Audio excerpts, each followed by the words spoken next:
Alright, making a party.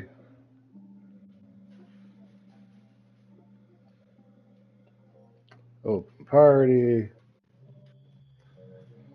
Bam. Ah. Alright. Those will be joining me in a moment. We got fucking some tunes about to go down. My son's gonna be DJ. Well, not wicka DJ. He's just gonna be putting on tunes on record player. Are we doing song requests if we have the record? Or if we don't, we can always use a Bluetooth feature on it. True. My son's like, don't worry. If you give me a song that I don't know, I will go get it on vinyl because I like music. But if it sucks, I will tell you. Hey kiddo, come here. Look what I learned how to do. This is a look down upon technique.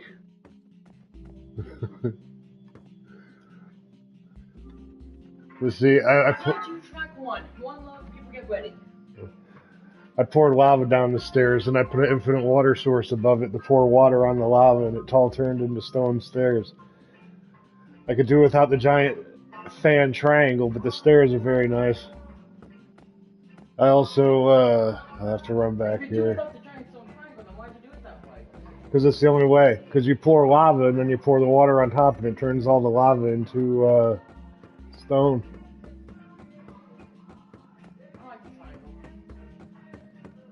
At least you can see it from far away, right? I gotta just stand around though. It's gonna be kind of boring. So I'm glad you're playing music.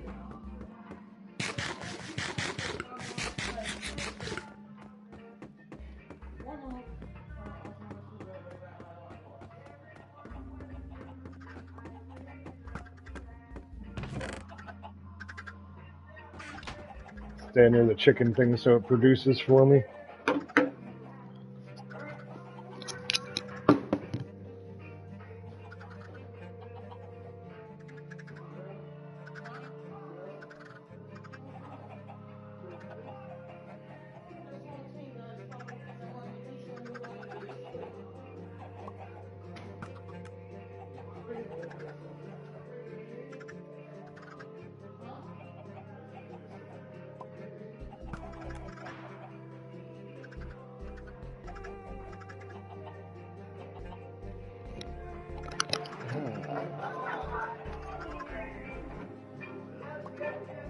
You know what I'm going to do though? I'm going to go into the settings.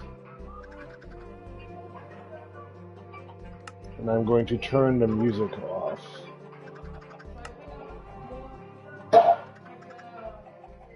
Oh, you brought up a pretty good, I tried to cover as many bases as I could, so I covered pop, reggae, some rockish, classic rock, classic yes. Well, we classic did go, yeah, it's kind of funny on with the song. well, he's David Bowie. Who's David Bowie? Prog rock, pop, disco, punk, cosmic. Oh, and Led Zeppelin. Also Led Zeppelin, more relaxed ones from like. See what I did there? I put one block, and then I put blocks around it so that when the lava came off, it would hit those other blocks and spread out. And then I waited for the lava to hit the ground, then I did the infinite water above it and made that tower. It looks like a support tower.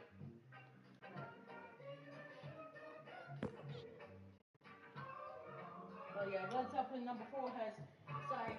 Led Zeppelin number 4. Side 2 has Misty Mountain Hop. Misty Mountain Hop. For the Lady Briggs, 4 sticks. What? Oh, 5 6, something like that. 4 6, yeah.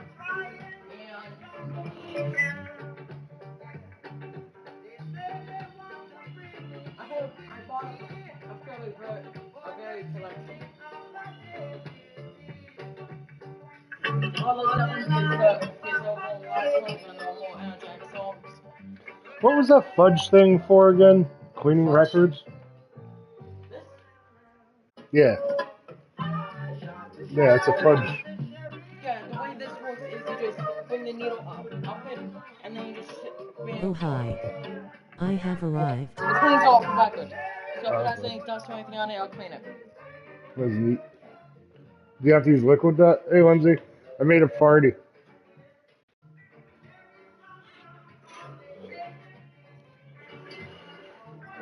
I don't Chef download this game. I'm just waiting for it to be fucking free and come on. So you got Chef into the Minecraft Part 2? Just download it. I've just been fucking busy lately. She ain't been on playing jack shit. Like, she was on one night playing Texas Chainsaw. I don't think she gets much downtime. Probably not. Hey, Lindsay. Hey, Jesse. Hey, kiddo. I'm playing some tunes in the background, I see. Yep. Yeah, definitely could use a little break from RE2 because that was rough. Hey, well, Bob Marley's a lot more chill and our never-ending bridge. I swear to God, I built the chicken machine, right? Now I wish I built it another, like, 200 yards down. Because see how I'm standing by this and it's growing? I could take one of the patches that's far away, like one of those, and see how... Actually, I have this on me. Bam! See how those aren't growing? It's because I'm not close enough to them. These might grow, but those won't because they're too far away. So the chicken machine is only gathering us food when someone's by it. See? That's like what they call the view draw. On this game, it's pathetically small. See where it's all like foggy? I should be able to see way out into the goddamn distance. I can only see like right here around me, which is pathetic. And if you go into... Yeah, but no. If you go into the settings... That's the farthest distance they have. I forget where it was. General, maybe?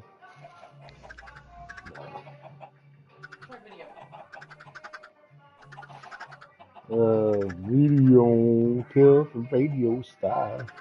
Yeah. Render distance, 28 chunks recommended. That's the highest it goes. Time to pour myself an adult drink.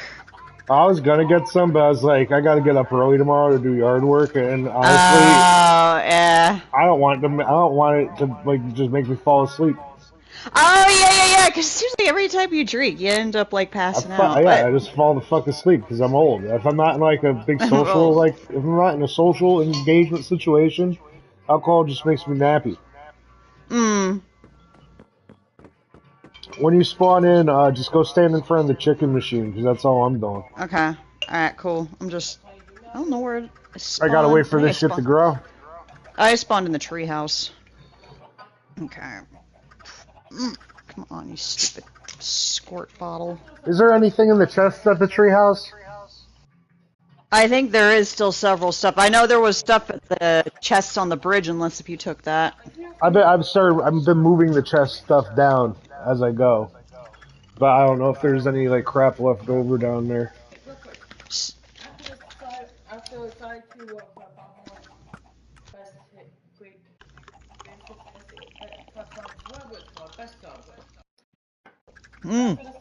Oh, this is strong. Which ones do you have up here? Here, ask me. Hey, Lindsay. Ish, kiddo. After the side of... What is this actually called? That Bob Marley I hear? Yeah, Bob Marley. After the special Bob Marley sides over side 2, what should I put on next? Because right here, I have Led Zeppelin 1, 2, 3, and 4. Best of Tom Petty, Prince and the Revolution, Purple Rain, David Bowie, Hunky Dory, David Bowie, The Rise and Fall of Ziggy Stardust, and that's what I have right now, and there are more downstairs. I was thinking either Zeppelin or Pink Floyd, if you have any Pink Floyd. We don't have any Pink Floyd records, but there is a Bluetooth option on this. No. You have no Floyd albums, really? Oh, okay. Yeah, Dark Side of the Moon, The Wall, and wish you were here over to.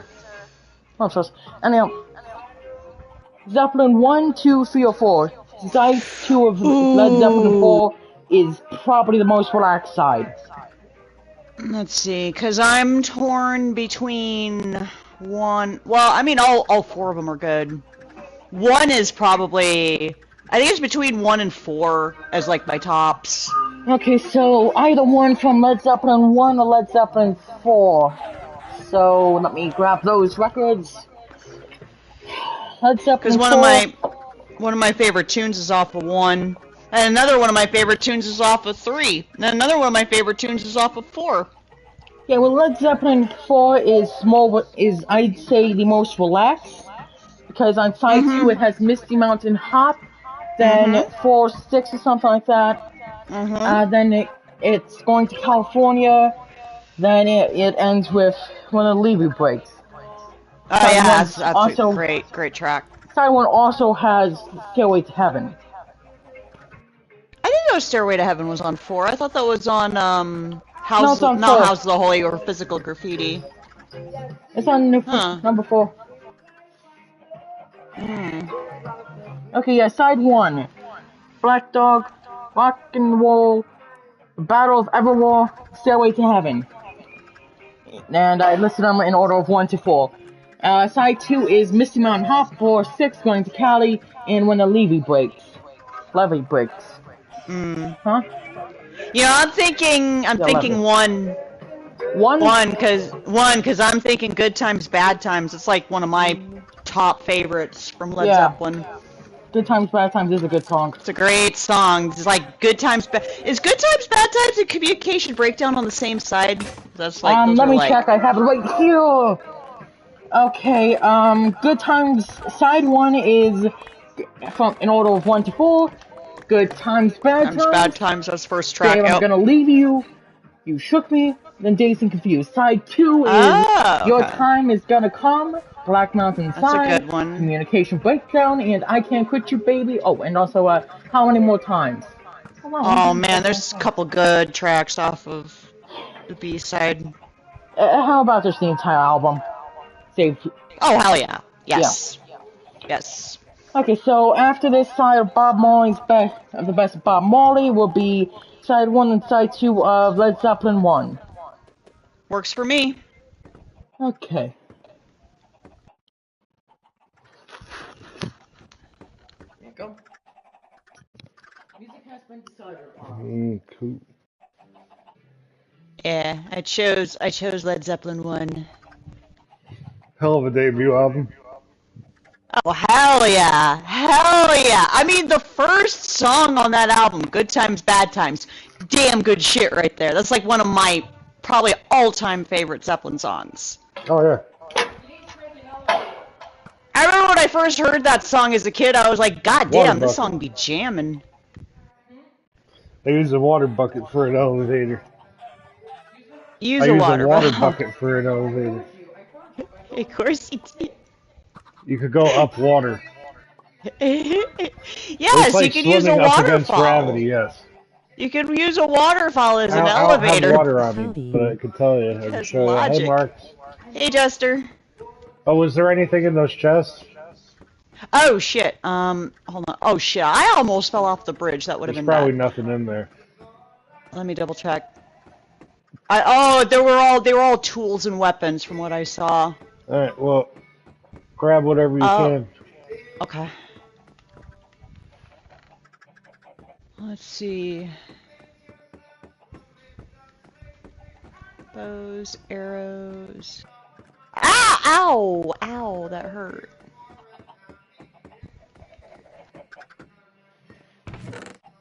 Sorry, buddy. You gotta go. Ah! Hello, Mr. Something I figured out, Lindsay, when I was building this chicken machine, I was busting my fucking balls for like a half hour trying to put this one box down right.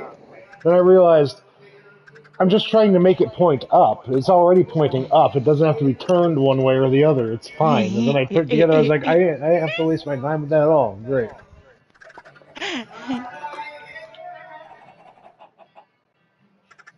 Oh shit! I got 5 eggs. Damn. Huh? I said I got 5 eggs. Oh, I don't know. Alright, let me see what else is there. Damn, they're all pickaxes. Yeah, Pickaxes and jamming. bows. Everybody knows. That's Chief Wiggum's favorite song. Fucking Wiggum. It's pretty funny. You Got should the remember wrong that number. episode? This is 912. There's an episode where Bart was having a house party, and he smelled pot. Like, it was like an older Bart for some reason, but he smelled pot, and he goes upstairs and Homer's smoking. He's like, what happens if the cops come? And Wiggum's like way ahead of you, and he's sitting there holding the bong. That totally sounds like Wiggum. It's like, way out of here. I'm on the bridge. I picked out all the stuff that were in the chests. Yeah, might as well, because we're kind of moved. Do you think we should Do you think we should start putting beds along the bridge? Well, there are beds down by where we're working. One more. It just seems so far away. There's a bed in the first panda thing. There's 2 beds by me, and then I think I put another one in the new thing I just made. Personally, I mainly drink just straight caffeinated green tea, no added sugar, milk, nothing. Yeah. I like milk in my tea. I like black tea. I do like milk in my tea. I drink green tea and the iced tea because Green it gets iced it into tea. my body, and I know green tea's good. Iced green tea's so good. Caffeinated green tea. Yeah, he got me starting to mix the bags half and half. Yeah, it tastes much better. Hey, Lindsay, can we make torches out of charcoal? That's a good question. Because if we can, I don't we don't see have why to you leave the could- bridge for anything except for dirt. That would be great if we could make torches with charcoal. I don't see why you couldn't. I mean, Because all we need for the bridge is bamboo. So we need dirt, bamboo, torches. Where are you're on the bridge, right? I'm by the chicken thing. Okay.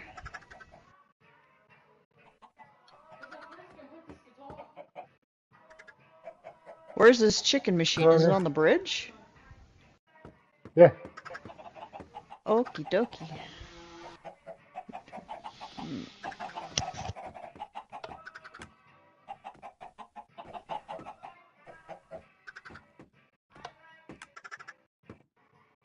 Talk is incredibly clunky, in my opinion. Clunky? That's a Les Paul, man. Les Paul's my favorite. I know, it looks very nice. Ah, Les Paul. It looks very A It's nice got the richest guitar. tone because it's got the most meat in the body. Yeah, I can tell. Plus, if somebody ever breaks in or gets on your stage, you can kill them with that. They don't call it an axe for no reason. You don't call it an axe or no You can hit reason. somebody with this? You know how you split a log? Imagine swinging Les Paul like that. It'd be like Sledge-O-Matic on their face. I'd want to have 5 extras if I was going to use this as a weapon. You would say? It's an expensive instrument of war. It's an expensive musical instrument. It's like, do you see this show called Pop-Up Video? Right? Good And it would lord, have- that's It old would have school. a music video, then there'd be like these little things like boop, and it would have a fact about something in the music video, right? Oh, take the head off of that, like pull it back. Yeah, that's good. That's good. That's fine. But when they were doing November Rain, it said this is a penny flute. The average cost of a penny flute is $600. They did those two, right? Oh, you're in bed. Right here. I need. Yeah, get in the I bed need because I don't chicken. know when's the last time I slept. Yeah, I got in the bed. I just need to say. Okay, cool. Sleep through the night. Sounds good to me. We're basically gonna be standing here bullshitting, so This is so good. We now have a chicken machine on the bridge because I'm tired of running out of food. yeah. But the thing is, it really does. Everything seems to only work when you're by it. Really? Oh, okay. Yeah, because look, come over here by me. See these plants right here next to us are growing. Uh-huh. Those ones down there, they ain't growing. Uh-oh, that's not good. So I noticed that, like, there's a stack of chicken in here. That took me standing by this thing. Why do I have eggs in my inventory? Well, it's good that you have eggs, because you can throw them in the other coop by the panda sanctuary, first panda I sanctuary. threw them in here. I opened up one block in the back so I could hit that little red button for when the lava thing gets stuck on. Because I feel like when it flashes the lava, it produces more chicken.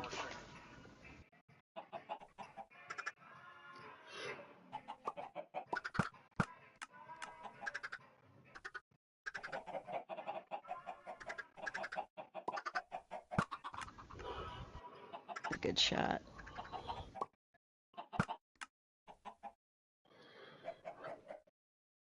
I'm just glad it's multi-producing some cooked chicken, because it's greatly needed. Well, it's a lot easier than being all slow. I mean, starving God, to death it's like- ain't even that bad because it's like you end up with full health. True, but then when you're down to like 3 drumsticks, you can't run. It's so fucking frustrating. That's why I'm glad we're finally getting some food on the bridge now, because... What the hell are you wearing? Oh my god! It's the Grinch! That's cool! Oh my god! I couldn't resist Fucking this one. A. See, I was looking in the store and I didn't see any Christmas skins. Really? I saw tons of them. Yeah, because I scrolled down and I didn't see a Christmas section. I even checked to the little menu on the left that breaks it down and like between marketplace and all the different types of skin options, and I didn't see like a holiday section.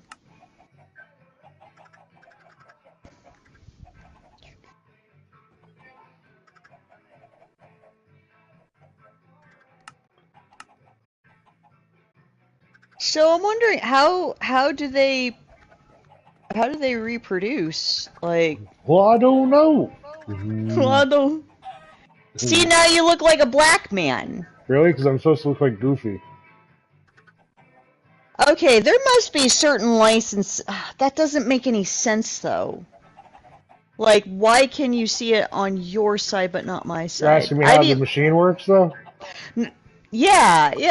They like... don't reproduce. Chickens randomly drop eggs, right? Uh-huh. You've seen this. Right. So that's how this machine works. So if you come to the side, don't fall off. There's only one block here. So eventually the eggs will hatch? No. Come over here. Check this out. Okay. All right. So you have your chest. Go backwards. You have your chest. Then you have a hopper. Then there's one rail. Oh, yeah. And then you have a mine cart with a hopper in it. Just have another hopper of good height and good placement that goes down in that one. Then above that, you have the slab, because hoppers can absorb the item above the slab, right? So when the chickens get fried, they go through the hopper system into the chest, right? So what do you see up top? Beside the chickens here, there's 2 dispensers, one on top of the next. So the top one makes the lava come out, poop, poop, right? So all that's in the top one is the lava bucket. When you build this on the bottom dispenser, there's nothing. So the bottom dispenser is attached to this hopper right here. And that's where you force your chickens into your mass of chickens so that they lay eggs, and it goes through the hopper into the dispenser. And when the hopper... when the hopper goes into the dispenser, now you have eggs in the dispenser, and then the eggs come out of the dispenser into here, which the dispenser fires it and it breaks the eggs. Right? Oh, okay. So now check this out. This is the way the whole thing really functions like an engine. When the chickens lay an egg, whenever the chickens lay an egg, you'll hear the chicken lay an egg noise, right? Right. So look at these two. Look at this little electrical thing back here, the comparator. Just stare at the comparator. Okay. You'll see it go on like a light whenever you hear the chicken lay an egg. Oh, you're talking about like those two things that are sticking out? Yeah, the little things that look like match heads. Yes, yes! Match heads, I like that. It's a good Yeah, just stare at description. those. Don't take your eyes off Okay. it. Okay. This is such an fascinating contraption. Yeah, it's simple but complicated. Simple, but that's a good way of putting it there, Jesse.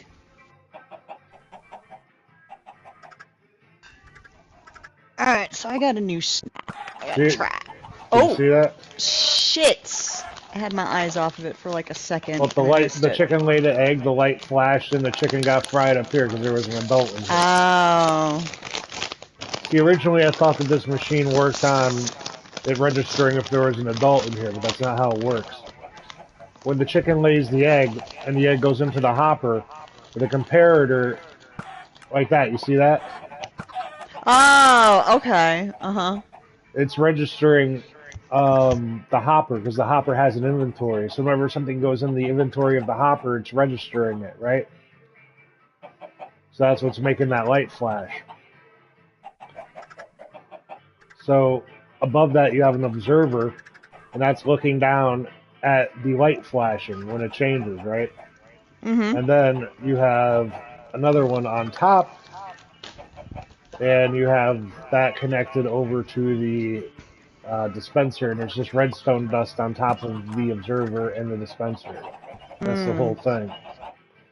So basically, the chicken lays the egg, it goes into the hopper, that makes this thing go blink, because it registers something in the hopper. That shows the observer above it that that's happening. That goes to the red dust, which goes to the top observer, which goes back over to this dispenser, which shoots the lava. Mm-hmm. Meanwhile, Wow. the chicken egg goes through the hopper into the dispenser and fires out in here. And it all gets collected over here, and you get fried chicken and feathers. Wow. No words of Spock. Fascinating. Oh. Like Chickens I said, that never eat. it's amazing the shit that you can come up with in Minecraft. It's mind-boggling. Now turn around. See how that patch of bamboo right there behind that, between the two buildings is growing, and then the ones down far away are not growing at all? That's bullshit. All the bamboo should be growing. Yeah, like that doesn't make any sense how like the wheat fields on the bridge. I'm like, why are these not fucking growing? Like that's why I was like thinking, That's do you why, 'cause have we to weren't water the hanging out by plants? them. Oh, really? Interesting. Okay. So you have to, so it's not that you can't, it's not that you have to be in the vicinity, you have to be close by in order for it to... Yeah, it has to be like within your spawn or within your like whatever area. Can you stand by the chicken machine so that keeps working? I need to get dirt for the next fucking. Oh, no bamboo problemo. No problemo. This gives me a chance to figure out. I'm starting to get a little hungry. I got my big Debating ugly if I want- stairs. Big ugly stairs. Made a monstrosity just to test it out because I hadn't done lava casting before. Lava casting sounds fancy. It does, but it's more of a nuisance.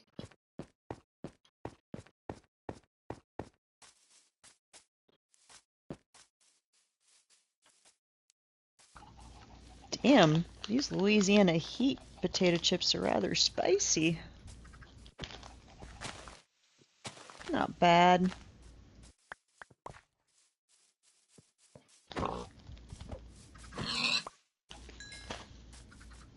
Crinkle potato chips. Not bad, but they're no ruffles.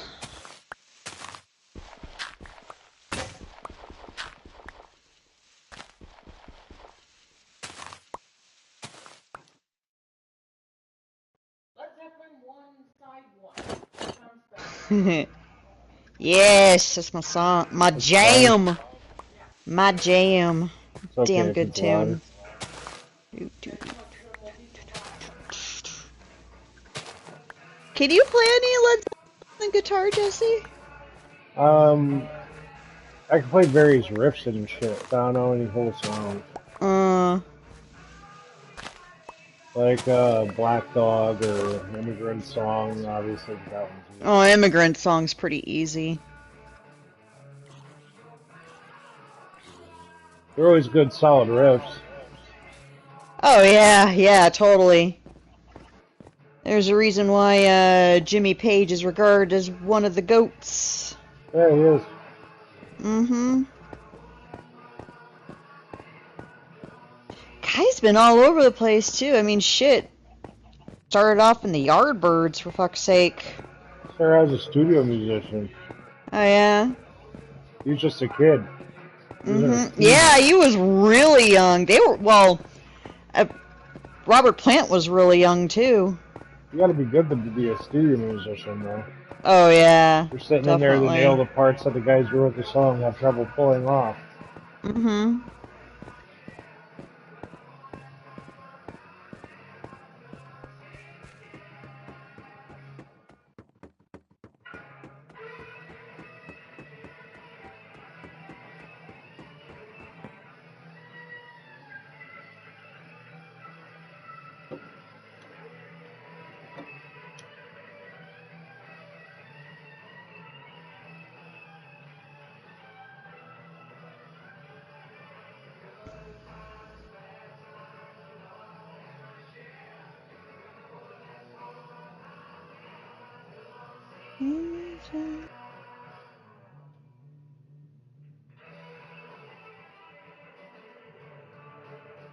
Dude, what?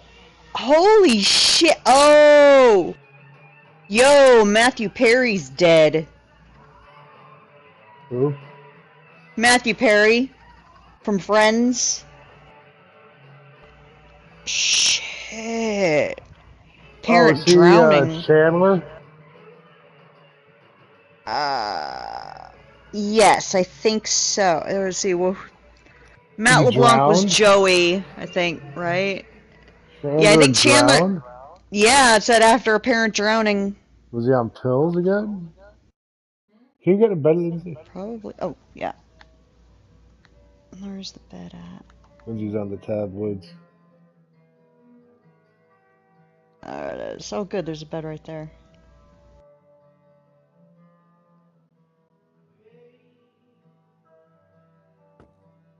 Law enforcement sources tell us the actor was found Saturday at an LA area home where we're told he appears to have drowned. I'm surprised they didn't say the troubled actor. Yeah. Sources say first responders rushed over to call for cardiac arrests.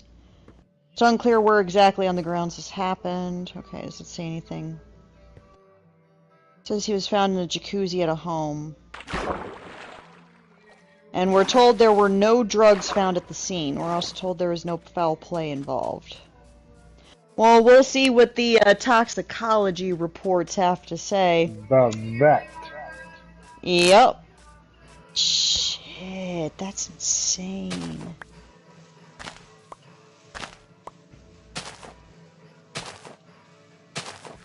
So he just drowned in a pool?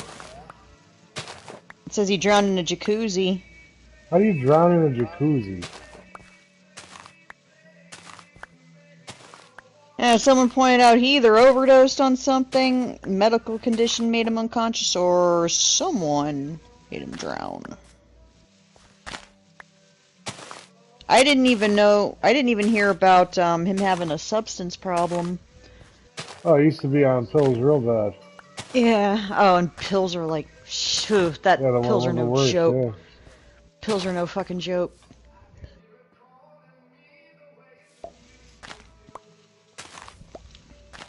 I remember watching the behind the music episode on Stevie Nicks, and I guess she described it was hard for her to kick pills than it was to kick cocaine. I'm like, damn. Alright, what do we... Oh, so am I just standing in front of the old chicken machine? Yeah, And I can heat up... dirt while I can. That's fine, I'm gonna heat up some leftovers. Oh, you know what? I should heat up the rest of my burrito.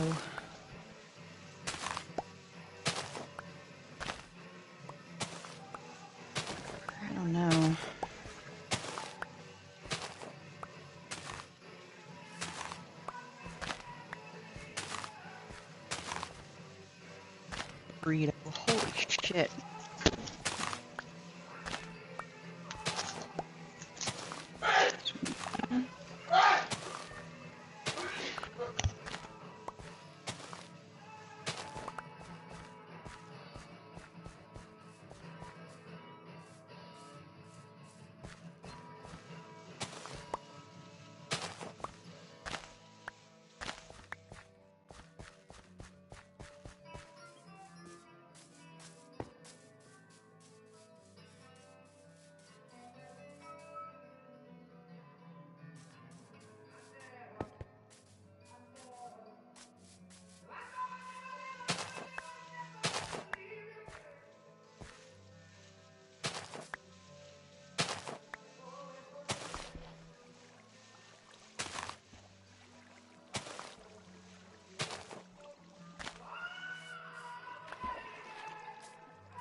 God damn, Robert Plant's got some chops. He's got some singing chops, yo.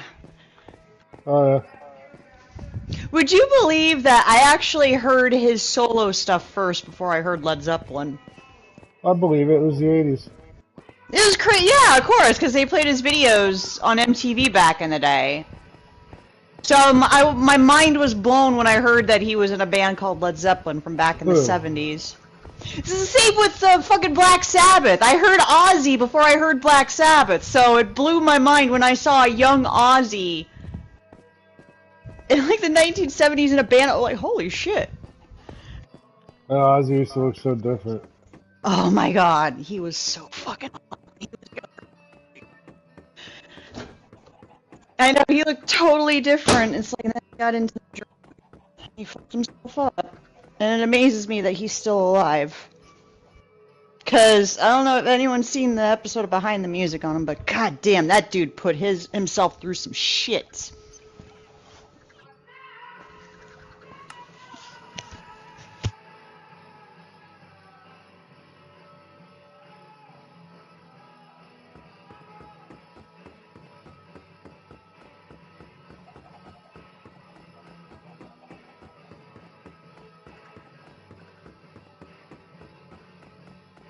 I wish that we could like join in with the rest of the community with the servers and shit. That'd be cool. What are you talking about, like the crossplay function, or? Everything. Like PlayStation people are off on an island by themselves with this game as far as like servers and shit. You can't like join a bigger game. You can only make your own game and have your friends. Oh, you're talking about like the merging of like worlds and stuff. Yeah, because like there's servers where there's rules and shit. Then there's servers with no rules, and there's a old anarchy server they call it where there's no rules, called 2B2T I think. But there's just all kinds of weird shit that's happened in this server over time, and it's got like this cool history. And I'd love to go like check it out.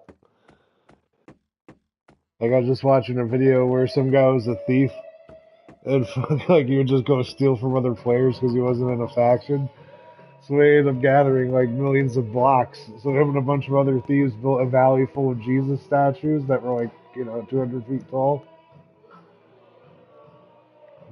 So there'd be That's like one of funny. each different block.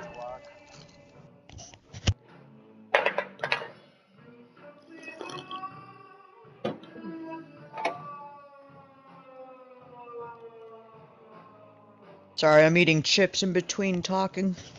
It's fun. There.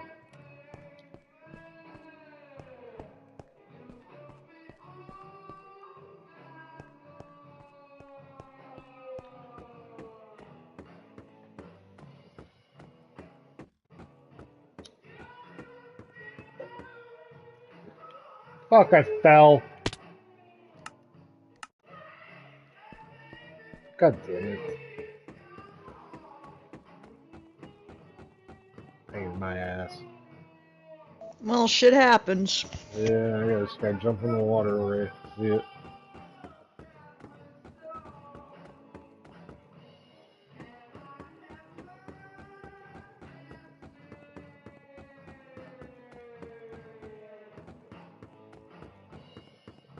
That's gonna be me every time I run into shit on this game. I'm just gonna be like, well, shit happens.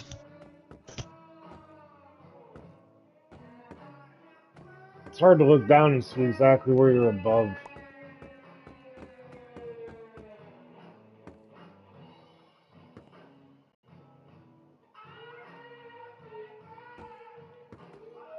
Oh, I'm nowhere near that. I'm not gonna make it. That was my legs.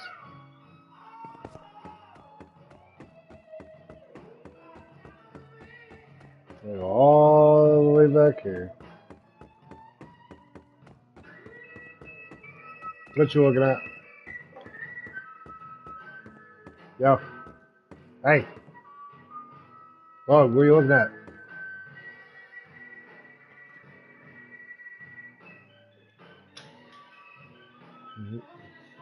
A pencil.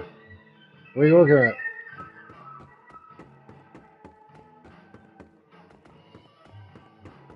He's in the library. Can't fucking move. Get your attention, because I kept trying to get your attention. What are you looking at? So what are you looking at?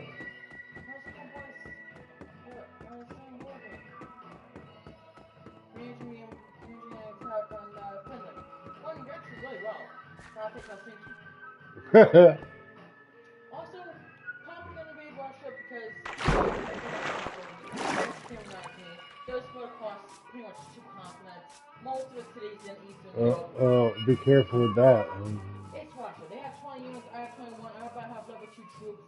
I only have the majority of Sweden and I'm taking Finland about to take, and I'm about to take the Polish capital. Just be careful. The Russians are a joke, okay? There's no such thing as the Russians are a joke. Good God, them chips are hot. Okay? Alright. Take your advice. Okie dokie, schmoke. I've only seen the US win once. Really? Really? You know why? Because of the States. Yes, really. Because of the States. Because it's so large, you can't have all the cities in our which is US. Because either they're from the US is big, or because in the reality, the US has a lot of Oh shit. Yo, the sunsets in this game are pretty. a artillery unit and a jet.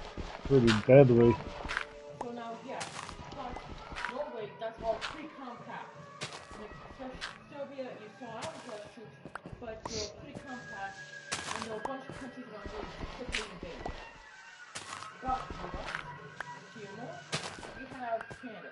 To your south, we have Mexico. It's pronounced Canada. They're not even Canadians, so don't sound that. Canada. Canada, fine. Shit, when I was a kid. Canada. Don't repeat that. Now, Shit, when I was a kid, I thought Arkansas was pronounced Arkansas. For Kansas. Yeah. Mm-hmm. Keep in mind, I was a little kid learning how to read. Mexico are all Canada. So you have Canada, blame Canada. all San Francisco. And guys do moderately well. Meanwhile, I already have the south half of Sweden. I heard a shadow person. Why can't I just go get my shit back? I hate them shadow people. I fucking hate them. It's like they just show up just for the fuck of it. Technically, Beijing's about to be taken over by Mongolians. Mm. And it took them to Kids, they have Mongolians. Mm. it took them to day 2 to get a city. Them goddamn Mongolians coming in and doing their pillaging. Last time I was over there number 2. I'm not liking this burrito. A Quebec and one my cities and planes in Oslo. So, you know. Okay, who knows? Should I have another drink? Right now we're setting up, so Korea takes Manchuria, so the northeast section of America is in between Ooh, you know what? Mongolia, Russia, and North Korea. Cuba is just going to take I'm going to take over Scandinavia, then what? Then attack Russia, keep it pretty weak. The province is large and evenly spread out across Eurasia.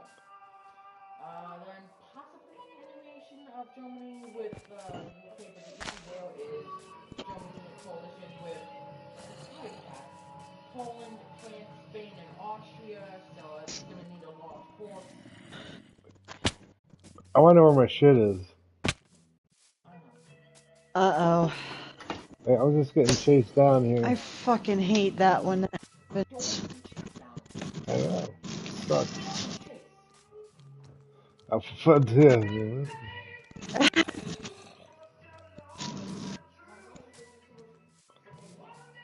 I'll stop being chased and lose a big inventory full of shit.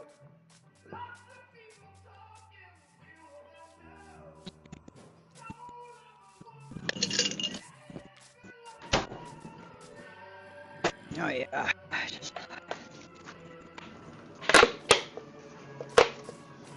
I don't know why they put these things in the there. It's really weird.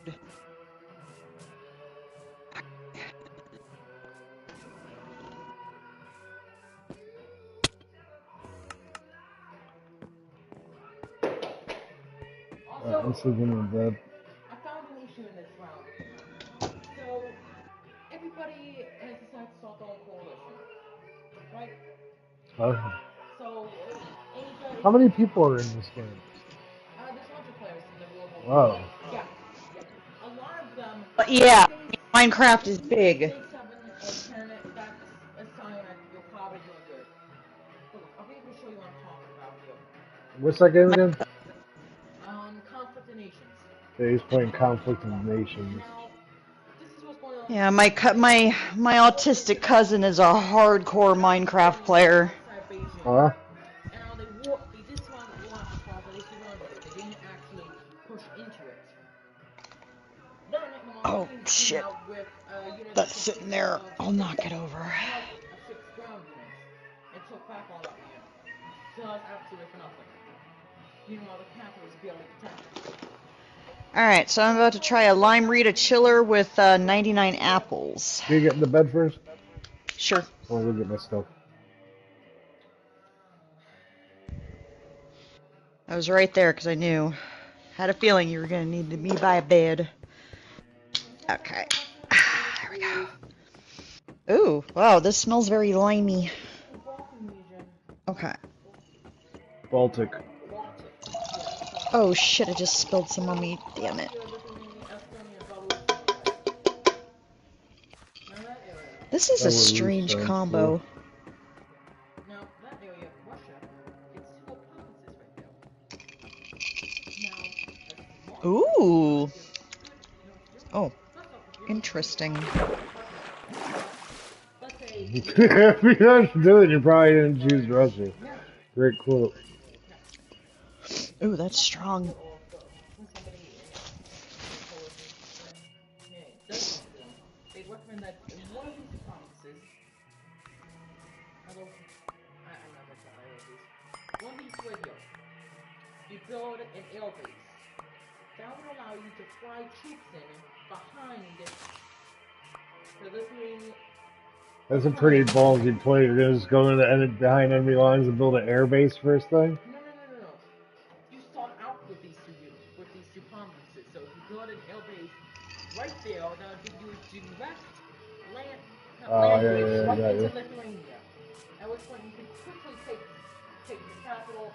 And now, what do you know? You have Lithuania. That gives you an easy bridge to Latvia and Estonia. That's my Lithuania. Huh? It's my Lithuania. My Lithuania? What? And then Ukraine. Oh, he's telling me about his tactics on this man. Ah. Yo, this drink, damn. Mmm. It's not bad. Mmm. Hey, Llama. Hey, Llama. Happy Saturday. 3 days till Halloween. I was Australia on that game. I was Australia on that. Oh, his game. My son's playing a war game. I was Australia on that. Australia. He playing a war game, eh? Not surprised. That's fucking so. I mean, first off, you have no direct land neighbors. I mean, Indonesia, Papua New Guinea, and New Zealand are all pretty close, No. but no direct land border. So it's No. I haven't seen him, bro. okay, size. It's massive. I mean, he's a kid. He's got school and other activities. I know you start out in is either as Italy or It's all good. Scandinavia, a small country, medium-sized country, Mm. small country. One where you don't have to worry about too many Hmm. people nearby. Mm-hmm. You know? That drink's not bad. Because then Mm. that's why Norway's a good place to start. Because, you know, in Germany you have Austria and Italy to your south, Poland to your east, France to your west, Sweden right above you, UK to the northeast, northwest. So you know, a lot of people nearby. You have to start coalition, hope that those people decide to join in. That's not, you have to vie for dominancy immediately, which is stupid. No. The last thing you want to do is immediately start invading people. Oh, I know. And that's to just like smaller countries. That's why. The worst thing is when you're around too many people and you get invaded before you're ready. The worst case I've been in was that Soviet where Austria acted like they were gonna help go to the front against some other people when they just betrayed me. Yeah, see, that produced way more that way. Oh, right, yeah. You go lay out some dirt. Some dirt. I'm on my second drink. Why don't you switch it up and put on something different? And my second drink. Yeah, Llama, we're at like the 4,000, 1,500 area. So we're kind of far away. Alright. It's all good. And what should we I'm like, we'll be here. Oh, put some Bowie. Bowie, Hunky Dory, or Vice Versa, Stardust? Put Hunky Dory. Wow. They add shit was this they added a Halloween DLC fatality for MK1. That's fucking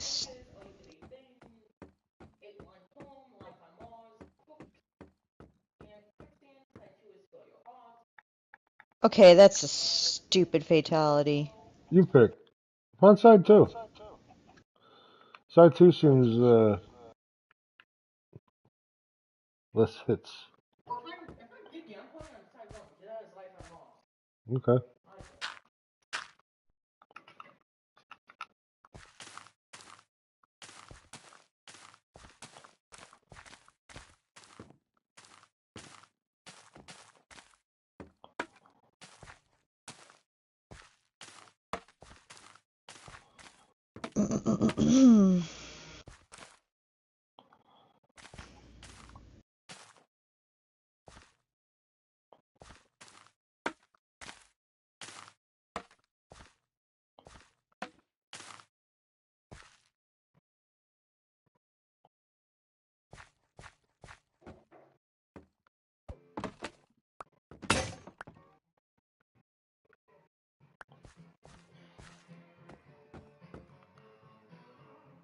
Also, if you don't want to go up against 100 people, they're all more contained ones. Like this one that's just North America, one that's just like mostly Europe, but also.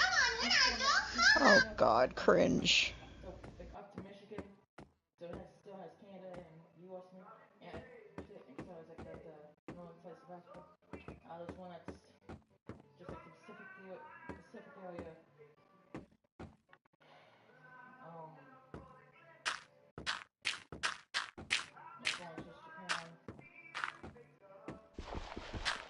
Japan seems like it'd be tiny. Well, okay.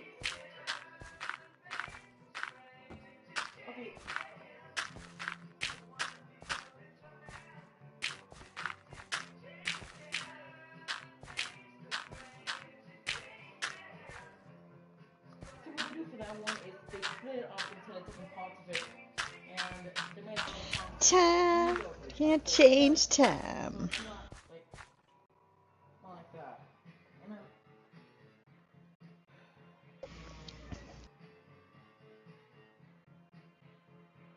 oh, and then there's also the Apocalypse one, which is all researchers available on day one. So, you know, start to see nuclear bomb dropping very quickly. By the way, apparently, nuclear bombs are, the nuclear research is available on day 5. Now, don't expect to be dropping. That doesn't make any sense. Oh, no, you're not going to be dropping bombs. That doesn't make any Okay? sense. You're going to want to build, you're going to have to spend it. Oh, it's a baby goat. To even research it, because Oh, that's so cute. in the normal program. To just even begin with just regular conventional warheads. 2,500 supplies. 3,000 raw materials and 10K in cash. I basically control Scandinavia, and that's like 3 days worth of raw materials and 2 days worth of supplies in cash. And that's assuming I don't do any other research, I don't produce anything, I don't build anything, no new activity for 3 days, and I can start the regular missile program. The nuclear weapons program is 5,000 supplies, 5,000 raw materials, and 15,000 in cash. So it's very costly, and of course I'll have to for the nuclear war the full person needs to get an SCD marker, which also send them anywhere, but also requires to have a secret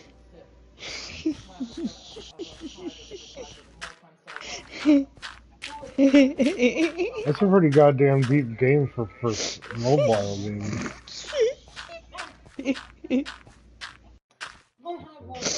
I'm gonna go for Christmas. I'm gonna get like a map of Europe and one of those things they used to push people around the board. Oh my lord. Oh, help me. Learn how to do it fast, and that's it in espionage. Learn how to make one of those Assassin's teapots. Espionage warfare is the first thing that you need to learn how to do. Yeah, well, there's still that's ongoing forever now. That's like that's exponential. Once you begin that, you can never stop. Espionage warfare. The longest one I've been in lasted for 71 days. First off, take that into consideration. Second off, espionage warfare is between me, Mongolia, and the Philippines. Two of them controlled.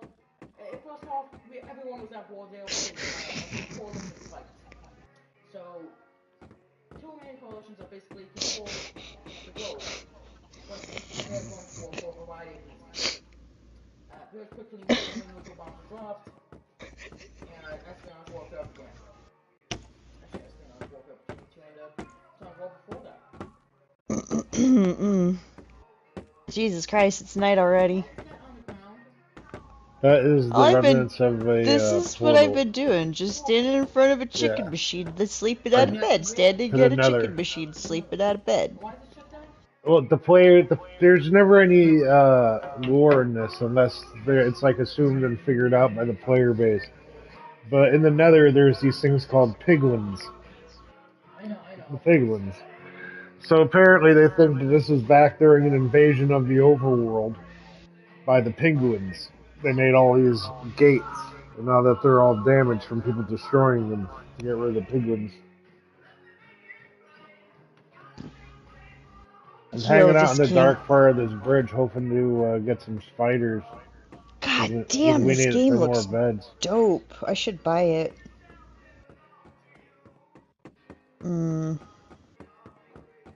I'm on my second drink, and this shit is strong.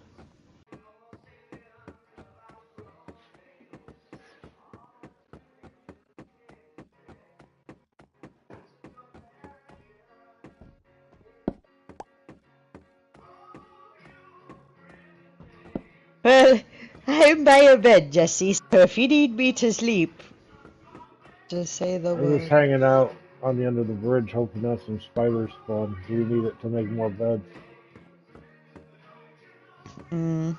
I don't think they're going to. I don't think they're dark enough. I just posted a meme in the group chat that almost killed me.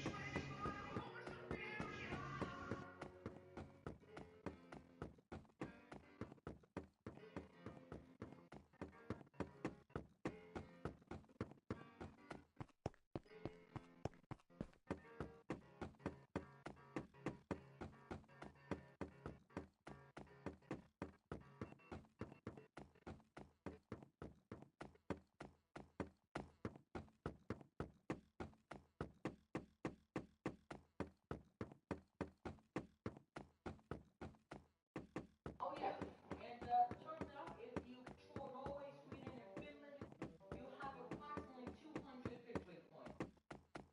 Is that a lot? Well, considering right now the top is 207, which is Mali, and they now control, well, obviously Mali, but also Ghana, Lithuania, Morocco, and Algeria. Yeah. The only one with more than 200 right now has 200 something. That's Mali. Mali's all that red right there. So yeah. So that means I control all of that, which I'm about to pretty soon. Where up here? I'm Norway, so that region. You're blue. Dark blue, dark shades of blue. That would make me one of the more powerful European. Make me. So what are you gonna do? Just go for Finland? Well, I'm already attacking Finland. But take Helsinki Sea. Russia's fucking huge. Yes, but what's Huge. that one province? Absolutely giant, but that's only one VP. Yeah, but like, They saw it the same as the U.S. do they have enough forces to hold this much land? No. Okay. Why do you think I say they topple like a house of cards? Okay. I mean, Lindsay, get in bed. look, in your All you had to do was say get into bed. The screen says it. Oh, I wasn't looking at the screen. 6 of the cities are packed or to the west of That's what I said when you told me, tell me to get in bed, let me know. Yeah, I was trying to harvest some spiders, but nothing was spawning. They have another. Hey, see now look, because you've been standing over here, look how tall this shit is. Now if I look down there, Jesus nothing. Christ! Nothing. What the fuck? Weird. Alright, you go That's harvest weird. the other tall one, I'll harvest this one. Okay. Let me put enough shit away here. Okay.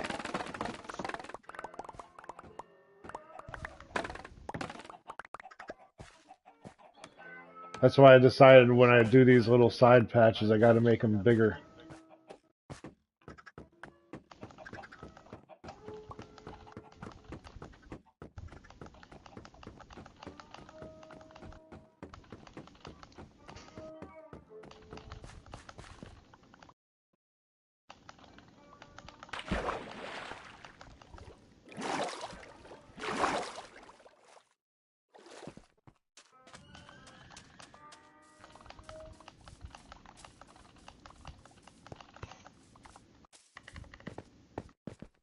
God dang.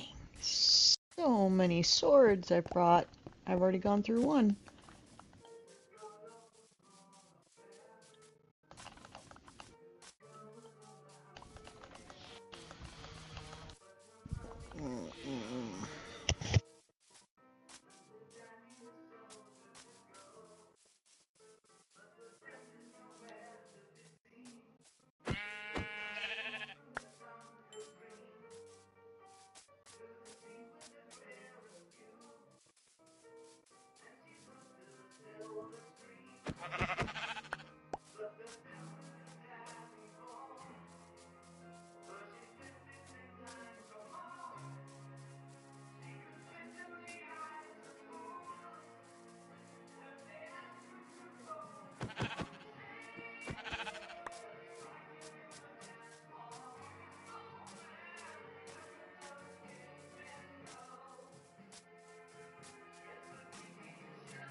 Well, we're almost at 1,000 in terms of, are we gotten on the bridge? Went from like, what was it, 5,000 where the treehouse is to almost 4,000 for the top number. What are you gonna do with that obsidian block? Are you just putting it there for just decoration? I can't move it. I need a Oh. diamond pickaxe, or otherwise I can't harvest it. It's Oh. created by, that's the original place I placed the lava twice. There's one above your head too. Oh. Inside the little building, there's one above Interesting. your head.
Now, this war game obviously can run all of the cities of the country. Obviously, you guys would have super much cities. Because, you know, every state has their own capital. Now, why should they have to, they can't put on all of the cities. They have to cut them out. Mm-hmm. Because if you look at how it actually is, most of it is in, like, eastern New York. Because the rest of it's just too cold. Like, nobody's Oh, getting for there. population? Yeah, most of the population is around, like, Moscow, Volgograd, St. That's Petersburg. interesting. Yeah, because, you know, that northeast part, that part that's just across from Alaska, freezing cold. Nobody's gonna live there. The rest of it's the mount, high. So, you know, then they have to get to not count all the cities in Eastern Europe and count the more along border of everyone else. And they do border a bunch of people. Pakistan, Pope, the Baltic States, Belarus, Ukraine, Finland, Kazakhstan, Mongolia, China, right across from the U.S. If the U.S. wants to invade, then there's not much they can do immediately. Very risky. These are also countries that, and they only are so powerful because of just the sheer amount of people there. Because of the land are actually extremely bad decisions used in the game.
I just got into bed.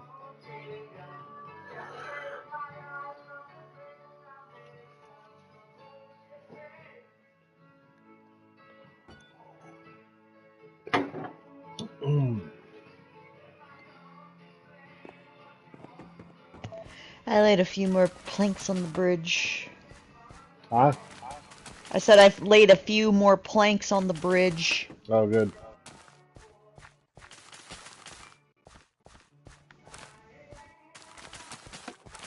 I see you have made a stairway to the village.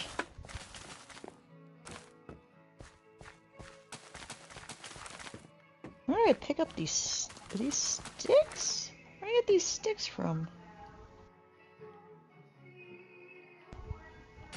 Actually, that's a good thing I have that, because I need to make some more swords.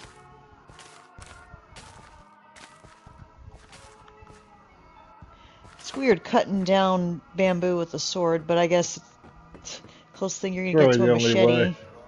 Yeah. It's not like you can craft machetes in this game.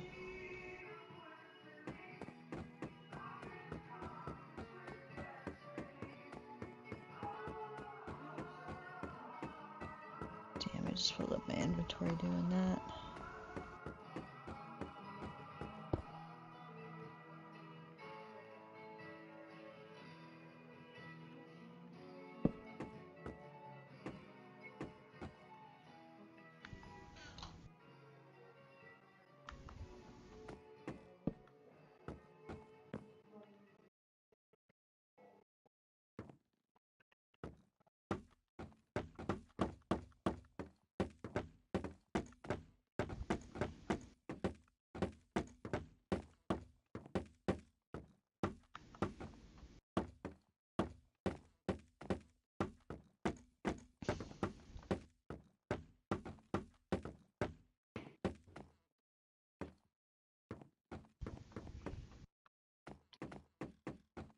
I should just stand in front. Hello. Hello. MPA? I'm gonna subscribe to you. Well, that's nice of you. The more the merrier. You're 18 subscribers. Oh yeah, long story. Yep. Apparently we hate speech did. Yeah, Because we got Black Death Gaming, Green Death Gaming, this is Blue Death Gaming, Lindsay's on Red Death Gaming. Soon to make more colors Death Gaming. Because YouTube's got these rules, man. You can't say shit, you can't make a joke.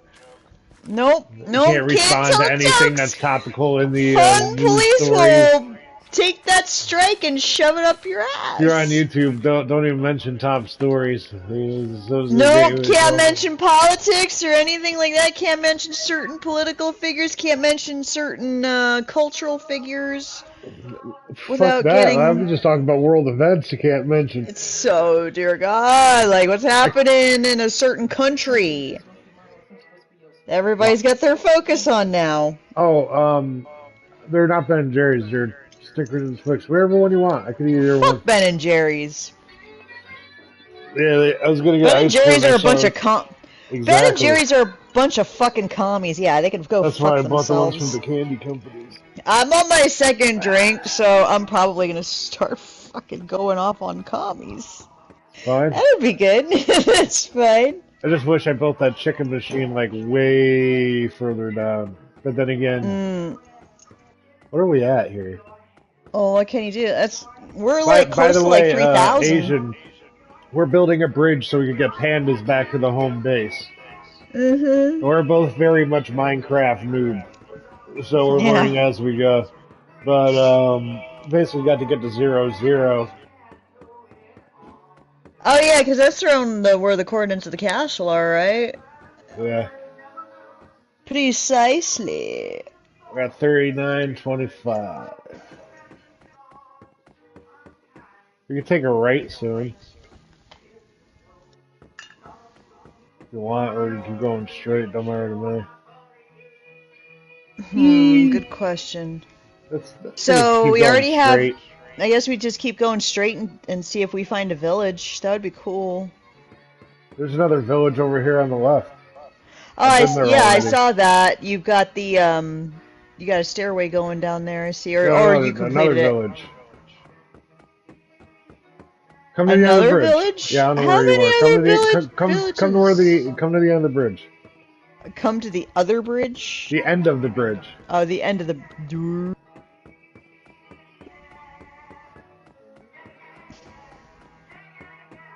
Okay, Past that's a Obsidian good. House.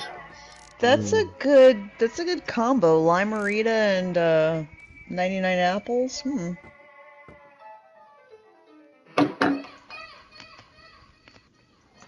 I should have got Halloween candy.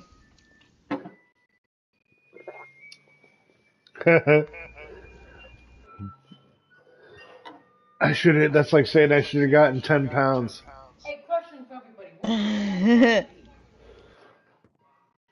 Yo, what is it with like? Go check downstairs. We don't have it downstairs. You can always just use the Bluetooth option. What is it with some people that give like boxes of raisins as like candy? Like, What do you think about that? Trick or treating and getting a box of raisins. Trick or treating and getting a box of raisins. That's just a fuck you, isn't it? It seems like a fuck The ones you, who just doesn't said it? So I feel that kind of feels like a fuck you kid to me. If it were chocolate covered raisins, it'd probably be a different story. But I'm like a box of raisinets. I remember getting that as a kid in my trick or treat bag. Like, fuck is this we had shit? me watching this how to make chocolate out of cocoa beans video. It was very bizarre. Uh-huh. Well, I put it on. Apparently he's already seen it because he's weirder than me. Nothing wrong with that. Yeah, true. It's like I was about to watch a video on something that looked cool, and he was like, "No, that dude's bullshit." Like, okay. That dude's bullshit. He's not just Well, like a happy shit. nerd like backyard scientist. Little man called out Dr. Phil. All right, come down here. I look to the left. Okay. Alright, I'm gonna. Yeah. Hacksmith got much lower budget because at this point they're an actual corporation and just make Hacksmith has money. They do. That's no joke. Because some of the shit they do, it's just like, no, that's money. That's big money. What are you talking about? YouTubers, Hacksmith, backyard scientists, They're beyond just YouTube. different They're guys. on industry. You see on the left there, the village? Oh, there's a village up on that Look at hill, here. eh? Or Look that right mountainside, eh? What the hell did I just pick up? Oh, dude. Oh, cool. Yeah, I've been using that the whole time to fucking see what's around here.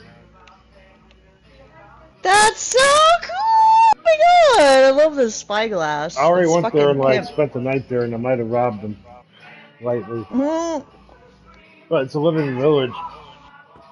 If You feel might like- have if you- robbed them, so If you emphasis feel on like might. if you feel like making a side bridge there, I ain't gonna stop you. But I don't really feel like Oh. taking the effort yet. Okay. Myself, like I don't know. It's up to you. Can I get my spyglass? Sure. I know on the Java edition there's a way to like get rid of the square box of that thing, but on this one I don't think there is. Grab it. There you go. Yeah, 'cause what is there? There's 1, 2, 3, 4, 5, 6, 7, 8 houses there. That's not a lot. Come on, go out, you stupid joint. I come back here towards the shit again. Go hang up by the Okay. chickens. Let everything go. Alright. Yeah, we're gonna need as much food as possible. Because we got a long trek back to the castle. I'm thinking we don't necessarily need to build a bridge to the other village yet because the other village is fairly close by. I was thinking we could just working our way further down until we find another village, and then we could probably make another path. We're gonna need torches. So I started planting trees so I can make charcoal. Well, you gotta. Did you find out? Did you try Pretty making sure you charcoals? can. Okay. Like- Oh, right, because you could burn wood into charcoal. I was like, how do you get trees, charcoal out of trees? Like, oh, wait a minute, that's right. You could burn the wood.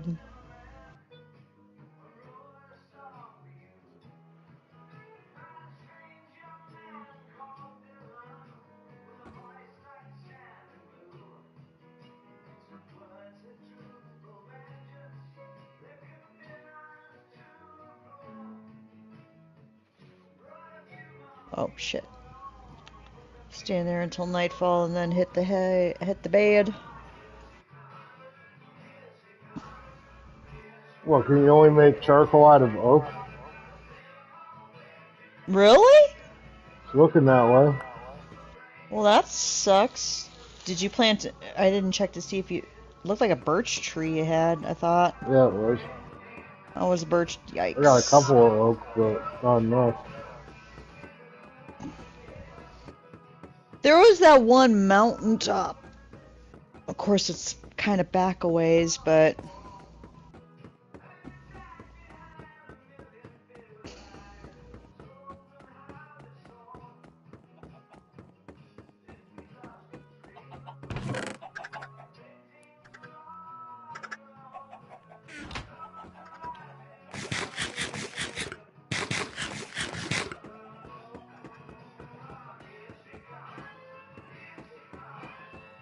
You got into bed?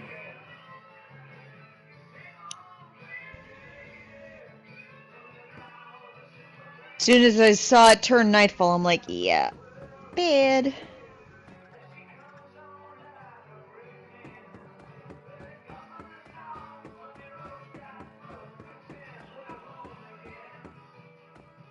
Oh my god, it was so bad, Jesse. When I was playing, I'm starting to play Minecraft so much. When I popped in RE2, I almost hit R2 a couple times opening up the chests. Like, oh my god. Hey, games get ingrained like that. Yep.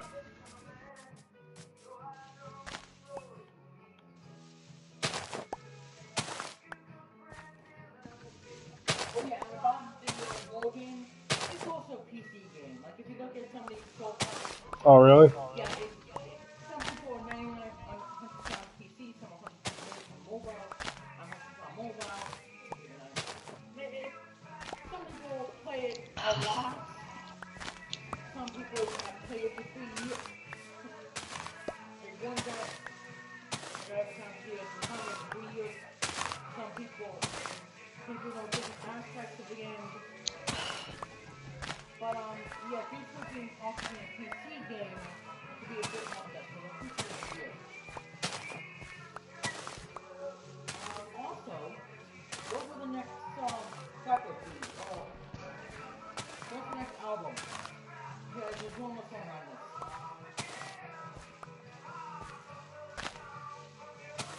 on this. Oh, probably the Tom Petty one. Tom Petty? Oh, I love me some Tom Petty. The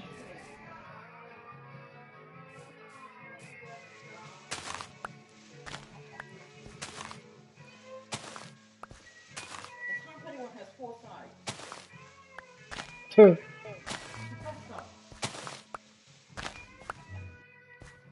Oh, pick one. They're all good.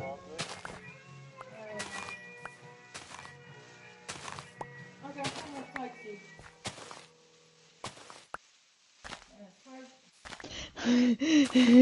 This headline. It's all over for Mike Pence. Campaign suspended immediately. Oh, Mikey Pence dropped out. Fuck them. Someone wasted a bunch of people's money. Yep. Oh, but more money is going to be wasted, yo.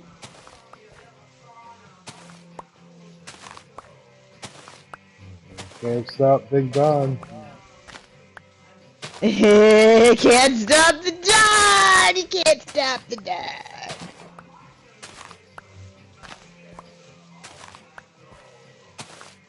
He's going to come after each and every one of them, believe me.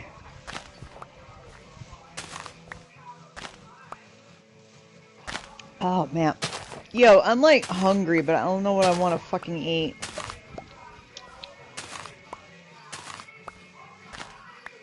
Maybe I should order another pizza. I don't know. Ooh, that. I But wonder if I I think should I'm wait. finally shrinking my stomach a little bit because I ordered what I usually order for a grinder and I only ate half of it and I was full. That's good. You don't want to Yeah. eat too much. But I mean, you're a guy. You can consume more calories than me. No, I'm sitting around doing nothing. Eh? Good point. Yeah. Not that active. That's why I try to go for a walk at least 4 days a week. Use my kettlebell for weightlifting.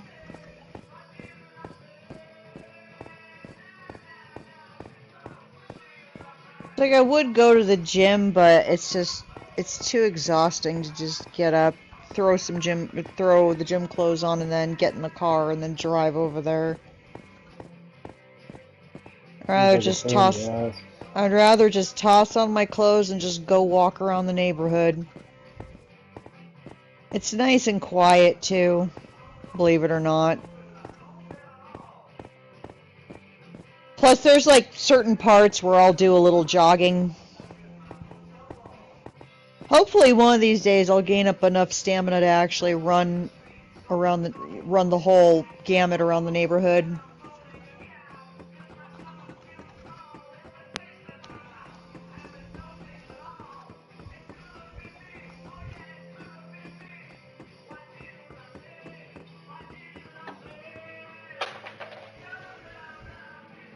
Man, I miss Bowie.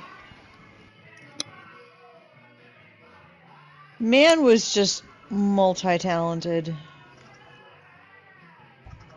He's a talented artist in both music and acting.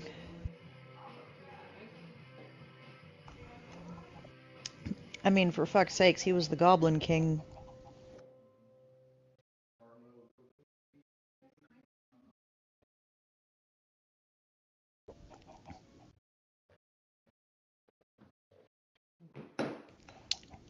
Oh my god. That drink's not bad.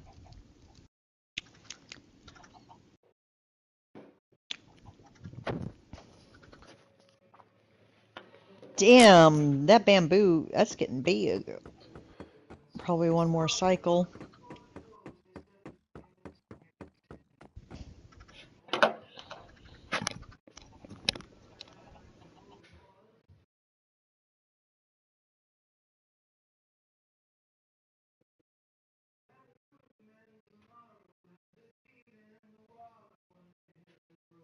Also, I've come up with a way to set the collision so that they're more functional. One person fucking says they'll miss out one, SDR's open and one. Well, that's good if everybody can stick to it. Oh yeah, so far everybody sticks to it. Do they know that they're being manipulated by a 13-year-old? Huh? Do they know they're being manipulated by a 13-year-old?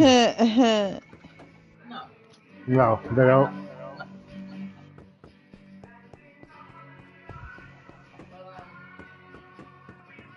yeah, I'm gonna go along with it because the missile program extremely expensive.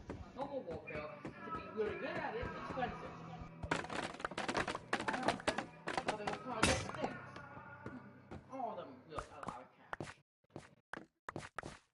So if one person gets dedicated to each one, then overall it's gonna be less expensive for everyone. Also, True. that people can sell the person who needs the warfare, who's working on the missile program, all those supplies, along with materials, making it something in the goods for them. And warfare one can stay with cutting edge with cutting edge soldiers, tanks, and general equipment. This works much better. Everybody kind of Concerned with a little general.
Yeah, that's true.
Ooh, pierogies. Can you get to bed, Lindsay? Yeah.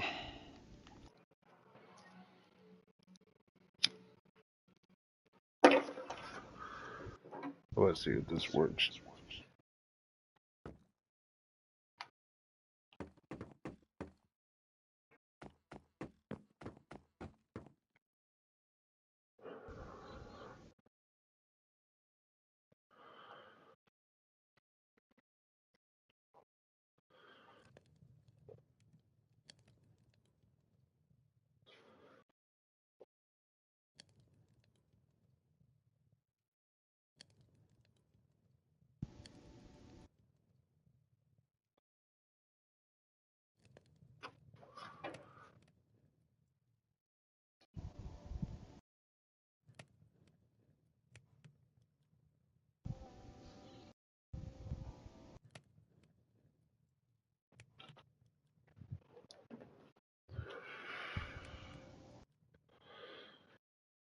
Oh, and also brought up Prince 1999.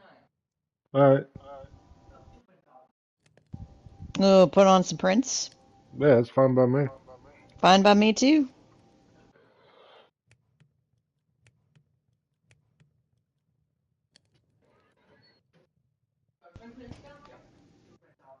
Me too. Put 1999. Like it's 19. Side one is 1999, Little Red Corvette, Delirious. Side two is Ten Penny. EMS Yard. Side three is Automatic. Something in the Water. Freeze. Side four is Lady Cat Driver for the Critics Love You New York. International.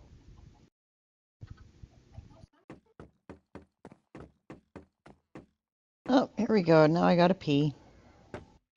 I'm getting pierogies. Okay, Polak. I don't know if that's strictly Polak or if that's Eastern European in general. I think it's Polish. I am Pierogies of are Eastern. Polish, right? I am of Eastern European descent. My family loves the pierogies and the stuffed cabbage.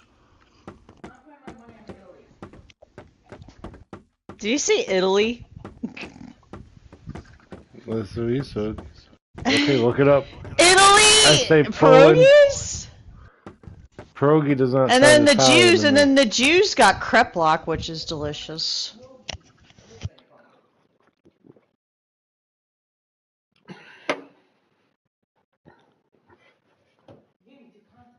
Two continents isn't an answer. What specific country do pierogies come from? Okay, yeah, pierogi are an important part of Polish festive season. Don't go on my back about that grammar, that's what it said here. They're part of a Polish festivities and Christmas Eve. So does that mean I should be making some banging pierogies on Christmas Eve? I'd be happy Banging to make pierogies? some Hell nice yeah. ass pierogies. Mm-hmm. Oh god. That's on you. There's a lot of songs here. Yeah, it's all about the pierogies and the stuffed cabbage. So good.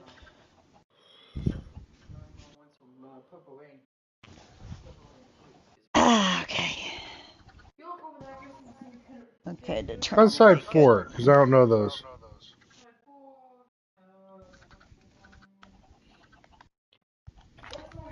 Okay. Side 4 is Lady Cab Driver and All the Cities Love You in New York. I don't know those. An international lover.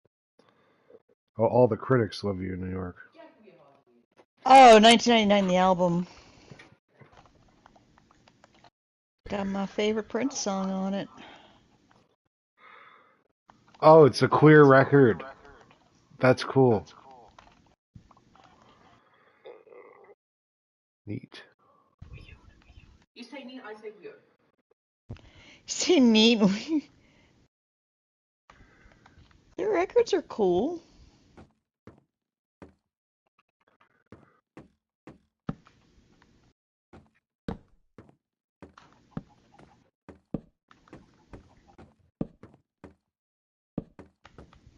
You block. Okay.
Jesus Christ, I hate this bamboo eats so many fucking swords.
Thank God I've got some extra chicken. I have a feeling I'm going to be eating a lot of that.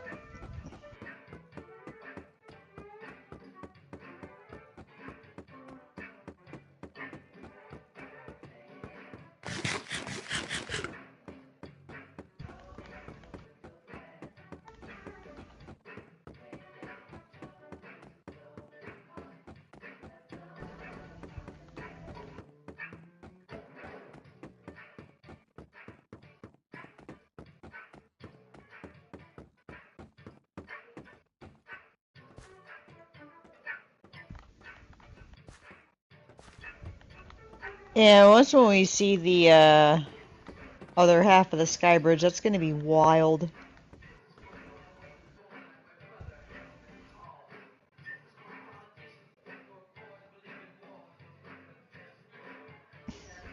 Oh yeah, so I guess in honor of Halloween, they're doing double XP on Texas Chainsaw.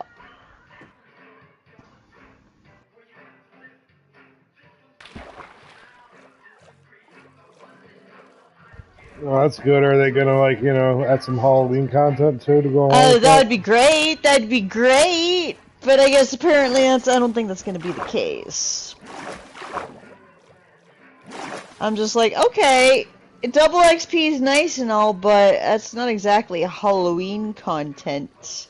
Good job, Gun Media.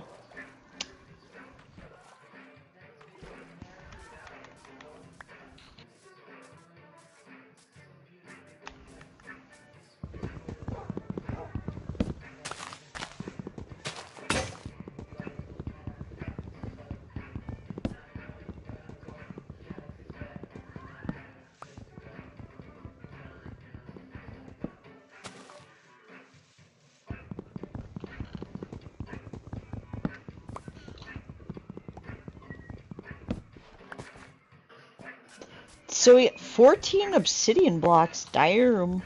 Okay.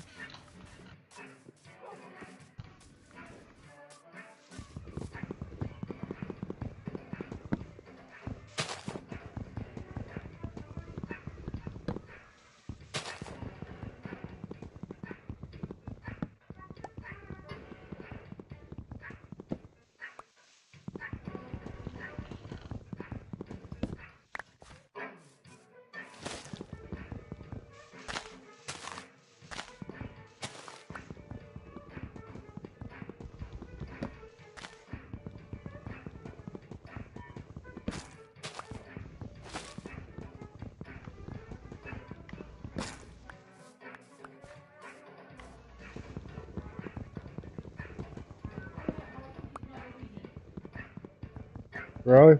I always thought it was just a city.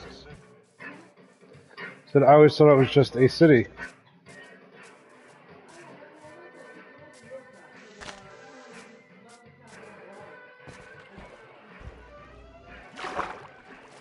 I'm down below. We gotta get to the stairs. No worries. I'm not in any hurry.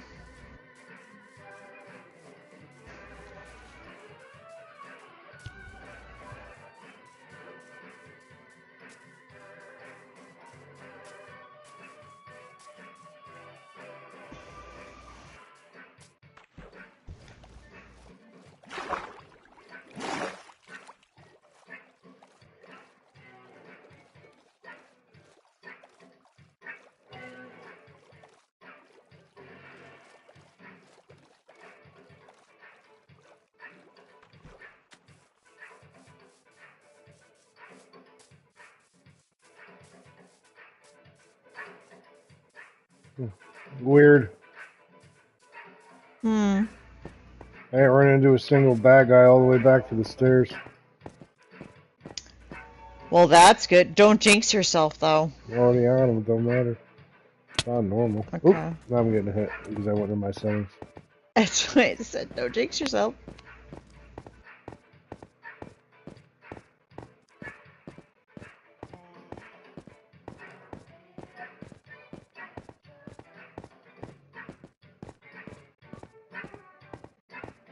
We're gonna need dirt.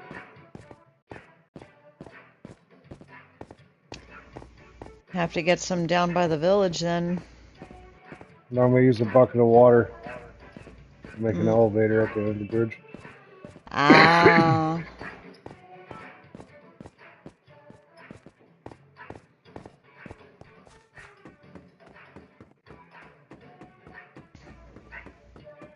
Did I ever steal some wood for candles? Oh, I made some torches. Oh, you got some? hmm I was going to start adding them to the bridge, but I saw it was getting nighttime. I thought I better get to a bed.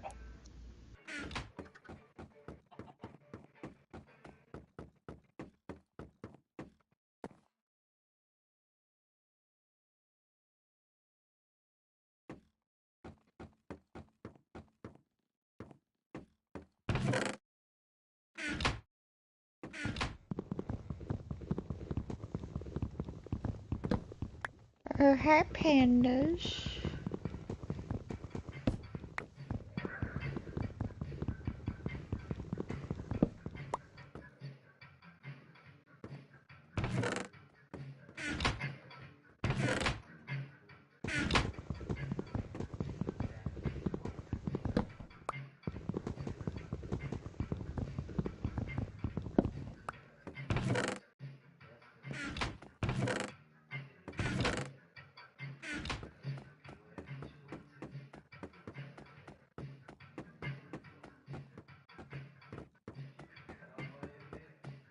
What am I doing? Oh my god, I'm such an idiot.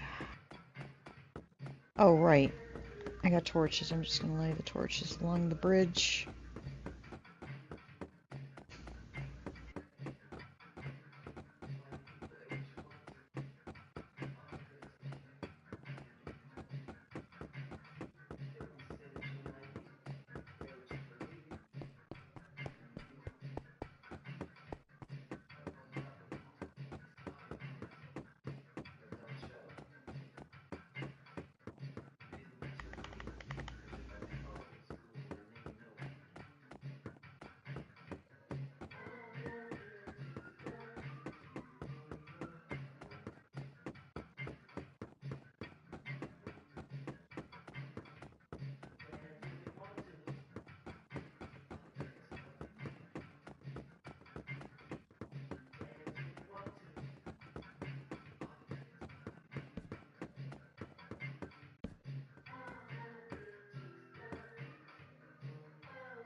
There's a village over there. Okay, good. We got another bed down here.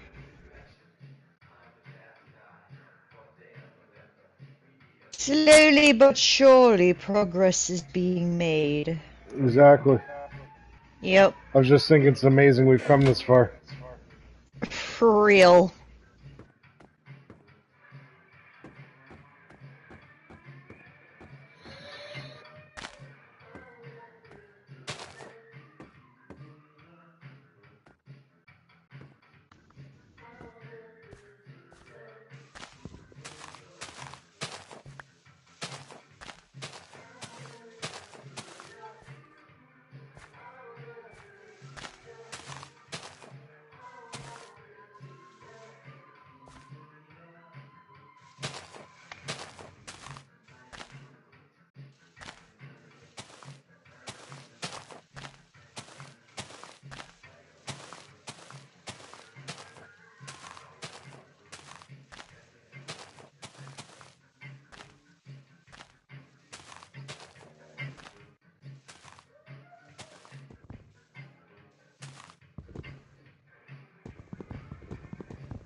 Dear alcohol, could you stop making me pee every 5 fucking seconds? Thank you very much.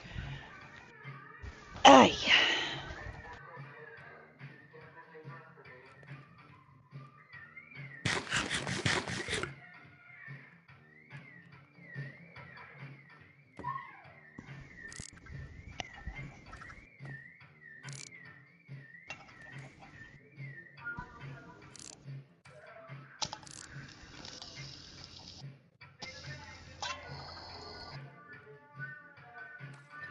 Hey! We're moving Hey, in on a what? house I attempted to build once. In the middle of the fucking night. Oh? Yeah. Yeah.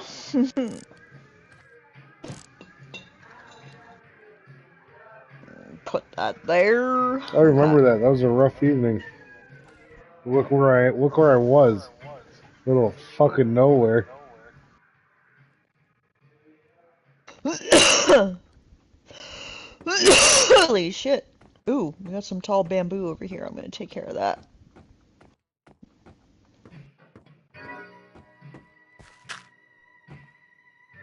Yes, Yasmin, or Clementine, what are you doing?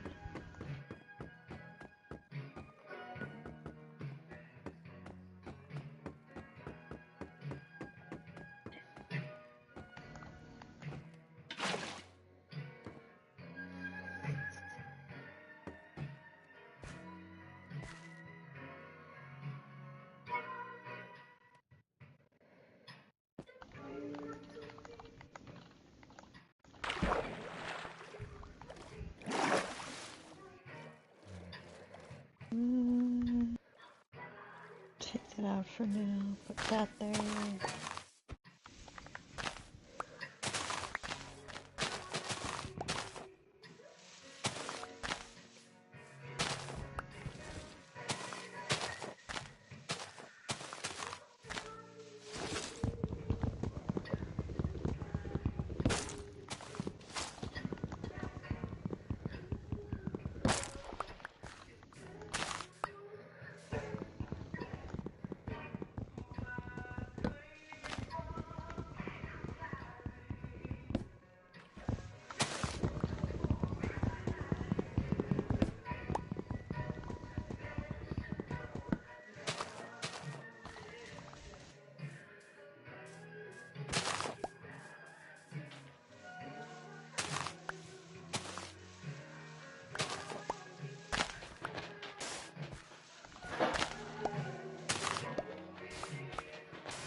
How was it?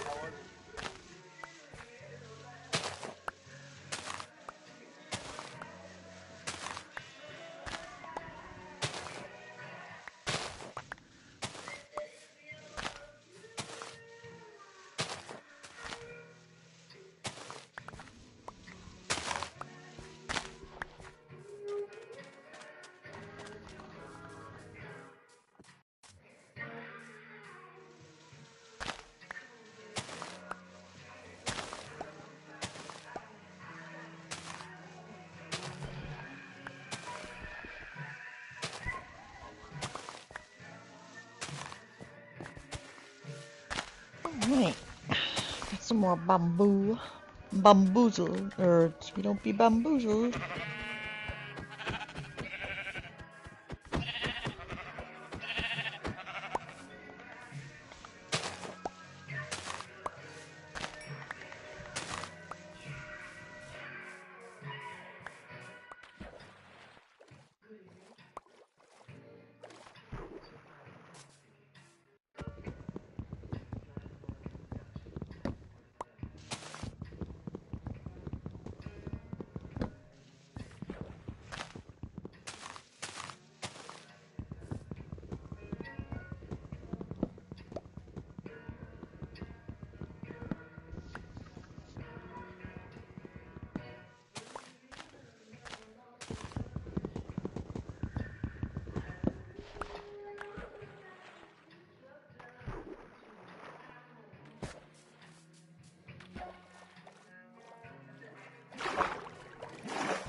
See what I mean about waterfalls? Oh, jeez.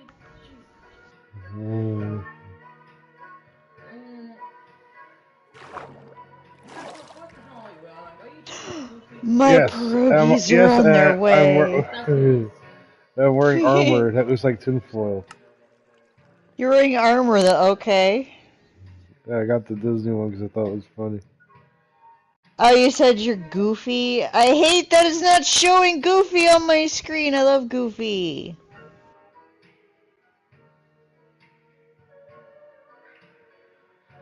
No, I'm Donald Duck. Also, so I know how small Ah, Donald Duck is my favorite.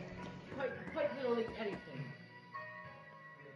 Donald Duck is my favorite Disney character. Criminally underrated. Meanwhile, Mickey's the one that becomes the face of Disney. Like, really? I don't think we should build a campfire up here. I don't think that's safe. What, everything's made out of wood? No. I set the bridge on fire doing the lava casting on the support pillar. I had to put it out real quick.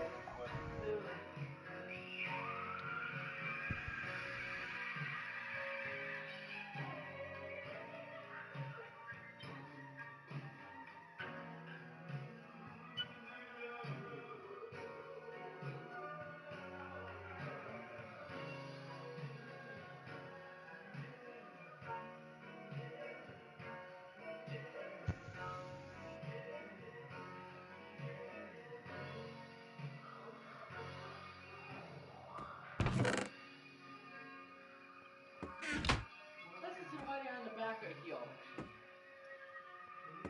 I was dreaming when I woke this, so forgive me if it goes astray, but I woke up this morning and I could have sworn it was Judgment Day. The sky was all purple, there were people running everywhere, trying to run from the destruction, but you know it didn't even kill because they say 2000 party was over, out of time, so tonight I'm gonna party like it's 1999. That's a lot of text for the back. See, if you could do that, you could be a billionaire. Do what? Just write something that doesn't even make that much sense like that. It sounds cool. Doesn't have to make that much sense as long as it sounds cool. Remember that.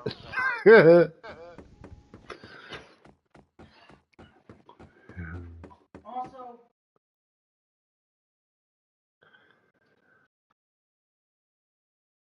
what was the song 1999 by Prince Britain? Oh, I don't remember. Nothing cool. 1982. Yeah, he wrote a song about a year that wasn't gonna happen for another 18 years. Yeah, you did. Yeah, that's Smart. guaranteed quite a few more albums. He was like, trust me, in 20 years, everybody's going to be playing this song. Everything, I bet that song of the century, that'd be a good way to get a bunch of people to buy your record on the turn of the century.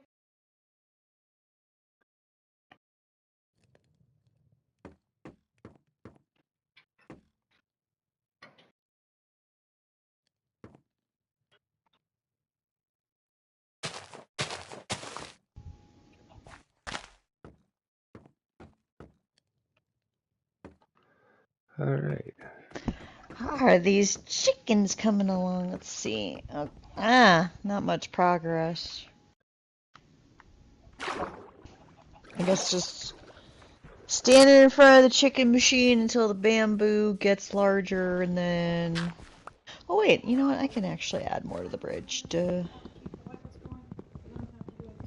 Are you going to sleep? Yeah. All right. What time is it? 7 o'clock my time, which Alright. is... Well, have a good sleep, kiddo, and I'll wake you up in the morning. Night, little man. Night.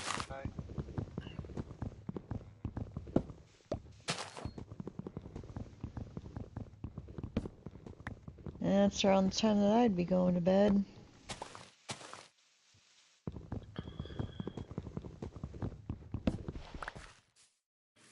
Kid is surprisingly responsible. Yes, being he my is. offspring. That is very, very good. Very, for very real. good. not a lot of kids are responsible these days, and disturbingly enough, not a lot of adults are responsible these days. Kind of scary. I'm gonna chase that cow so I could drink milk out of it. Can you, you know what? You can't get milk in this game. I'm kind of disappointed. Just go up to a cow with a bucket and hell to. Really? Shit, so you can get milk. Yeah. I wonder if you can make, I wonder if you can You make can milk a cheese in goat, this game. Milk a Well, goat? That's you need awesome. milk to get to make a cake. Oh, yeah. You know, kind of, they should have cheese in this game. They Make should cheese. have cheese in this game. I'm surprised they don't. Yes, exactly. You should be able to make cheese in Because this it's game. like this game has a very cutesy, fucking cartoony aspect to it. And that's Yes. like classic. Like look at Tom and Jerry, man. Oh, we need Tom and Jerry skins. That'd be awesome. Speaking of cheese baking, I noticed that one video that you shared about survival and building skills and stuff. Yeah. They mentioned cheese making as a good one. I'm like, that's something I would like to do. Would be Yeah, cool it's not to do. easy. But Oh yeah, you're talking I've about watched cultivation the best cheese and makers on the planet with some documentary, and it's like some of these people they'll make you a gorgeous cheese in an afternoon. Like other cheeses need to be aged for years. It's like it all depends on what cheese you're making. There's so much to know. wow. So I was just thinking about that, like, man, it would be cool if I could learn to make cheese, because cheese is You like, could start just watch videos on it. It's how you learn how to do anything yeah, these days. that's true. Oh, well, I learned how to Step one is sew, I bet step one is pick what or cheese not you'd like sew. to make. I was like thinking, not so. I learned how to knit thanks to YouTube. Yeah, knitting's hard.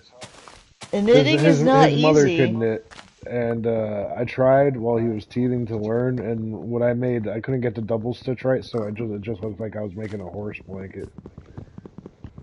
Oh yeah, I made a scarf. Actually, surprised. I need to get back into doing that. I Ask used Tina, to she's enjoy great that. at it. Oh yeah, oh yeah, that's right. She does knit. Dude, I Oh still wear. yeah, Dude, she I made still you wear. that She beautiful made me a scarf. hat. I still wear that hat constantly. That's like my winter hat. That is so. I don't have Oh another yeah, that's winter hat. right. That's my She winter made you hat. the hat. Oh, Great one for him too. yeah, I need to get back into doing that because that was pretty fun. Nice way to pass the time, and you're doing something. Like you're making something. Yeah, it's very handy. Mm-hmm. Like people need blankets and stuff. I know people that crochet. I'm like thinking, crochet is interesting, but I think I like the knitting because it's the old grandma feel to it, you know. Yeah.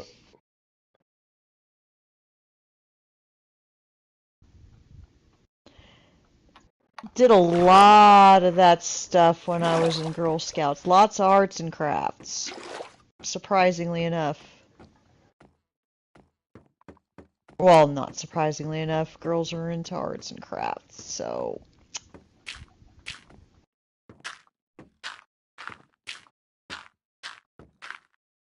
I think I still have my Girl Scout vest too.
Aspen, what are you looking at? Hi, baby. You're so cute. Don't bite me. Atta girl. Ow, I told you not to bite me. Stupid ass cat. Okay.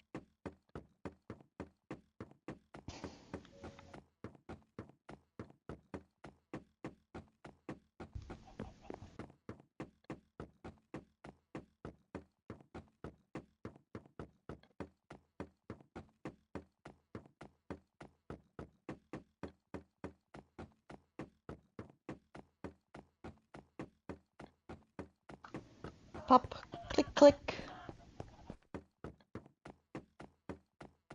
Okay, there's number 20. Let's just stand here, wait for more stuff to be added to the chicken machine. At least until the bamboo plants are much taller. Mm-hmm. The only other task is to grab dirt, but I already have a stack that grows Oh, you in do? medium Okay. dirt. I was like, well, how are we're gonna have to go down there to get some dirt. Yeah, it's easier to wait. We just use my water bucket. Let's just chill here and wait for chicken. Oh yeah, how many points do I have with Shell Shock now?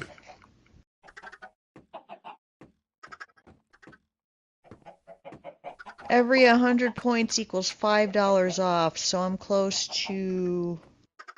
Well, I'm almost 500 points.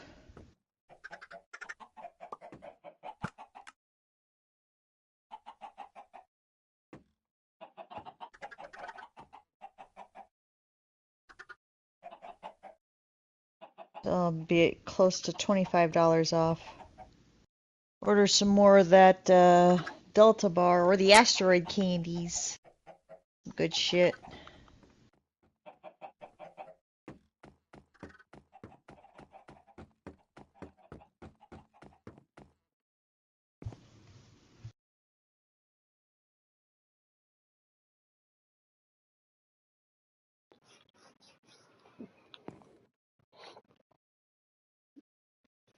I'll be so glad when this project is over.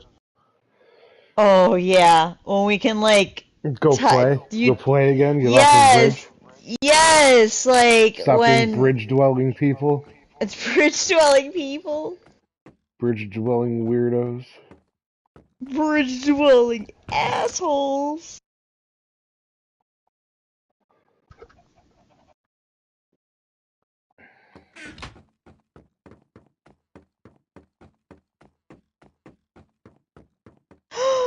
My pierogies are that's out in front of my house, right? Oh my god, yeah.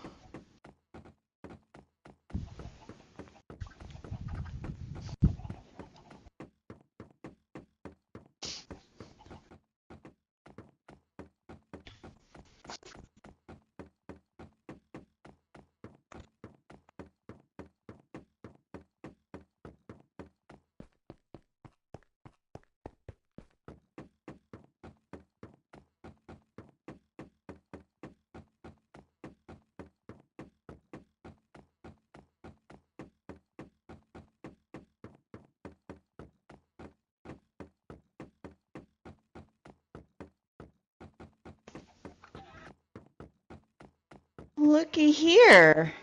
I got a box with Jesse's name on it. Oh, really? I did. You should send it to me. It's got my name on it.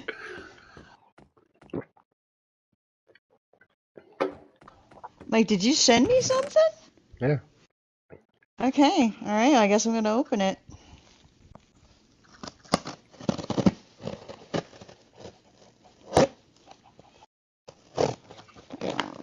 Okay.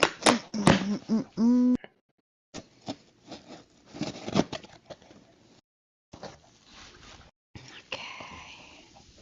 Ooh, this is exciting. Yeah, it sent you like 3 different things, so I don't know what came.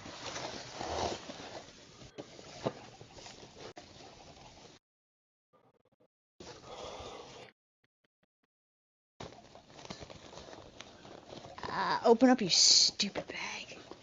Shit.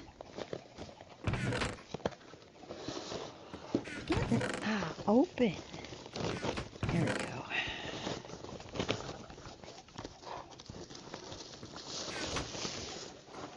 go. Ooh, what's this? Looks like some sort of box. Okay. Open up the wrapping. What's the... Boy! Oh my god! Thank you! What was it? It's the Nightmare on Elm Street collection. I don't have cool. this. I know. Excellent! Oh my god, I finally got Nightmare on Elm Street on Blu-ray. Hell fucking yes. Oh, this tree's growing right into the bridge. Oh my god, I'm so happy about it because I love Nightmare on Elm Street. You know what? Actually, funny enough, I haven't seen the last movie, Final Nightmare. Oh yeah, that was weird. That one's, I mean, I've seen bits and pieces of it. Isn't Yaphet Kotto in that movie? Yeah, but that doesn't save it. yeah, it does get a little, I remember it got pretty fucking weird. That got really weird, Got yo. cameos by Roseanne and Tom Arnold. What was that? Oh shit, I remember that. They're not as themselves. They're just like random townspeople. It seemed like The Dream Child was like the last decent Nightmare movie. And you know what? I will give part 2 another watch. It just doesn't work at the end. Yeah. I just remember that was like... Like if the kid's gay and stuff, it makes sense for Freddy to use that against him and shit. But,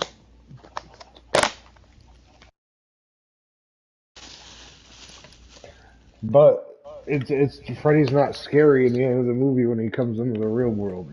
No, he could have gotten jumped. Let's face it. To me, Freddy was scariest in the first movie. Oh yeah. And you know what? I think my dad nailed it. It's because you don't see Freddy's face much. He's in the shadows most of the time. Yeah, and he does fucked up shit like drag her body down the hallway. Yeah, like when he was chasing not Nancy, her friend. Oh shit, why am I forgetting her name? What? Tina. Yeah, Tina.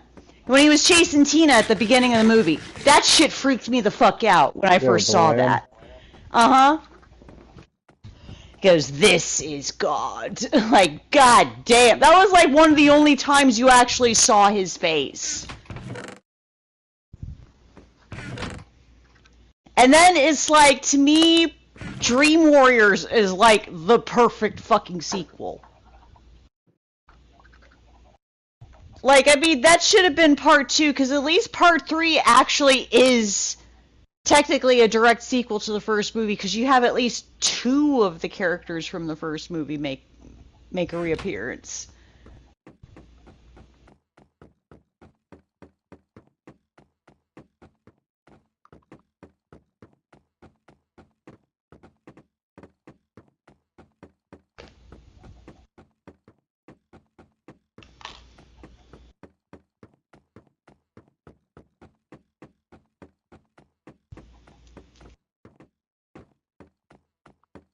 Oh my god, these are so fucking good. Oh, they gave me sour cream with it. Oh my god. Mm.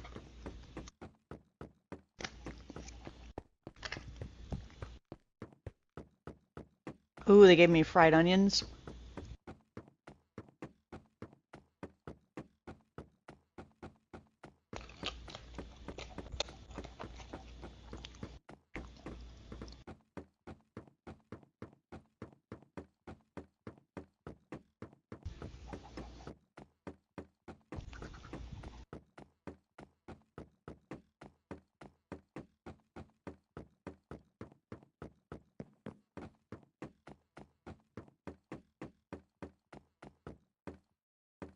You know, honestly, if you think about it, like, Nightmare on Elm Street is like that one horror franchise that hasn't ended in a complete train wreck.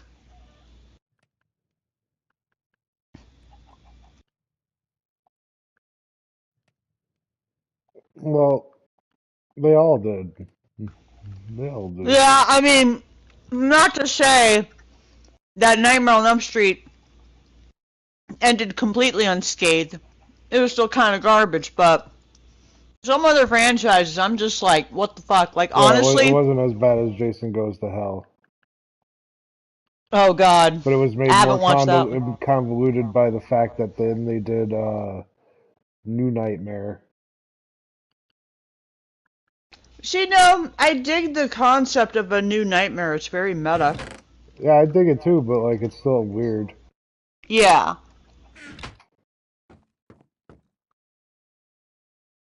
But I mean, think about it, right? Like, to me, like, when it comes to Halloween, it's like the only good Halloween movies to me are the first three. Yes, I said Halloween 3. Um, yeah, and then Friday the 13th ended completely badly. I mean, at least, and then thank God Evil Dead didn't end on a bad note, but then yet again, we could use more. But then, But yeah, I but know then that's they not gonna happen. rebooted it. Oh yeah, with Evil Dead Rise, which is like, that's not evil. That's not an Evil Dead movie. Sorry, not sorry. Like, Bruce, darling, I love you, but why did you attach your name to this product? Like, seriously, for real. Money. All right, money. Money. That's why. It's all about them Benjamins, baby.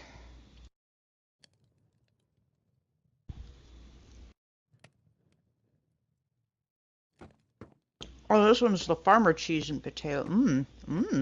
Ooh, that goes good with the sour cream.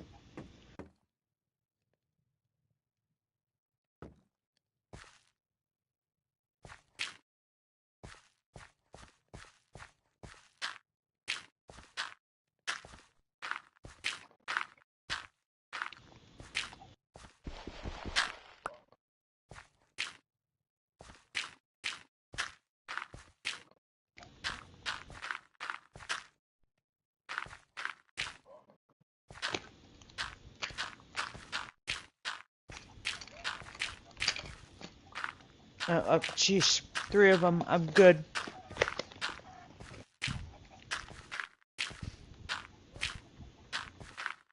Oh, looks like I can cut down that bamboo tree. Those bamboo trees.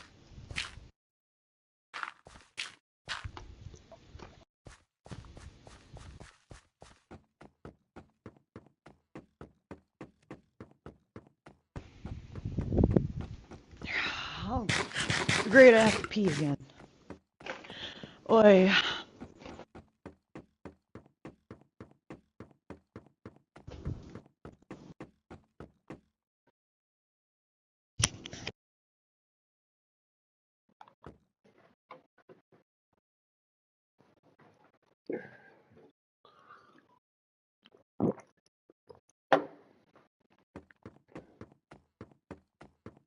Hop it in the bed.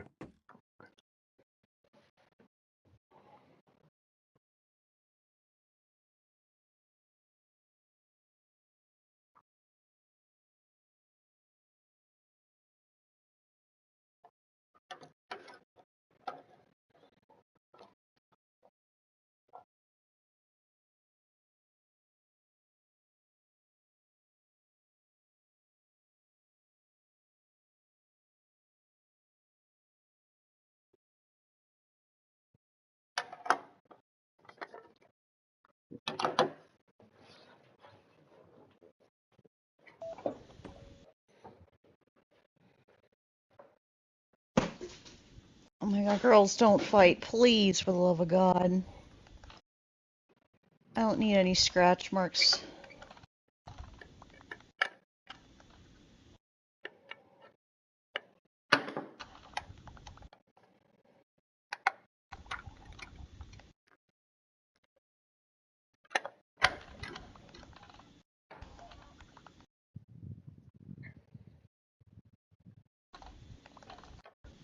I got something called garlic, mushroom, onion perps.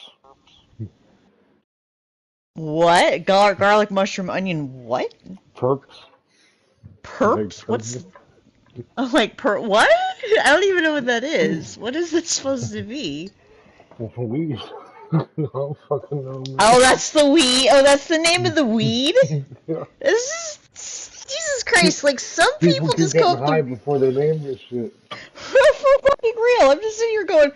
People come up with the weirdest names for weed. I'm like, what the fuck? I mean, for fuck's sake, So someone they came up grew with... this weed that they smoked a little bit. They're like, I got the name. This. Somebody came up This with the is name... best pizza. This is the best pizza ever. This is the Somebody name of came my up with- fucking product now.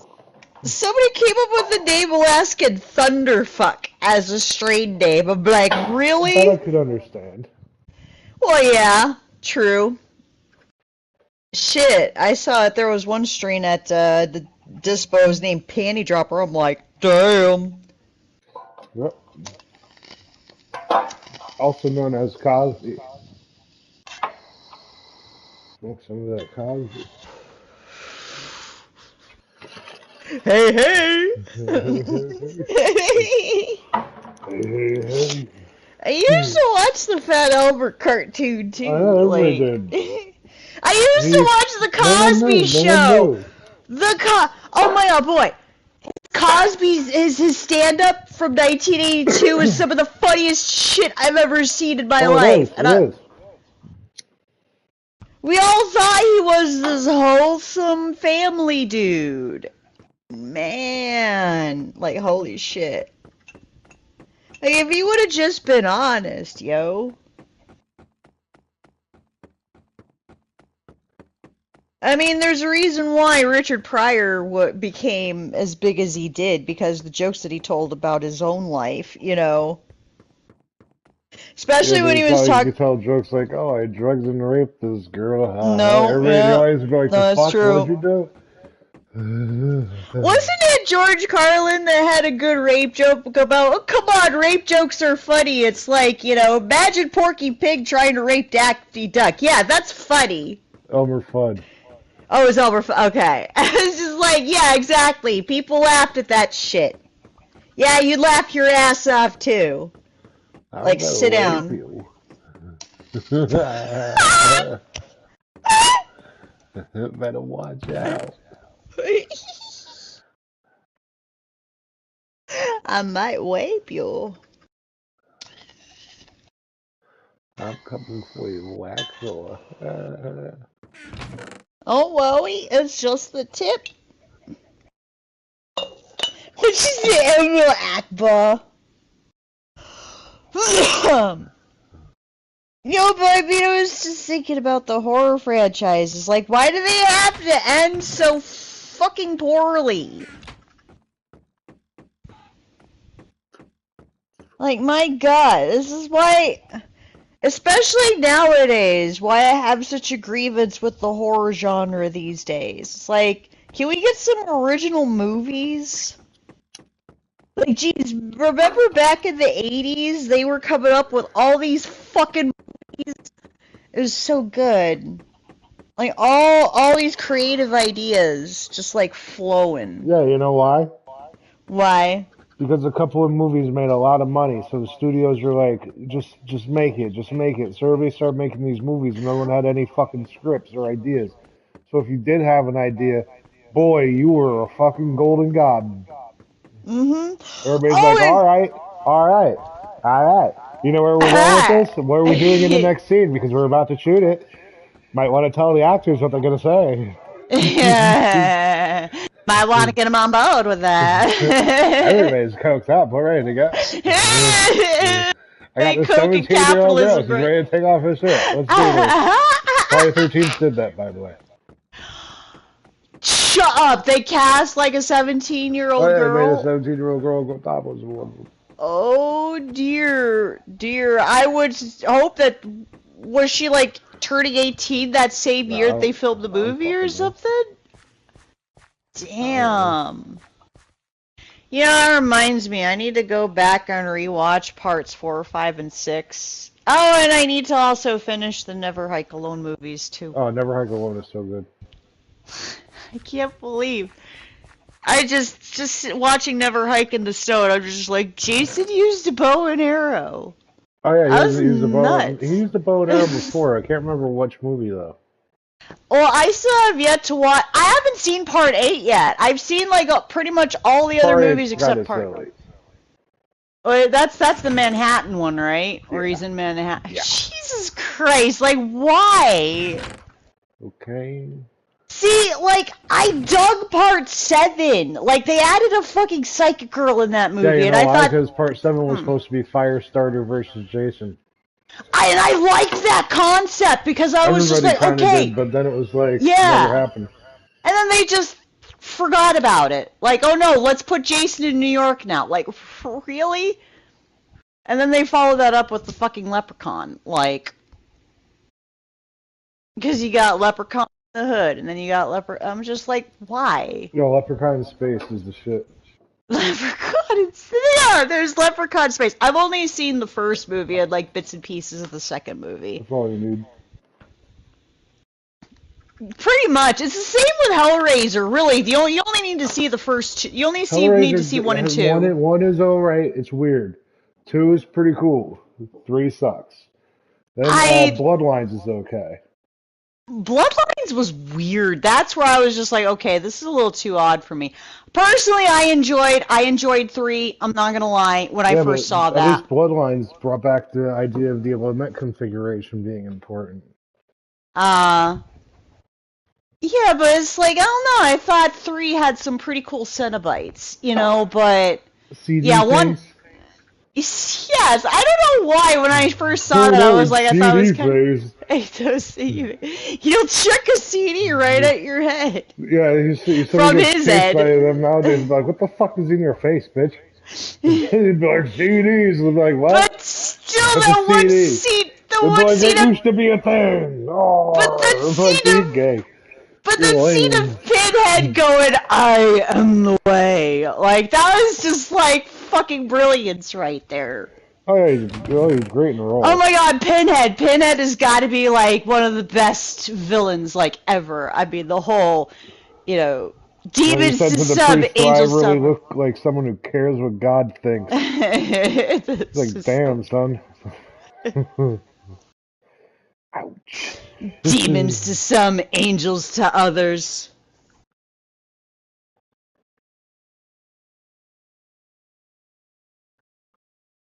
Yeah, the movie was fairly accurate to the book, but then of course Clive Barker directed the movie, and this is the same guy who wrote the story.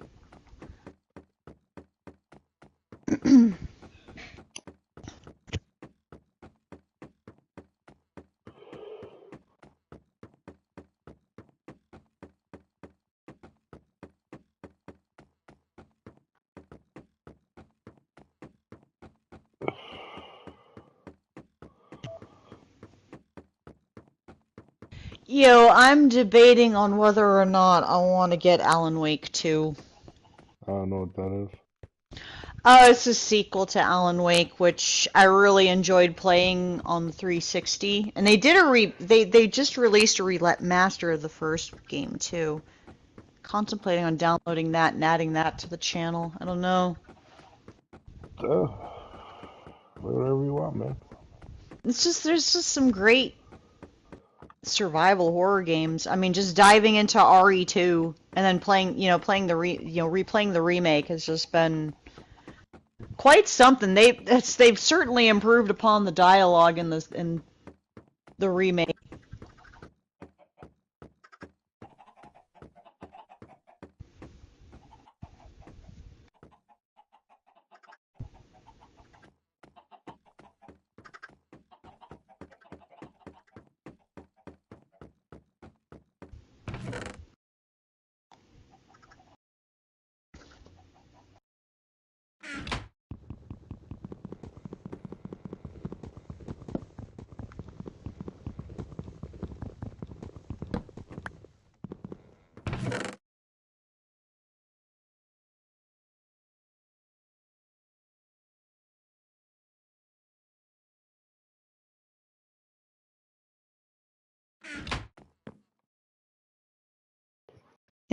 Two great minds think alike. Can you harvest up this bamboo while I keep moving this shit over? Sure. Oh, I see some tall trees over there. Okay. Yeah, I was just waiting for some bamboo to grow.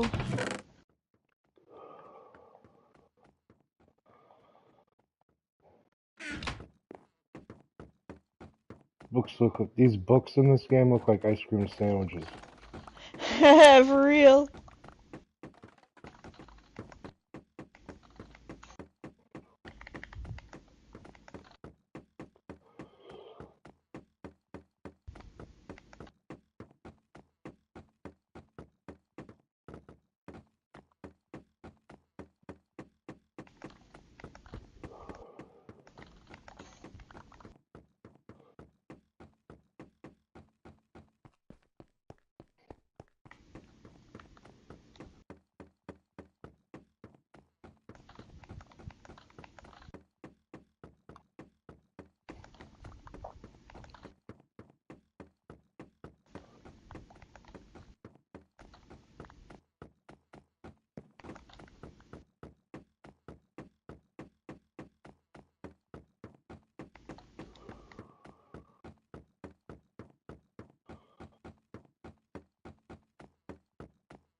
Thank God I got like extra chicken on me.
I don't know why, but it seems like this month is warmer than last month. Interesting. That means it's gonna probably start getting cold real sharp real quick. Yeah, don't jinx it, How, Jesse. this is how it goes around here. Like the one that goes, baby, hell no, deep freeze. No, you gonna die in this below 0 degrees. That's why it's like it pays to live in AZ, because despite the sweltering heat, the rest of the seasons are very nice, especially the winter. And if you want snow, you just drive like 4 hours up to Flagstaff, or from where I'm at, like 2 hours up to Payson.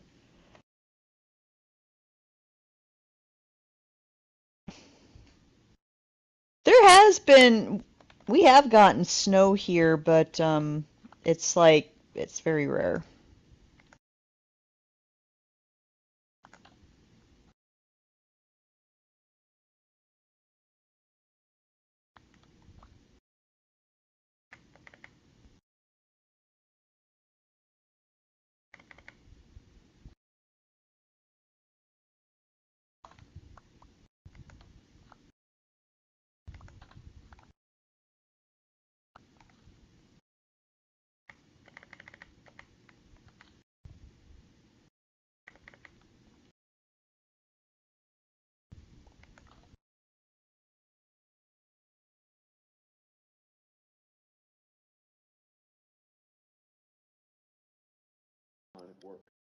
Can you hear that all right?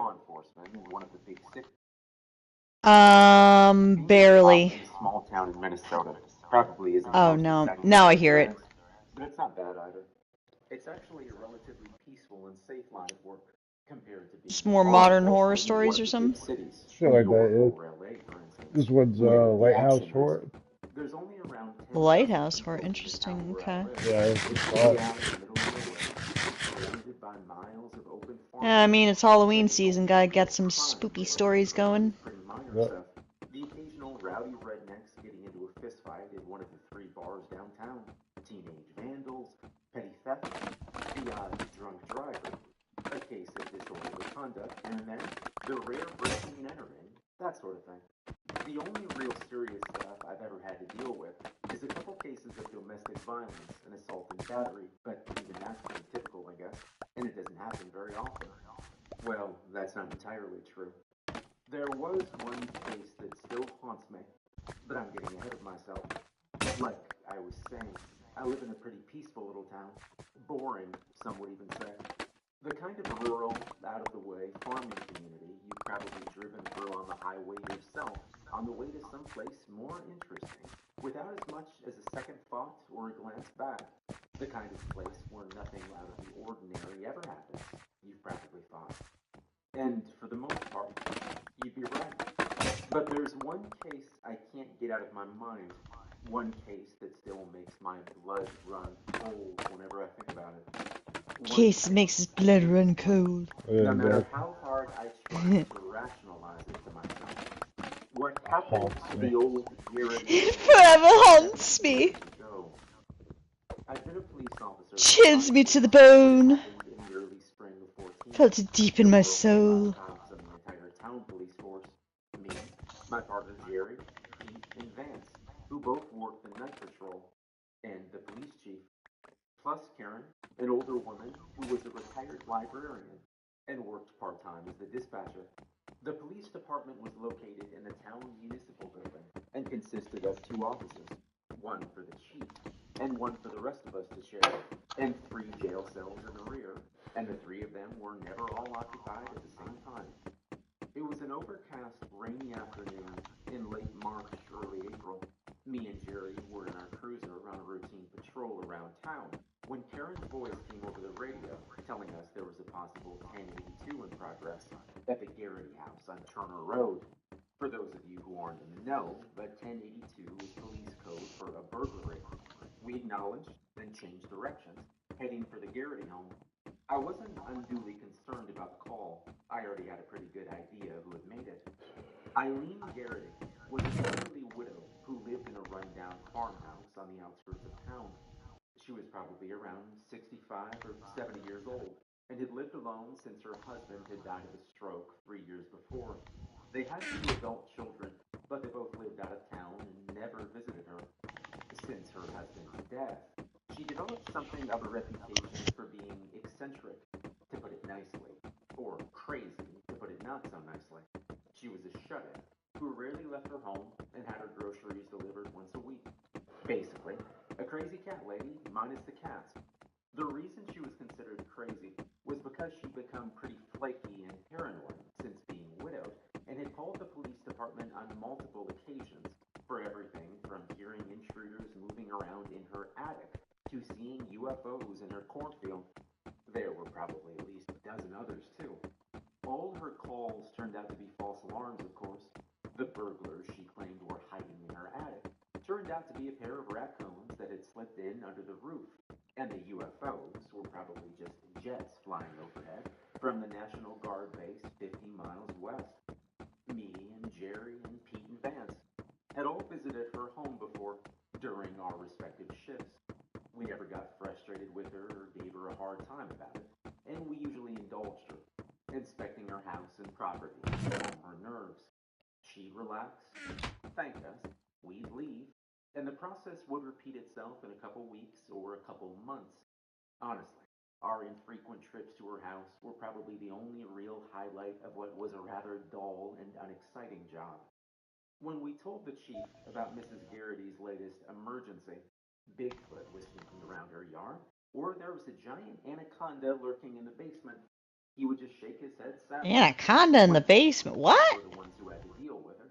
They'd tell us all about her most recent ordeal when me and Jerry saw them at the end of their shifts and the start of ours. They'd usually smirk in a mean-spirited way, and Pete would twirl his finger next to his temple before they left. Jerry and I just felt sorry for the old woman. It couldn't have been easy for her. A frail, nervous, lonely woman living all alone in that old crumbling house with no friends or close family. I suspected she might be senile or maybe entering the early stages of Alzheimer's or dementia. We worried about her living there by herself, almost a mile from the nearest neighbor. If her health suddenly turned bad, or she had an accident and couldn't call for help, well, there wasn't really much we could do about it. A couple times, I looked up the numbers of her daughters and son, and I tried calling them about possibly placing her in an assisted living home. If you need more torches, let me know. I got some. But the I one got. time I managed to reach her son, Okay. as I was explaining his mother's situation to him, he interrupted me by telling me he was too busy at the moment and would call me back, then abruptly ended the call. He never did call me back. From then on, they always happened to be unavailable and never answered any of the voicemail messages I left them. So, Jerry and me turned onto Turner Road and drove up to Mrs. Garrity's house on the gray, rainy late spring day, certain that the old woman was just overreacting yet again to something relatively minor and her imagination was just playing tricks on her. She was waiting for us outside on her porch when we pulled to a stop. I'll never forget how she looked. It shocked me. She'd already been a thin, frail woman the other times we'd been out there, but we hadn't seen her in probably a couple months since her last false emergency, and she'd changed drastically since then. Now she was gaunt, almost emaciated, her cheeks hollow and dark rings around her bloodshot, sunken eyes. Her gray hair was tangled and didn't look like it had been washed in days, maybe weeks, and the dress she was wearing was wrinkled and dirty. Her physical appearance was alarming enough, but there was also something about the way she was staring at both of us, with those dark, dull eyes that seemed to look at us, through us, and past us all at once. It reminded me of old photos I'd seen of American soldiers in Vietnam.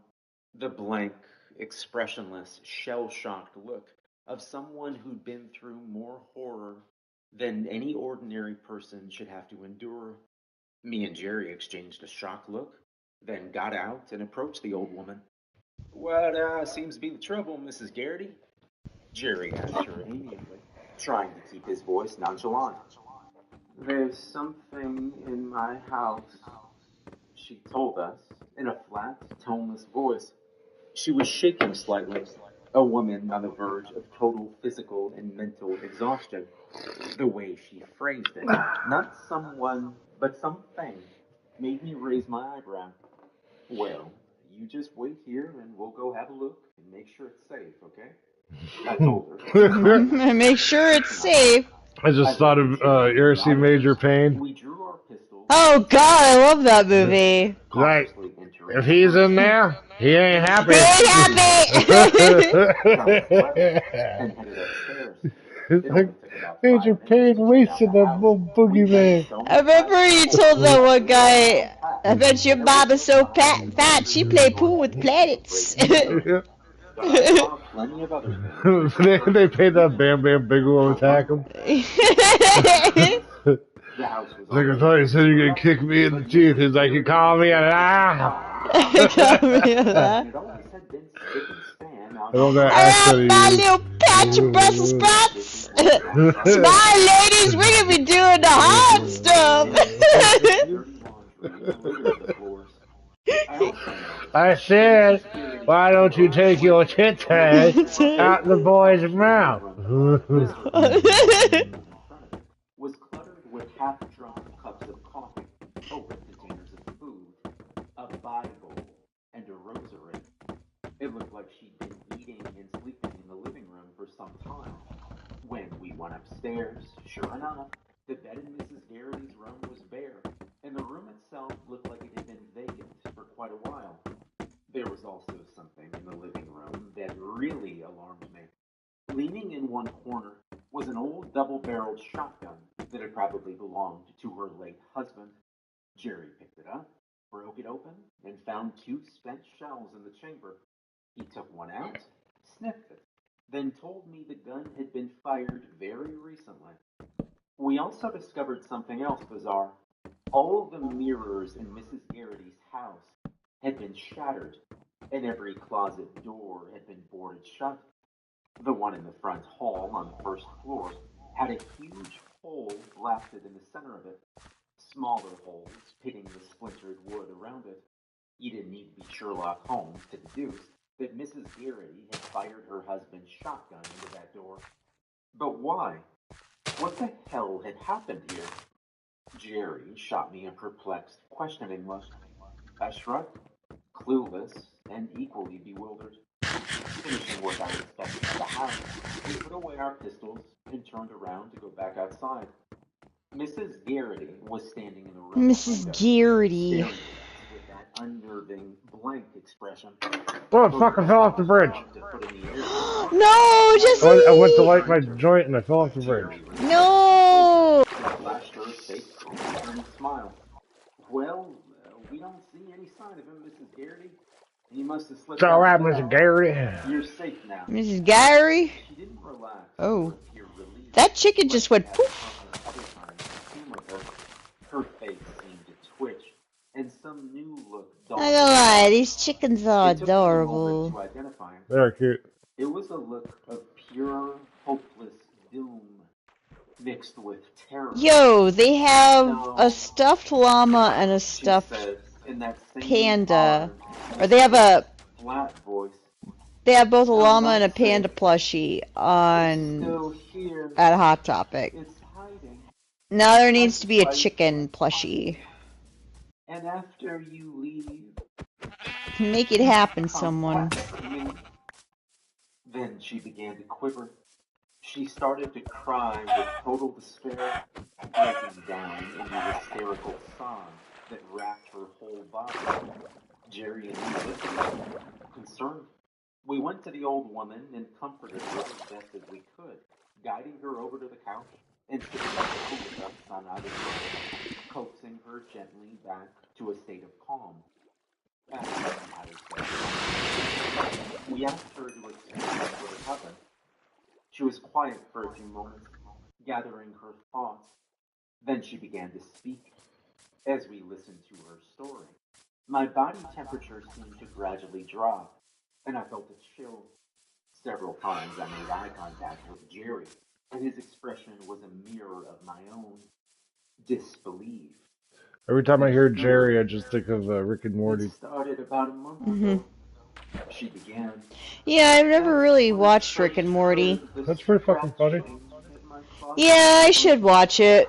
I think it's on, oh yeah, it's on Max because they got Adult Swim on there. There's a big controversy right now because they just changed Oh. voice actors because the guy was like accused of a domestic. Oh yeah, was it Justin Roiland, I think is I don't remember his name. the guy's name, created Rick and Morty. I can't recall. I think they since dropped, I don't know if they dropped the They charges dropped or the if he's been charges, convicted. but other people have already been like, "Oh, they dropped the charges." But really, he did it. Come on. I'm like, I He have no idea. did it, like, they dropped the charges, yo, I don't know what to tell you. Time she grasped the knob, she'd been overwhelmed with a sudden, irrational sense of unease. No, I wasn't there. I have no idea what the fuck happened. I still don't know what the whole story is. Sounded too deliberate, too gentle, too deceptively harmless, as if something was trying to lure her into opening the closet door. To be safe, she'd started locking her closet door. Creates so many feathers. Over the next several days, the scratching had gotten louder and more intense, as if something was trying to tunnel its way through the wood. One day, she opened her closet door and found claw marks on the other side. Claw marks that were 6 feet. Claw marks, eh? That looked Mother- like Oh Fucking wait, claw marks. how many times did they say claw marks? Their emphasis on claw marks. Emphasis on claw. Emphasis You on heard me? claw. Yeah, You heard me. exactly. You heard me. a voice that seemed to be coming from the locked closet door. She was bewildered, even more so, because she recognized Okay. the voice. Got a little more chicken coming in. This Her is dead progress. husband. Bill's voice. Oh shit, I got top off my To tea open the already. closet door, telling her that God had sent them down to take her up to heaven, where they could be together again and young like they used to be, forever. At this point, Jerry I think I had my fair share of drinks for the night, so time to switch back to tea. Then Alright. what happened? Yo, this strawberry cheesecake cookie is so sweet. Like, fuck, man. Mrs. Garrity said. I thought it had to be a dream. Poor Bill had been gone for 3 years, and since I was having a dream, I didn't see no harm in doing what he was asking me to. I got out of bed and went to the closet. I reached for the lock, but then I stopped. Something didn't seem right. It was Bill's voice, and it seemed perfectly normal, but somehow it was wrong too. The way he was talking, it wasn't like how Bill used to talk. It was like Billy. Wasn't like how Billy used to trying to talk. trick me into opening the closet door. That doesn't make much sense, does it? Oh, Billy. Actually, nothing. Oh, Billy. But we just asked her to continue telling her story. Bill, or whoever or whatever was using his voice, had continued to beg her to unlock the closet. When she refused, Clementine, what are you the doing? voice had changed, becoming harsh and belligerent. It had angrily demanded she open that door, and when she'd still refused, it had begun to shout at her, using profanity and making obscene threats. Things Bill never would have said to her while he was alive, she said. Before beginning to pound She was like, Bill didn't have the balls to say that to me. the voice had begun to change, no longer sounding like her late husband's.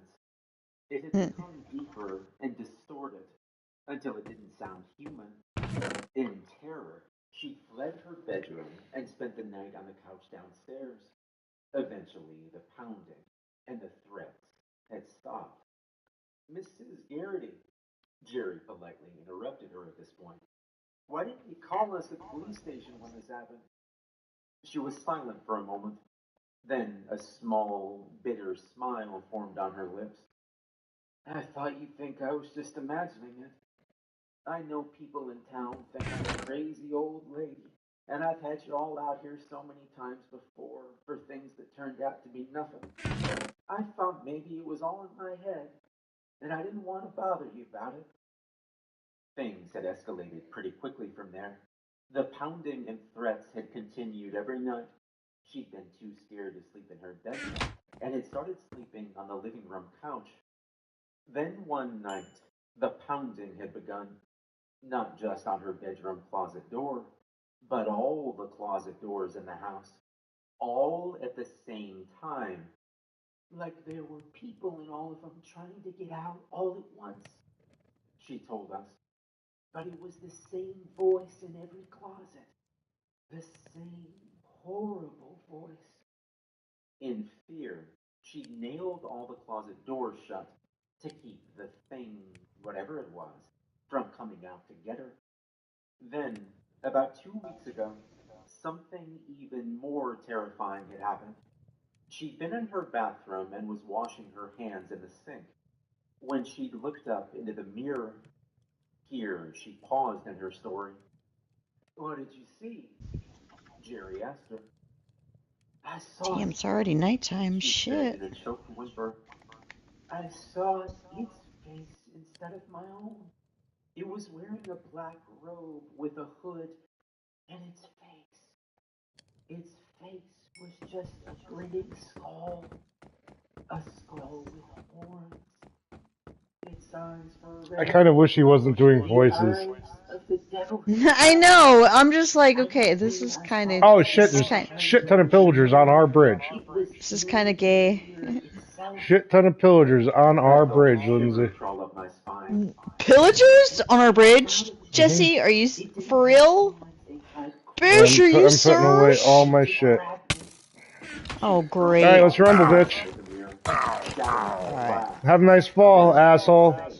Had done the same to all the other mirrors in the house. Where's your asshole friends? How could you stay in this house with all this happening to you?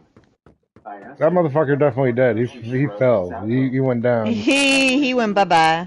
He went downtown. He went bye. Did the rest of them The nights despawn? were awful, but it They was Fuck must always have. I They're after not know. that night fast. closed. At least then I could get some The sleep. fuck? It always Where my hose stopped at? by The morning fuck? Where my house at? during the day. For real. She suddenly shuddered. We'll Until knock some 8 days motherfuckers off ago, this bridge. then it Give me another started happening banner. all the time, day and night. I wasn't safe no matter what time it was. It had all come to a head late this morning. Imagine if you The invaded town something like this racetrack just to was get about thrown to off more of it. That would violence suck than ass. before, until all the Huh. closet doors were rattling in their frames. Mrs. Garrity knew that even with the boards nailed over them, it was only a matter of time until that thing broke through. In desperation, she'd begun praying and reading from the Bible, which had only caused the Much. entity in the closet Oh, to yo, I don't rattle have her near. muffler. Finally, she'd gotten out Oh, to a damn, shotgun that's a lot of and bamboo in fired the it through distance the over there. closet door. Okay. For a minute or so, there wasn't a sound. She told us. I started to think it was finally over.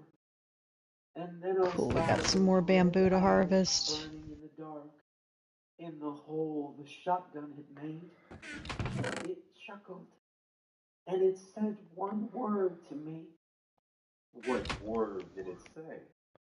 I asked her. Why am I doing that? Jesus. She said, and began to tremble. Harvesting a damn bamboo stick with another bamboo stick. Get your act together, Lindsay.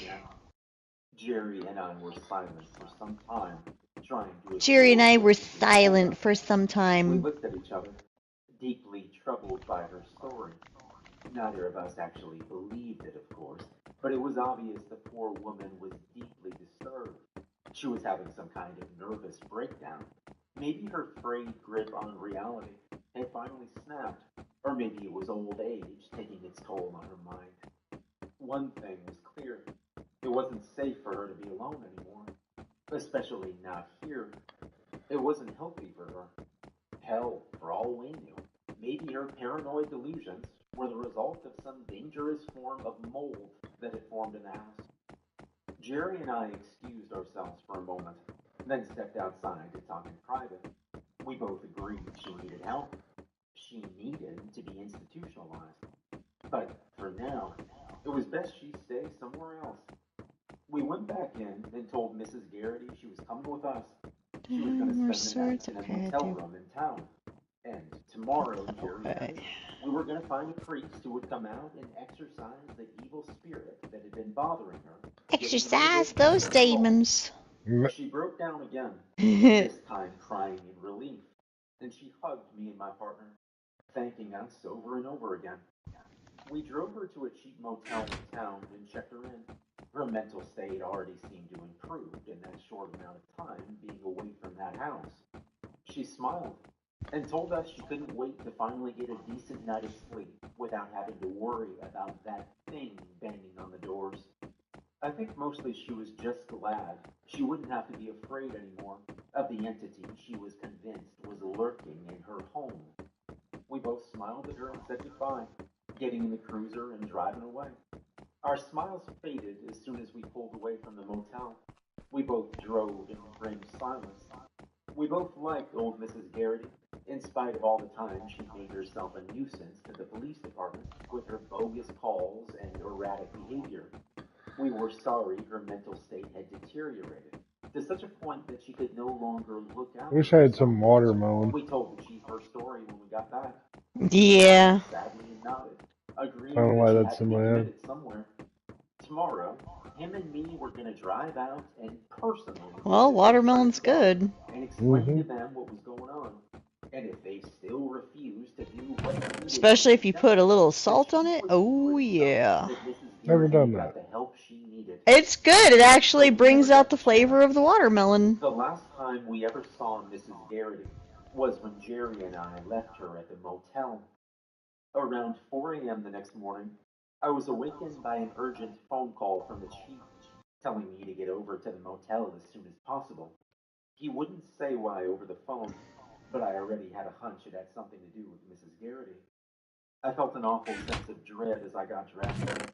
I wondered if maybe she'd taken her own life in that motel room.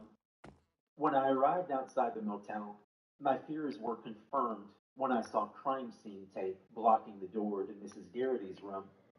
The chief, along with Jerry and Pete and Vance, were gathered outside, along with a couple cops from the state police and a pair of detectives from the city. The chief greeted me with a grave expression as I approached. He told me that Mrs. Garrity was gone. At first, I thought he meant she was dead. Then, seeing the solemn look on my face, he clarified himself. She was literally gone. I looked at him, confused. I saw something in his eyes I'd never seen before, something that caused a ripple of fear in my heart. The chief was scared. He told me he didn't know what to make of it himself. People in the neighboring rooms had heard blood-curdling screams and sounds of violence coming from Mrs. Garrity's room around 2 a.m. And then nothing. They'd called the police department. Pete and Vance had been the first to arrive. They'd pounded on the door, but there'd been no response, so they'd forced the door open. When they saw what was inside, they called the chief himself. What did they find? I asked him. Maybe you ought to come see for yourself. He told me. Leading to the doorway and under the crime scene tape, he explained to me that they found no sign of forced entry and that the door and windows of the motel room had all still been locked from the inside when Pete and Vance had showed up. I took a look around, feeling a shiver run through my body. There was fresh blood splattered around the room, on the walls, the floor, the bed, even the ceiling.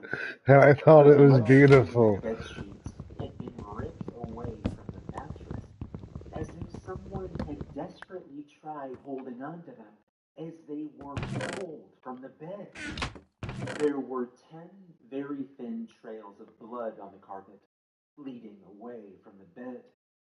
10 thin trails of blood that had been made by 10 desperate, terrified fingers clawing for purchase as their owner was dragged away. I followed the bloody finger marks across the floor, away from the bed, to where they ended, at the closet. I looked at them, then I looked at the chief. He looked back at me, his face hard and impassive, but I could see fear in his eyes. I approached the closet. The door was standing open. I stood there, looking in for some time. The closet was empty, completely empty. There wasn't even blood on the floor. They never found Mrs. Garrity.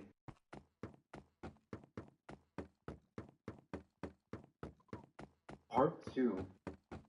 I told you in my last post that the Garrity case was the scariest thing that ever happened to me, and that apart from that, nothing much out of the ordinary has ever happened to me in the course of a mostly uneventful and rather dull career enforcing the law in a rural, middle-of-nowhere town most of you have probably never even heard of. Well, until about a week ago, that was mostly true.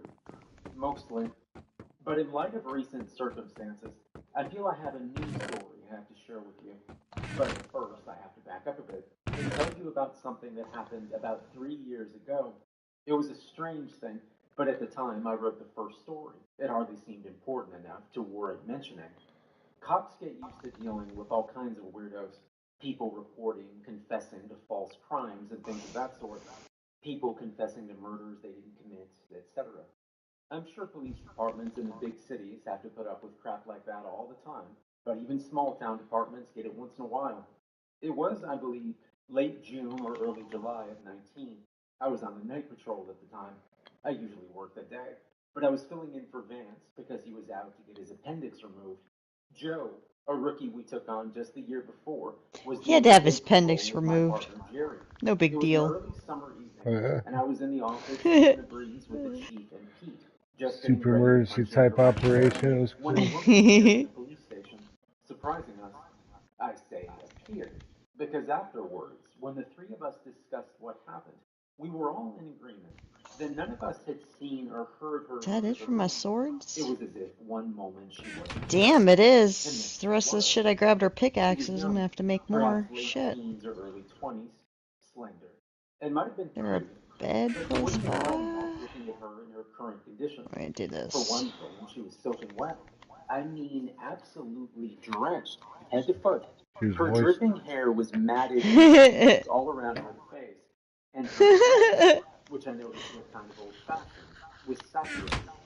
She was panting, completely out of breath, as if she'd just run a mile, and her eyes were frantic and wide with fear. Another thing I noticed was she was very pale, unnaturally pale. I mean, her skin looked almost bone white. I guess we were all pretty taken aback by her appearance. For a few seconds, the three of us, me, Pete, and the chief, just gaped at her in shock. "Please," she said, "you have to help me." The chief, who had been sitting at his desk working on a jigsaw puzzle, Said, fuck found this his shit. voice. "What seems to be the problem, ma'am?" he asked, a little awkwardly. He's like, oh, goddamn. "Someone kidnapped me. I managed to get away. I think they were going to kill me." We all exchanged a sober look. Things Everyone, like this that's didn't happen fucked very up. often in our town. "Why don't you have a seat and tell us all about it, ma'am?" the chief asked her politely, and gestured to an empty chair next to his desk. She sat down, trembling slightly, as if she was cold. The chief told Pete to go get a blanket for her, and Pete went to fetch one. The chief asked the young woman if she would care for some coffee, gesturing to the pot sitting on a table across the room. "No, thank you," she said distantly, looking past him into space. I don't trust anybody who turns down free coffee. "What's your name, miss?" the chief asked her. "Shirley," the young woman said. "Shirley Ann McDougal." The chief took a police report form out of his desk drawer. And she was like, oh, I'm sorry, I thought you were going to tell me a joke. He came back into the office carrying a blanket, which he offered to Shirley Ann McDougal.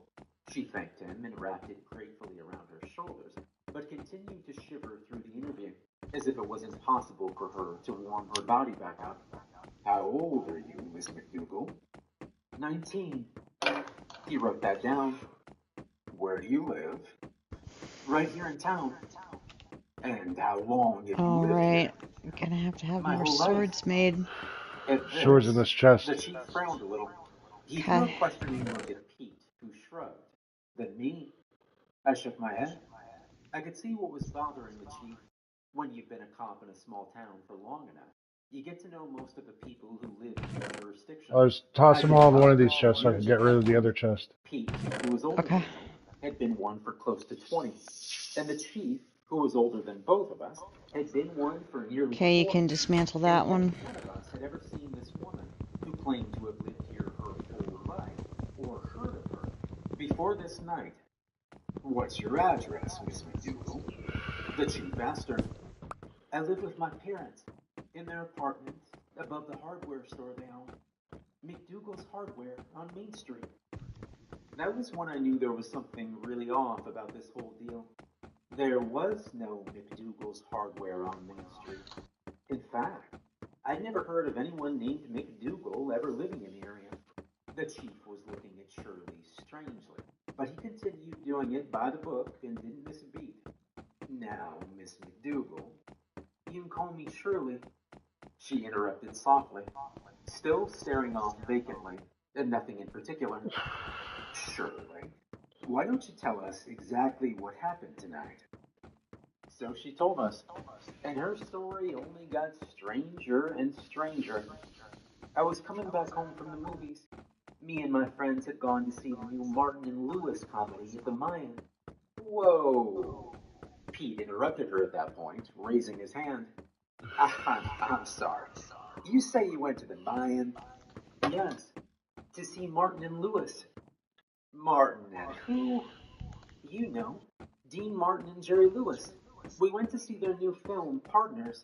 It just opened last week." Pete met eyes with me. The look on his face was a combination of confusion and bewilderment. He mouthed the words, What the hell is going on? Shirley just went on. Anyway, I was walking back home to my parents, and I stopped at Beckman's drugstore to get a chocolate malt first. Beckman's drugstore. That rang a bell somewhere in some distant corner of my memory. I dug for it, and after a moment it came back. Beckman's had been a pharmacy here in town when I'd been a little kid. An independent, family-run drugstore, complete with an old-time soda fountain, like something you'd seen back in the 1950s.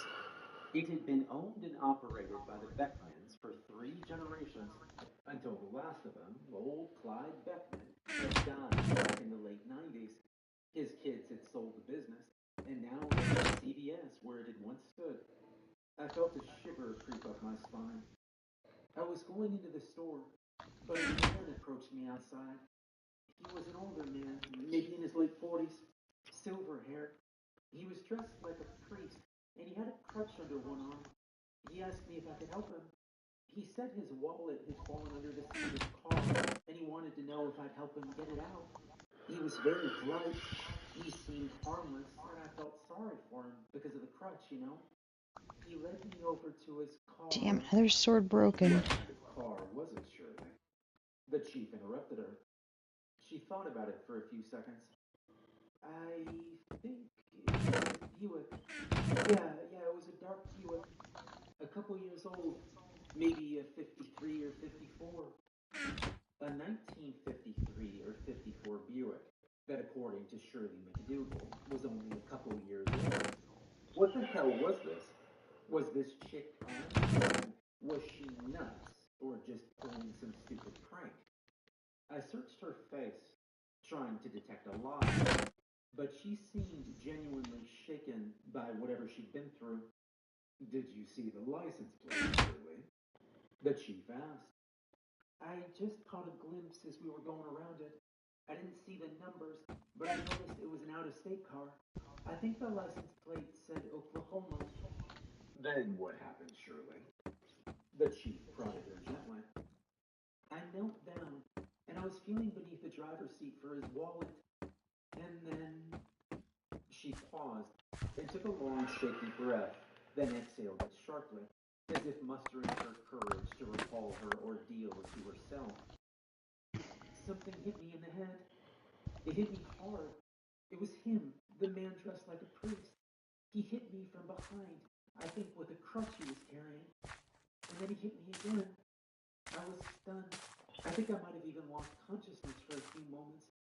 When I came to, he was dragging me around to the back of his car. I tried to fight him off, but he slapped me and told me to shut up or he'd kill me. He called me, She hesitated. I'd rather not repeat what he said. He lifted the lid of his trunk and shoved me inside, and then he slammed it shut. I was screaming at the top of my lungs and pounding against the truck, but he'd already gotten back in and started the car. And then he was driving. I was screaming and crying, praying, begging him not to hurt me. I told him I just wanted to see my parents again, but he kept driving. I don't know how long he drove. You got more bamboo planks? Maybe an hour. Uh-huh. Because I put a bed like right to the end, and I think it would be a dangerous save point until there's more bridge. So if you got more bridge, lay that shit down. Okay. Let's go back to the castle. We gonna do this. We gonna do this shit. I forgot I'm just like Donald Duck. Pounding, trying to force the trunk open, and then I don't remember. It just went black for a while. The next thing I remember is splashing around at the surface of the water. Alright, I got some planks to lay down, yo. Yeah, they play for fun. Hey, awareness. Hey, all down there. What up, awareness? Her story finished. Shirley fell silent. She lowered her head, shuddering. I got plenty of bamboo to lay down. We stood there, trying to make sense of what she told us. Oops. I looked at Pete, then at the chief. Fighter jet. The chief looked back at Fighter me, jet? a disturbed expression on Fuck his you face. talking about, homie? May I use the telephone? Shirley asked, looking up.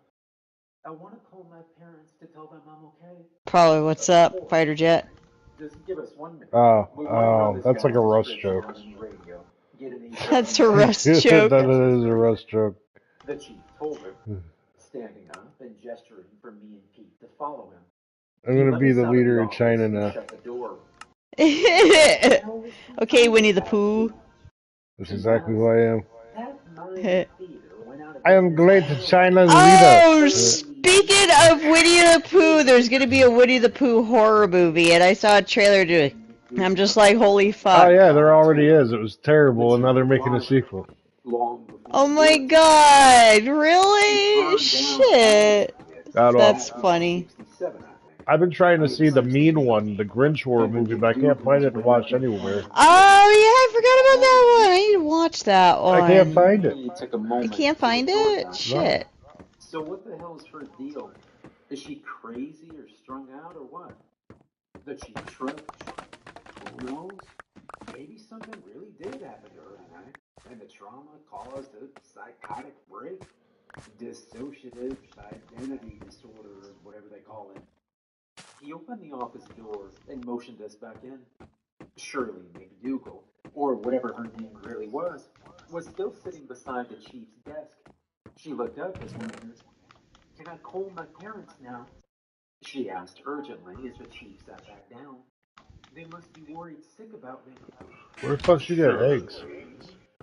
The chief said, staring thoughtfully. God damn, this is hurting my hand just laying these planks down. She blinked at him. What? Got another set to lay down too. Shit. What's this have to do with anything? The chief looked at her for what seemed like a long time. Shirley, he asked her softly.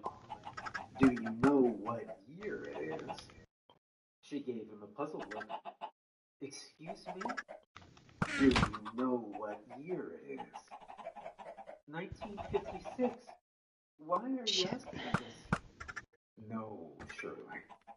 He said quickly, looking at her with passion. It's not 1956. It's 2019.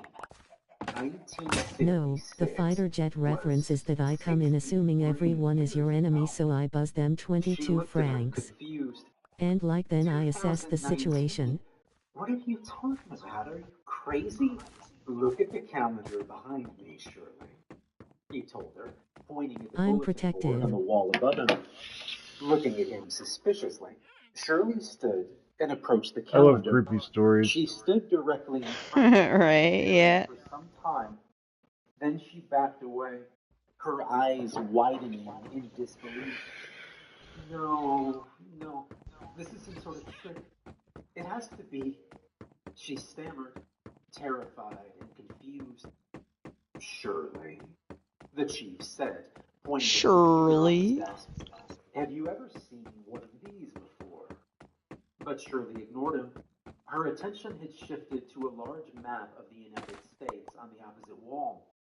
She stepped up to it, studying it intently. Ah, shit. And Alaska. That She was muttered completely quietly to herself. out of line She there. moved to the window and looked outside at the parking lot. The cars, she said. Her They're all voice so rising ugly. in panic. These women all look like shit. Why do they look so I'm gonna be the most beautiful woman ever now. Chief is like, goddamn right. You know, we all want to fuck you. Yeah. Name like with a name like Shirley. Clutching her midsection, her breath heaving in and out like she was hyperventilating. I think I'm gonna be sick, she uttered in a low, choked voice. Please, show me where the ladies' room is. I'm gonna be sick. I'm gonna throw up. Chief, who nodded, grim-faced. She binging and purging or something? Like, you gotta keep that girly figure sometimes, you know? Yep, you do. Keep an eye on her. Pete nodded. Then they stepped through the door and out of sight. Stick with the toothbrush. A long, awkward moment of silence passed with the chief, distractedly toying with a piece of his jigsaw puzzle, and me standing there, both of us trying to wrap our heads around what had just happened. The entire God, Lindsay making a bulimia joke. How dare you? to when Pete had taken her to use the restroom. Like, Had lasted no it's a lot more of than fucked 20 up shit in this world. I finally broke the silence. Another forcing out scoop a with the nervous laugh 22 to try to francs. lighten the mood. Here, Weird night, huh? look, there's a lot of things you I can buy stared with at 22 Smurf. francs. He just 22 francs. So, who should we call? The state cops or the hospital? I asked. He didn't answer me. He was still lost in thought, staring intently straight ahead. What's on your mind, Chief? Something just dawned on me a couple minutes ago. Something just dawned on me. Not quite sure. 1956 was 2 years before. Thinking back to all that Taco Bell that I had the other night. 22 hot dogs. I was 9. My parents used to do business with the McDougalls. I remember something from when I was a kid, overhearing my parents talking. Something about the McDougalls having a daughter that vanished under mysterious circumstances. I looked at him. Come on, Chief. You're not telling me you're actually buying into this thing, are you? It wouldn't be the first time something strange has happened in this town. He said, giving me a pointed look. I think you know what I'm talking about. I didn't answer him, but I did know what he was talking about. In my mind, I saw images I cared not remember.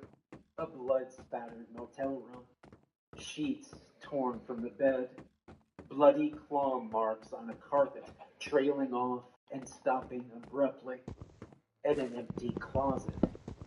I shuddered at the memory. And then suddenly there was a commotion from down the hall. Pete was yelling for both of us to come quick. Shit, what now? I muttered as we hurried out of the office. Pete was standing down the hall, just outside the women's restroom. He looked rattled. She's gone, he said as we got closer. What the hell do you mean she's gone? The chief demanded. See for yourself, Pete answered, and pushed open the restroom door. Oh my god, these things are so slow, Lindsay. Okay, now I'm relaxing. No need to attack. Vacant. What's slow? The chief turned to Pete. Fucking pandas. Where the hell did she go? Oh, those motherfuckers. Like, they're so adorable, but it's like, can you pick up the pace, please? We got a castle to get to. Looking anxious and scared, he muttered something to himself, something I couldn't quite make out. I asked him to repeat it. He looked at me. I'd never seen Pete look so frightened before in my life. I said, she was cool. Oh, we got some extra chicken. That's good. I'll take that. My hands touched her arm. Oh my god, can you come down in here and get these pandas? I don't have the patience for pandas. Okay. Of a corpse. I will kill Sure. them. I will burn everything. I'll set this whole thing on lava. This was too much Alright, like on me fucking way. annoying. This one Which went one into are the you god. Way back. There wasn't much to see. Wait, is it the first one? Yeah. 3 empty Okay. stalls in the sink. Oh, I I got got a one of ways them to go stuck in then. this fucking. Directly above the sink. I Okay. approached it, certain I was going to find it locked, but the latch was unfastened. I felt a weird sense of relief at that this avenue of denial, this fallback position of logical explanation, hadn't been blocked. Because otherwise, Chief, I said, windows unlocked, outside, quick. He ordered me. Me and Pete hastily followed him down the hallway to the main entrance of the municipal building. We went outside and looked around. All we saw was the front lawn of the building and Main Street beyond it, mostly deserted on this early summer evening. The window in the women's restroom faced the left side of the building. We went in that direction, but when we turned the corner, there was nothing there.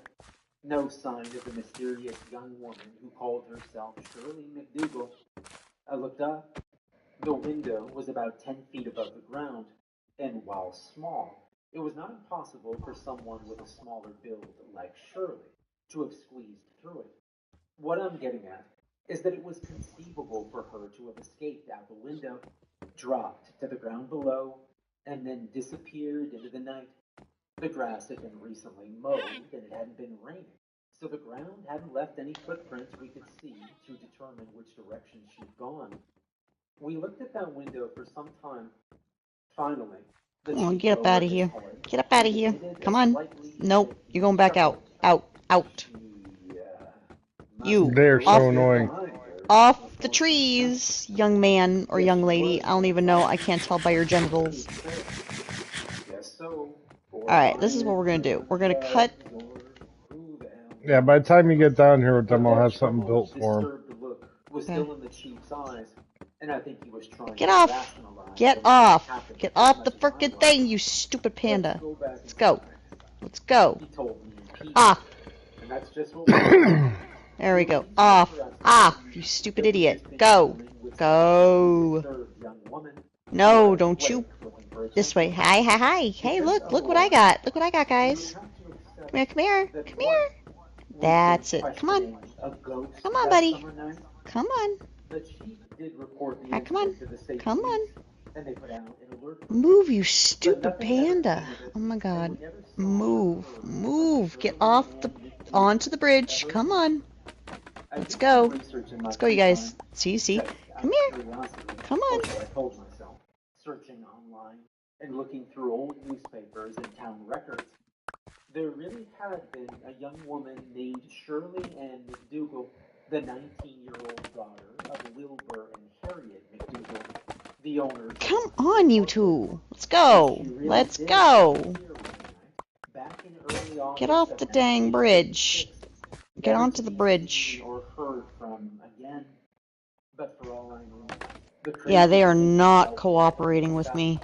I got them on the bridge, but now I can't seem to budge them. Oh, wait, let's try. Come on, I got some bamboo. Maybe you have to wait till they're hungry. Lovely, lovely bamboo. Look, I got the bamboo. Come on. Come on. Are you sad? Here, have a happy come on, happy face. See? He's following. Police officer, and there were more pressing matters to deal with. Eventually, I forgot all about. Well, one's going, but he's going very slowly. Then, last week, At least I can get his attention. The chief beckoned me into his office. Jesus Christ, I've never seen a bear walk so slowly. Pointed to the newspaper on his desk. That's the super happy cute ones are slow. And I looked at the headline. For real? I'm just like, what the fuck? Yields dark secret. After Like, look at me, I'm cute. You're gonna have to deal with my slowness, though. Some guy in a boat had been trying out his new fish locating sonar, and it inadvertently stumbled upon an old car at the bottom of the lake, 20 feet down. He went to the police, and they hoisted the car to the surface. An old, battered, rusted wreck that had once been a 1953. I have never encountered a panda so slow in my fucking life. The old Buick had an Oklahoma plate, and when the authorities ran it through the system, they discovered the vehicle was a match for a car registered to a man the FBI had been looking for back in the mid-1950s. A drifter and convicted offender they suspected of being a serial killer, or a spree killer as they called them back then, who was believed to have abducted. Oh my god, it's almost nighttime and I can't get this damn panda to go any faster. His last intended victim had managed to escape. She claimed a man dressed as a priest had tried to lure her. I have to try going for the other one later, I guess. This I just can't get the other one to budge. away from Minnesota. After that, he just vanished off the FBI's radar. When they conducted a more detailed inspection of the wrecked Buick, they made a further gruesome discovery. A second skeleton was found in the trunk. A skeleton belonging to a young woman. Skeleton belonging to a young woman. Come on, you stupid panda. Would you move, you stupid panda? Come on. Stop sitting, start moving. Grilled fresh in small batches. This is our best steak ever. Oh, I heard steak! I was like, steak. It's like you don't need to have an ad for steak, homie. Right, you just Like mentioned steak the is word just, yeah, you just steak, have and to I'm say just like, like, "Hey, we got steak." You don't have to have an ad for steak. You have to have an ad for where to get the steak. Yo, I saw another video of like a guy eating a burger at a vegan protest. I'm just like, goals! I'm Hyman Brown. Probably the greatest English writer of the last century could be the novelist H.G. Wells. For fuck's sakes, Panda, fucking go! Why are you so slow? For fuck's sake. With extraordinary resourcefulness and creativity, he has brought life to the incredible. And today, we have taken his words from the page, placed them in your ear, so that you can actually believe you are in the outlandish world of H.G. Wells. Professor Legend, can you make out school desks and school children? Huh? Yes, I can. Jesus My grandmother Christ, passed can you away get last any month, slower? but nobody Fuck's found her sakes, corpse Panda. until a week ago. Hazards of living out in the mountains. God, we're barely even, My like, I uncle think completed halfway to the pillagers. next She'd been point. driving for groceries Oh, and great. supplies once a month, and according to the coroner's report, she died And a I'm day not after anywhere she near a left. bed, especially What with are the this panda chances? going so I slow. heard him tell her she was just fine when he'd driven away, too. Spry as she'd ever been. She'd even getting her own water from the river and doing a bit of fishing on the side. And then poof, deceased. Griff, her golden retriever, was gone now too. My uncle thought he probably took off after realizing Grandma wasn't waking up. Maybe got hungry and Oh went my off chasing fucking god, you squirrels in the stupid woods. panda. Go. My uncle called Go! out and called Griff's name for hours after he found Grandma. Look, you're You know, adorable and you make cute noises, but come the he had fuck no luck. on. Can you get any, can you go any Griff faster? probably got as far away as he could. After the funeral, my brother and I offered to come up and help our uncle clean up her things, or at least my brother did, and I got guilt-tripped along for the ride. Apparently, she left the cabin to the two of us in her will, split custody. Not that either of us wanted it. We'd more than had our fill of memories out there. That said, it was a nice day to tidy up the dead woman's house. The summer sun shone bright, and there was as a cloud in the sky. Overhead, sparrows darted between the towering pine trees, flitting around the cabin's small clearing while they sang their bird song. I got another banner. Uncle Oh my god. pickup Fuck truck that. full of Grandma's furniture. You two gonna take off soon? Or spend the night? He looked like the splitting image of a mountain man, standing there with his tree trunk arms and red flannel shirt. The beard was the cherry on top. I am nowhere Oh near a yeah, bed I with forgot this you're doing fucking doing panda. that. Yeah, do your thing with the The panda. car got Okay. us here just fine. It'll get us back to Oh And my I- god, this panda's so slow. This panda's so slow. I can't. I can't with this stupid ass panda. Take it easy now. He hopped into the cab of the pickup and slammed the door with a metal clay. A moment later, the engine turned over and the mountain air was replaced with a thick smell of diesel and rust.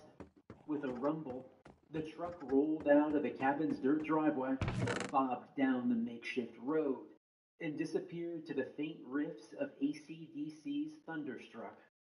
Stay the night, my brother Eric said, snickering, as if we'd spend a night in this hellhole. Eric was tall and lanky, poor of eyesight, and blindingly pale. He pulled his thick glasses from his face and wiped the lenses clean on his Marvel TV shirt. I say we finish these last couple boxes and follow him down. He peered up through the pine trees overhead when the sun was beginning its slow descent into the evening. We're a few hours from darkness, but I want to be far from these woods when the lights go out. He shot me a knowing wink. I walked up the creaking wooden porch and pulled the thick door open.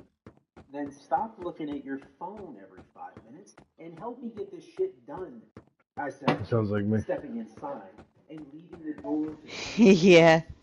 help me get this shit done. He Let repeated me it get several this times, shit done. following me Yeah, around. really. Trying to get in touch with Dad. He still hasn't answered my text. Maybe that's because we don't have any service out here. I meant since the funeral. The dude's been a total recluse since Mom died. Yeah, well, I could care less. The guy's a complete asshole anyway. I said. I crouched down in front of a bookshelf and began pulling out dusty tomes, filling my arms with as many as I could manage. He's still our dad, Eric argued. Now that Grandma's dead, it's only a matter of time before it's just the two of us. And can we be honest? Uncle Jake's a few whiskey bottles shy from dead himself. He squatted down beside me and plucked some books from the shelf. It'd be nice not to burn every bridge in this For family. fuck's sakes, Panda, go fucking faster. Existed in the first place, can you? I said. I stood up and You walked have to to the be a boxes by recluse the with the window present-day and tossed the society. books into the Kinda. side, wanting to be done with this For as soon as possible. fucking real, yes. The more the memories threatened to come crawling back. Do you ever think about what Fucking happened? idiots everywhere. Eric asked, coming up from behind me and gently placing his books in the box. He frowned at my disorganized mess and began restacking them neatly. No. Really? Eric didn't sound convinced. I think about it almost every day. It was horrible. I didn't say anything. Instead, I walked back Kinda to the do is a bookshelf good and way to grabbed put it. another armful of books, then stomped back to the box and dumped them in. Hey, Eric said. Listen, jackass, you could at least have a little courtesy. He gestured to the books Not a he was complete arranging recluse. inside, neat and tidily with their spines facing upward. One of them was called Mysteries of the Cryptids. I looked away. See the effort I'm putting in? He said. Do you really need to check your shit everywhere? Sorry, man. I just don't like this place. I said. I shook my head, feeling a chill wash over me. I want to finish this and go. So do I, but don't you think talking could be good? Not really, no. I replied. I stalked towards the den, time to put some space between me and this conversation. He grabbed my arm. Please, Matt. It was 12 years ago, but it feels like a lifetime. I don't even know if I'm remembering real events anymore, or just inventing things in my head, he said. I shrugged him off, but his expression was pleading. He needed this. You won't even talk to me about it. I have no clue if what I remembered even happened. With a Dang, sigh, it's already I day. plumped down in my grandmother's rocking chair. It sat in front of a red brick fireplace, now filled with only the ghosts Lol, of old white flight. charred logs. I idly thought to myself that it'd probably never be used again, because I planned on tearing this cabin down and leaving it for the insects. It would be better that way. I only wished I could tear down the memories with it. A week at this cabin. Slowly but surely getting to the next, sanctuary site. And aside of insomnia, it took a cocktail of prescription meds just to get me to sleep these days. And when I did, it was a coin toss whether or not I'd experienced sleep paralysis. And now Eric wanted to dig those memories up. I flexed my right hand, staring at the thick scars that wound their way across it. Even now, all these years later, I could still see the blood, smell it, taste it. I My can heart still started see the racing just blood. thinking about it. The blood. So much So much blood blood. everywhere. Everywhere. so much blood. What the hell? I muttered, leaning forward. It wasn't a log. It was something much smoother.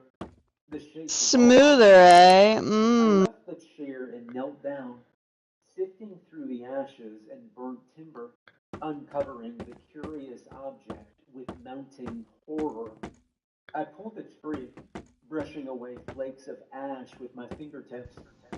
My arm quivered. Eric, I said, pushing the word from my mouth. What's up? He called. I like I the successful swallowed. black people. Is They're not my enemy. this Swallowed. Griff? You Footsteps swallowed rose his on the ground, jizz? and he came bounding in, face brimming with excitement. You found Griff? That would explain it. I didn't say anything. Face baby I with his stood there, swallowed ball in my jizz. hand, doing my best to hold back What the fuck? decades of memories. My eyes found Eric's, and I held the skull aloft. 'Cause I want them to be What the successful hell? anyways. He shouted, stumbling forward. He dropped to his knees. I don't know. Oprah's Skull technically still. considered No successful. way, that's Griff. No Oprah's a way. piece of shit. He shook his head Yep, so are furiously. the Obamas. What would he be doing in the damn fireplace, Matt? I just love how that bitch got a fucking backlash for the Maui Fund. None. No dog would willingly let himself burn to death. Maybe it's a coyote, Eric reasoned, tripping over his words. Jesus Christ, can this panda go any slower? So the scent wouldn't attract other animals, and there's no coyotes out I'm here. almost Oh, there. yeah. Almost I there. said. I dropped the skull, and it cracked against the solid wood floor. A shudder ran through me, and it's way too small to be a wolf. We need dirt. Eric looked on the verge of tears. Griff was probably the only happy memory we had of this horrible place. Oh yeah, that would be horrible if you were like very, very Why would wealthy, she but do Oprah that? is your neighbor. 1,000 reasons crossed my mind. And All you're a of them CEO beginning of some and company. ending with one night 12 years ago. Yeah, I Awareness, know. did you see the new South Park? My feet feeling Fanderverse? No, Fucking funny. no, I still have yet to see I it. fell This is back good. into the rocking chair, and it croaked a haunting welcome. All right, I said quietly. I think it's time to talk about what happened when we were kids. Okay. Rick sat down across from me in one of the old wicker chairs we helped Grandma make. Where should we start? He said quietly. He stared at me with a gravity I'd never seen in him before, his hands fidgeting with the chair's wooden Oh armrests. no. Poor kid was nervous. I knew a thing or two about that. I got that pillager thing with the red eyes on the top right of my screen like they want to attack. Fucking attack. Yeah, We're on a that's- bridge, bitch. Attack my bridge.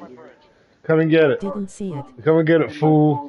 Push And you you're off like, this "No, bridge so bitch." hard. I see it now. My thoughts couldn't stop toying with the idea that maybe confronting these memories was a mistake. Maybe acknowledging them would somehow make them real. Matt, he said softly. Let's start with the man by the river, I said, forcing myself to look him in the eyes. You remember him? Eric's expression said it all. He remembered. His eyes darted to the front door, still swinging open in the breeze from when we both walked inside. I'm going to grab the door, he said. I didn't say anything, but I didn't need to. We both knew it'd be easier to talk about these things with some degree of security between us and the outdoors. We stopped off, shut the door, and then returned a moment later. We were what, 11 then? I said. He nodded. Though we were twins, we looked nothing alike. Eric was thin and gangly, with giant glasses and a passion for all things pop culture. I was short, a bit overweight, and had an unhealthy addiction to every form of metal under the sun. My hearing was practically shot, but the wall of noise that music created was the only time I felt like I got any peace and quiet. It was the second day at the cabin, I think, Eric said, looking out the window towards where the river flowed, just past the tree line. He and I were out having a swim. Yeah, and he was watching us on the other side. I replied. How long was he there for? I shrugged. You were the one who spotted him. I wouldn't have noticed if you hadn't pointed him out. Tough to miss, really. He had that beige ball cap and the mask. Yeah, I interrupted. Who wore a mask out in the woods? The kind of guy who liked to watch kids swim, I guess. It was a wolf mask, a really well-made one. Thinking back on it, it almost looked like a real wolf. Remember what he said? It was impossible to forget. His words had been the catalyst to everything, the jump-off point for the worst experience of our lives. It's nearly dark, I said. It's nearly dark, Eric repeated. The two of us were silent for a moment, the shrinking daylight and the implications of what that meant not lost on us. Maybe we should do this in the car on the way down, he said. I shook my head. I don't think it works like that. And I think you know that now, too. Standing up, I crossed the room and grabbed my leather jacket from the coat rack. I threw it over my shoulders like a poncho. Now that the sun had dipped behind the tree line, the temperature had dropped with it. You're remembering things clearly again, aren't you? I know I am. He frowned, avoiding my gaze. We both knew this wasn't a normal cabin, and deep down, I guess we both came to realize we couldn't run from our family history forever. Eric was right. If we didn't confront this now, then we'd probably be running from it for the rest of our lives. I suppose things do feel clearer, he said. Being here feels strange, like everything's coming back as vivid as the day it happened. I knew what he meant. Oh, I'm sorry. I could picture the man by the river almost perfectly now. Dirty jeans, a checkered shirt, and that mask. It had to have been torn right off of a real wolf. Oh man, now he's not following me. Come on, I'm sorry. It smelled You're dead. Oh, you're not gonna eat the bamboo? Okay.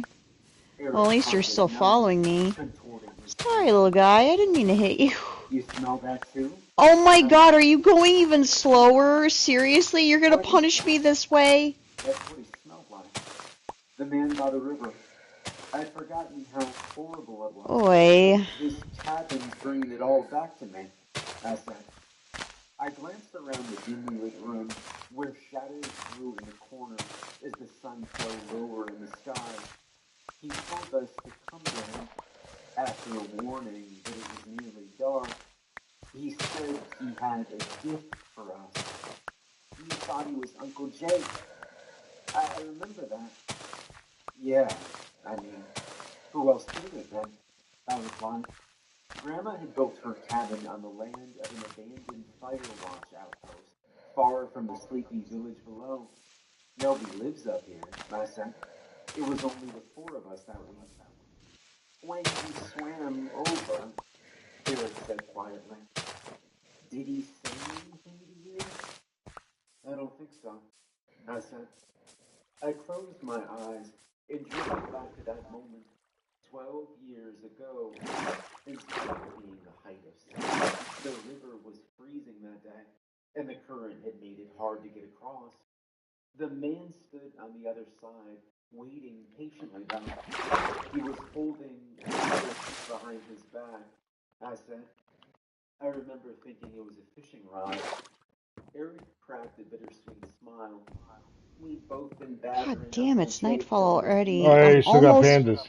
Yep. I'm almost I there. just got a bunch of dirt. Take your time.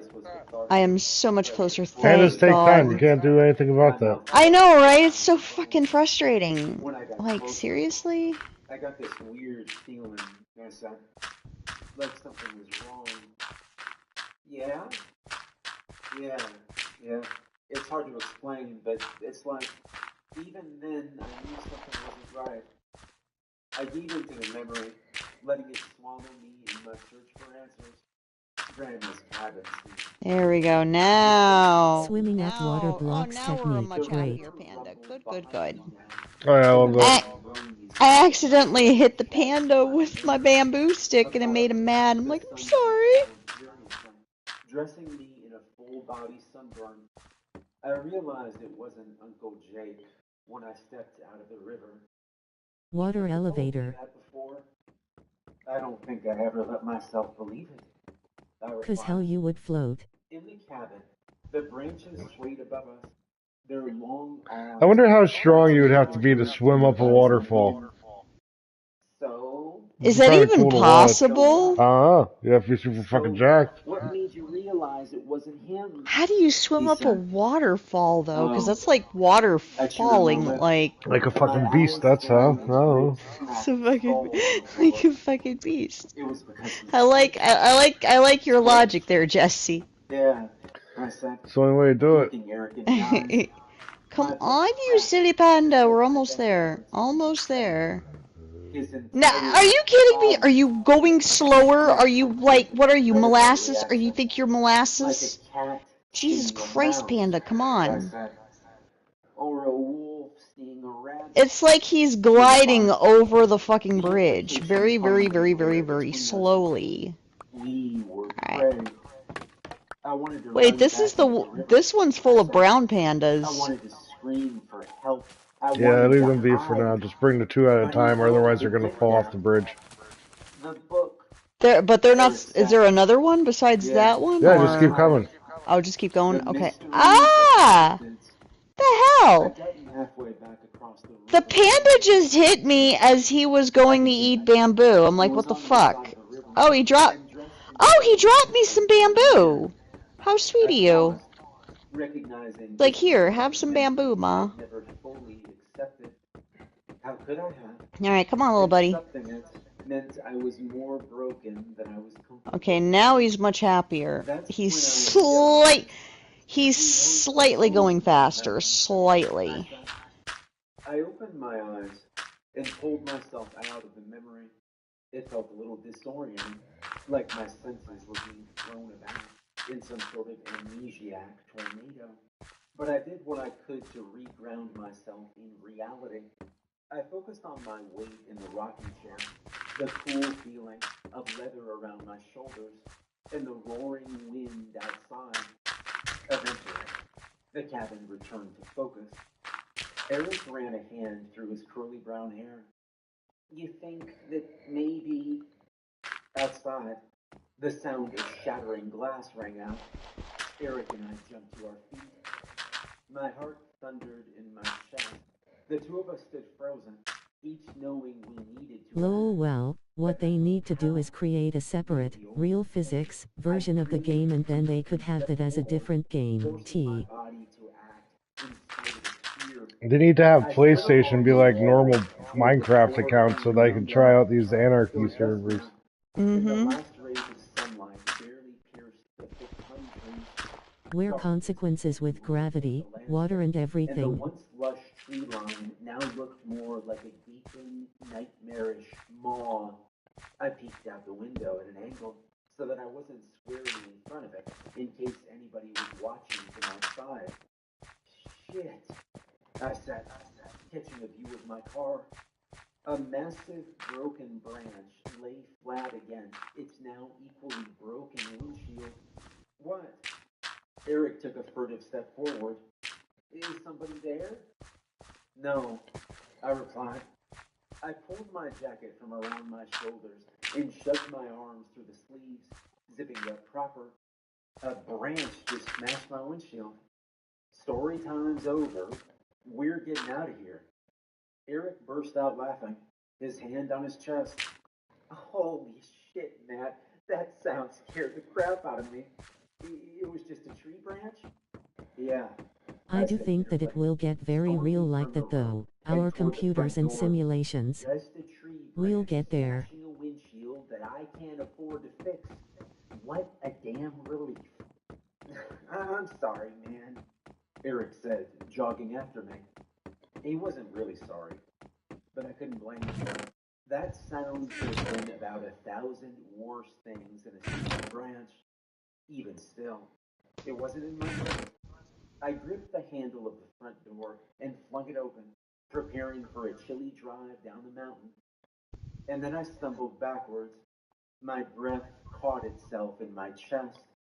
I opened my mouth to say something, anything, but the words weren't there. Behind me, I heard Eric mumble a soft, Oh. Then a loud crash. What the fuck? Faint. Oh. Was he frightened and then he came? Please don't let this be happening. The fuck? A boot stepped past the doorway, creaking on the cabin's old wooden floorboards. Why is it saying that With my it stream came stopped, a sense but of decay. I it's reached the blindly, hell? desperately around me, unwilling to take my eyes off of the figure, but also needing a weapon. Anything. I only found empty air. Uncle Jake had already moved most of Grandma's things. With each step the intruder took, I took one back, until finally I came up against the far wall. Okay, that's The strange. figure stood framed in the dark of the hallway, a ball cap on its head, and two glowing yellow eyes. It's nearly dark, it said. I shook Eric, waking him from his fainting spell. He sat up groggily, rubbing the back of his head, where he knocked it against the hardwood. What the fuck? Lindsay, what is your according to stream? YouTube, Didn't my even know stream your stopped 2 stream. hours ago. She's on But- Red Death Gaming.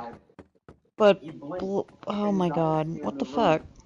Then he froze. I wish she will be again his in a hand moment. gripping my arm Yeah. As he looked up at the man by the river, standing Oh my before god. us, Yeah, it said I dressed stopped. in his YouTube baseball said cap, stop streaming checkered 2 shirt, hours ago, and but I could according run to that my in another PlayStation, tab. the we're wolf still mask streaming. he wore reeked of decay. What the In his fuck? eyes This is glowed weird. a faint yellow. That happens sometimes with It's PlayStation. You nearly gotta just dark, restart it. the man They- said. Yeah, Weird shit happens with I the know. YouTube and I on the said, PlayStation "You're once the in a They while. do You're very, right, very, Eric." very funky He shit. looked from the man back to me, his mind probably reeling. What's going on? He whispered. I shrugged. It was the truth. I had no idea what was going on. When the man had cornered me at the end of the hallway, I expected myself to be torn limb from limb, maybe have my teeth made into a nice necklace. Instead, he just said it was nearly dark and stood there expectantly. It took me a few moments before I realized he wasn't going to attack me, and that's when I awkwardly walked around him and came to check on Eric.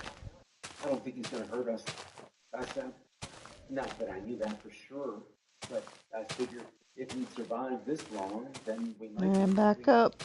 Although, I don't really know Or what his deal live, is, shall I say. I said. Ow, Eric shit. stood, steadying himself against me. He studied the man. What if he's warning us? What if he was warning us back then, too? The book Oh, yeah. flashed in my mind. The Mysteries of the Cryptids, a pulp fiction novel the man had given me during our last encounter, back when I was just a kid. Eric had There we packed go. it into one of Grandma's moving boxes, not even realizing it. If he is, then he probably wants us to read that book, I said. I marched from the room, past the man, Ah, shit. and tore open the box of books. I rifled through it, tossing whatever I didn't read in every You which direction. stupid thing. There we go. Finally, No. at the bottom, I found it. This fucking I laptop. picked it up Alright, I and gotta ran my fingers stood over up. its faded cover. The thing was in pretty bad shape, with some of the pages fused together from water damage during its river crossing. The illustration on the front was of a Sasquatch being strangled by a My sea POV hyphen https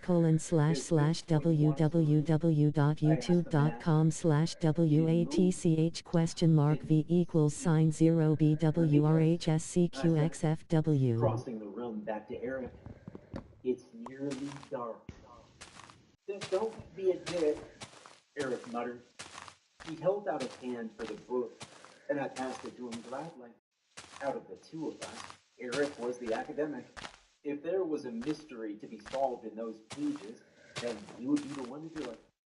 This thing looks like it was written in the 50s, he said, looking over its cover. Right down to the art style. He flipped the book in his hands, scanning the text on the back and reading it aloud. A compendium of the greatest mysteries known to man. Cryptids have long since fascinated the scientific community. Though their existence is highly contested, here are three great tales, sure to frighten and entertain.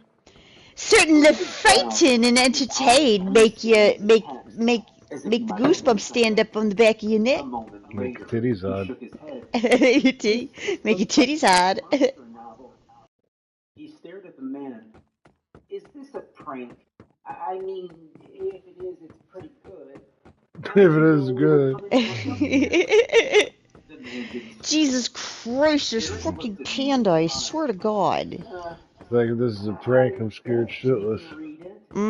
I'm so shaking in my boots, yo. Book from his grip. We will read it on the way back down the mountain. I took the book from my jacket pocket and made for the front. Oh, good. I was worried you would have shoved the book up your ass. Oh, yeah. It's Some people have like weird fetishes and shit. You're right. And that's our cue, Eric. Let's go. Eric looked at me in disbelief. Matt, practically what you've been waiting for. The answers are here. Ooh, it's raining. He gestured incredulously at the man. Here he is. And he isn't even trying to cheat us or whatever. Don't you want to Well, I can open that in a tab. Look, No big deal. nobody said we needed to sort this shit out tonight. We can take the book. I've also been streaming some of the Resident Evil 2 remake.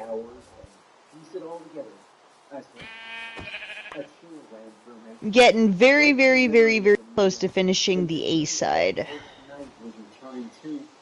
And I wasn't ready to face that again. Talking was one thing, but this therapeutic walk down memory lane had grown a bit too real for my liking. Sound good? I said. Eric stared at me. With Jesse gonna use water elevator instead of paraglide WTF. JK. Our unfailing resistance to having our minds changed after they've been made out. Luckily for me, I was more stubborn by a mile, and Eric knew that. Sure enough, he folded his arms and looked sidelong to the window. All right, fine, he said. We'll leave tonight, but I'm not kidding about this. We do as you say, study that book, and then come back. I nodded. In a minute. I hated this, don't get me wrong. It scared me in all the wrong ways. But I've been through enough hours of therapy and done enough money. Ah, we're here! Oh my god, we're here! But I only got one panda because the other one was being too fucking stubborn. I promise you we'll be back tomorrow. Come on. Here, have another. Sure. Whatever, let's go. I let out a sigh of relief. Thankful that Eric was You Alright, got the come on, smiley buddy. one or the frowny one? I got the smiley one. You heard us. We'll be back first thing Yeah, tomorrow. they're better Alright, anyway. come on. Come on, buddy. The other one will come along eventually. He just stopped at one of the bamboo things. He grabbed me by the wrist. It's nearly dark. Did he just stop by the bamboo thing or did he fall I off? tried to pull my arm. I don't know. I think you just stopped by the bamboo thing. I get that. Come on, little guy. Sort of why we want to get the Actually, you're not a little guy at all. I could feel my wrist bruised. Oh, no, no, no, no. You get back inside. You... Oh, fuck. Get off. Great, now I got two pandas out here. Grabbing the man's finger. Alright, come on. Well, let's go. Yeah, keep bringing pandas to the end of the bridge. Come on, little guy. Come on. Oh, the man growled. His voice more guttural and deep black. His wolf teeth dripped saliva, and his eyes glared with a wild rage. Come on. Something agonizing. Stop being lazy. Get inside. And I realized And push your big ass in. piercingly my skin so that blood Get in. Get in. Come on. Are you fucking kidding me, you stupid panda? Come on. Ground to dust. Please. The man body twist and pulled me effortlessly toward his jaw. The reach was overwhelming.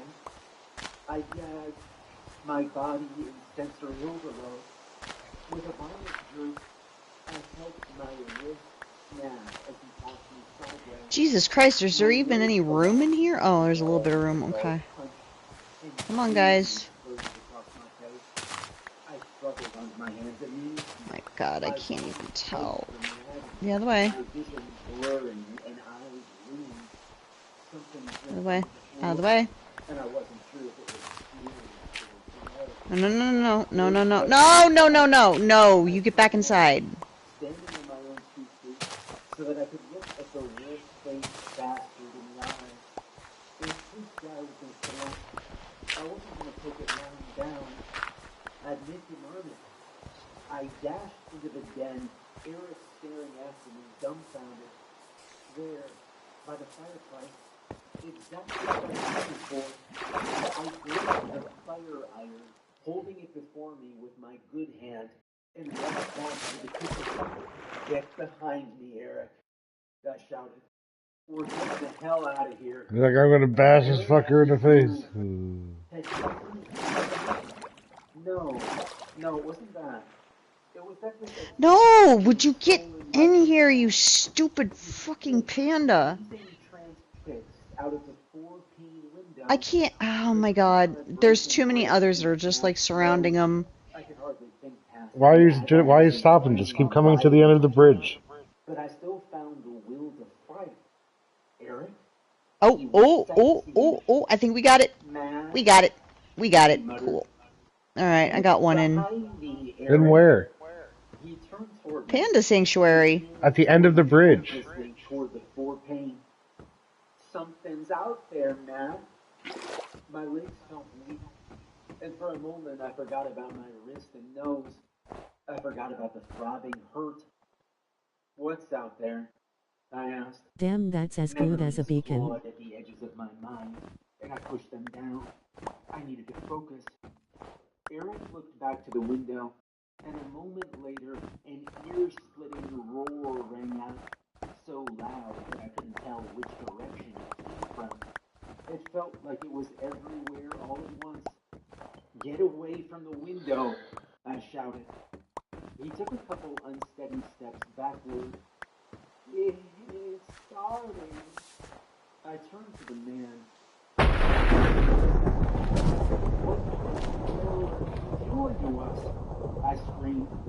I dropped the fire iron down on him, but he grabbed it and tossed it aside, as if it were a piece of styrofoam. It's dark, he growled. A thud sounded against the cabin's heavy door. Then another. The timber of the entire structure shook, dust falling down from the rafters, and whatever Uncle Jake had failed to take with him crashing to the floor. Nah. Eric said, punching toward me. It's happening again. I swallowed. Memories rushed around me, my mind smothered by them. We need to hide. Whoa, I just saw lightning. Yo, we got snow on the bridge. I know. Holy shoveled some of it. shit. I got Then we have to hide somewhere. Oh, bunch I of see what you snowballs mean. from it. Oh my God. There's actually another fucking sanctuary at the very end of the bridge. Yes. Okay. Seeing as we have to get the pandas all the way across the bridge. Oy vey, alright. Well, try going for the other one. And with as much strength as I had in my right hand, flung it clear through the 4-pane window. The front door exploded, flying across the vestibule and colliding against the far wall with a deafening crash. Something screeched. Oh, now I gotta pee. Inside, Stupid alcohol. footfall. I didn't need to say a damn thing. Eric had already climbed through the I ain't see a window. damn He thing. reached inside and helped me to get myself up to the sill. Then I rolled over it and landed in the dirt outside. Throwing his arm under my own, he heaved me to my feet. I immediately noticed a tire where it shouldn't have been, with a massive bite mark in it. My eyes drifted to my car in horror. Its roof had been caved in, and half of its wheels were flattened. I spared a moment to look back at the man. He was motionless, though it was hard to call him a man anymore. The mask looked to a fuse with his neck, and his hands, or paws, were now covered in fur, with long, dark claws. His jeans had been torn, and he stood upon two legs curved in the fashion of a bipedal wolf. His jaws salivated as he stared back at me. We're gonna read it, I shouted at him. I don't know why I did, or if he could even understand me. All I knew was that he gave that book for a reason, and whatever was happening was intrinsically linked to it. If there was an answer to that, it was in those pages. I felt myself being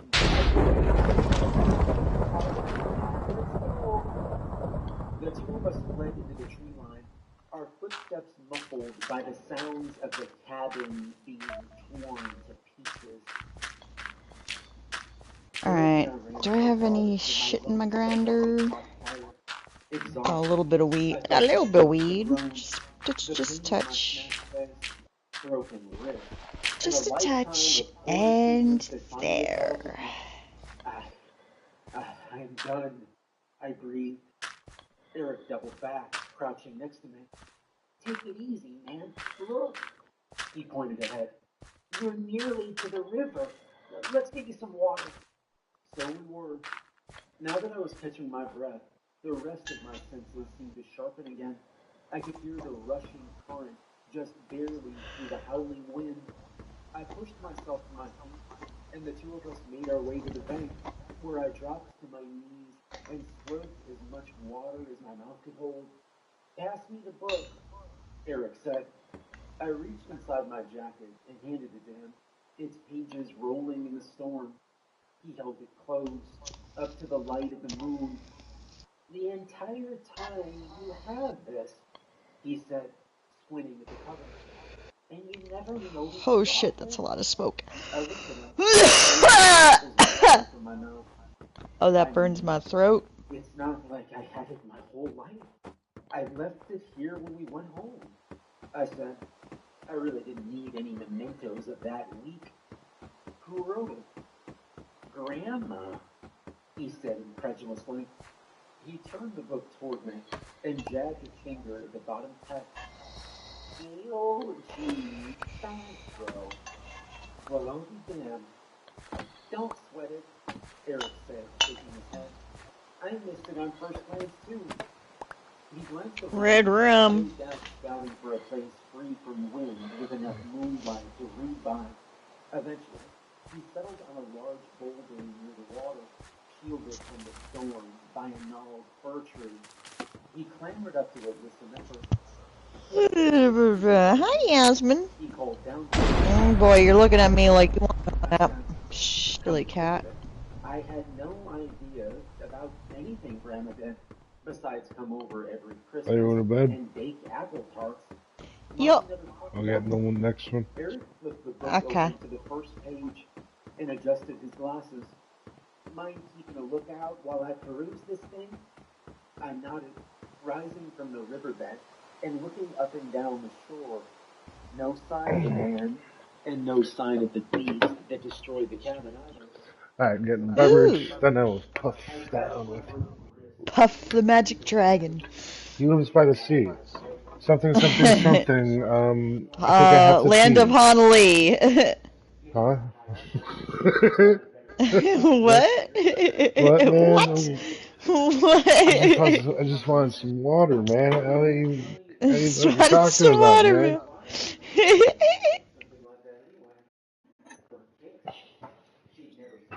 Oh my god, that bong rip was, whew, that was harsh.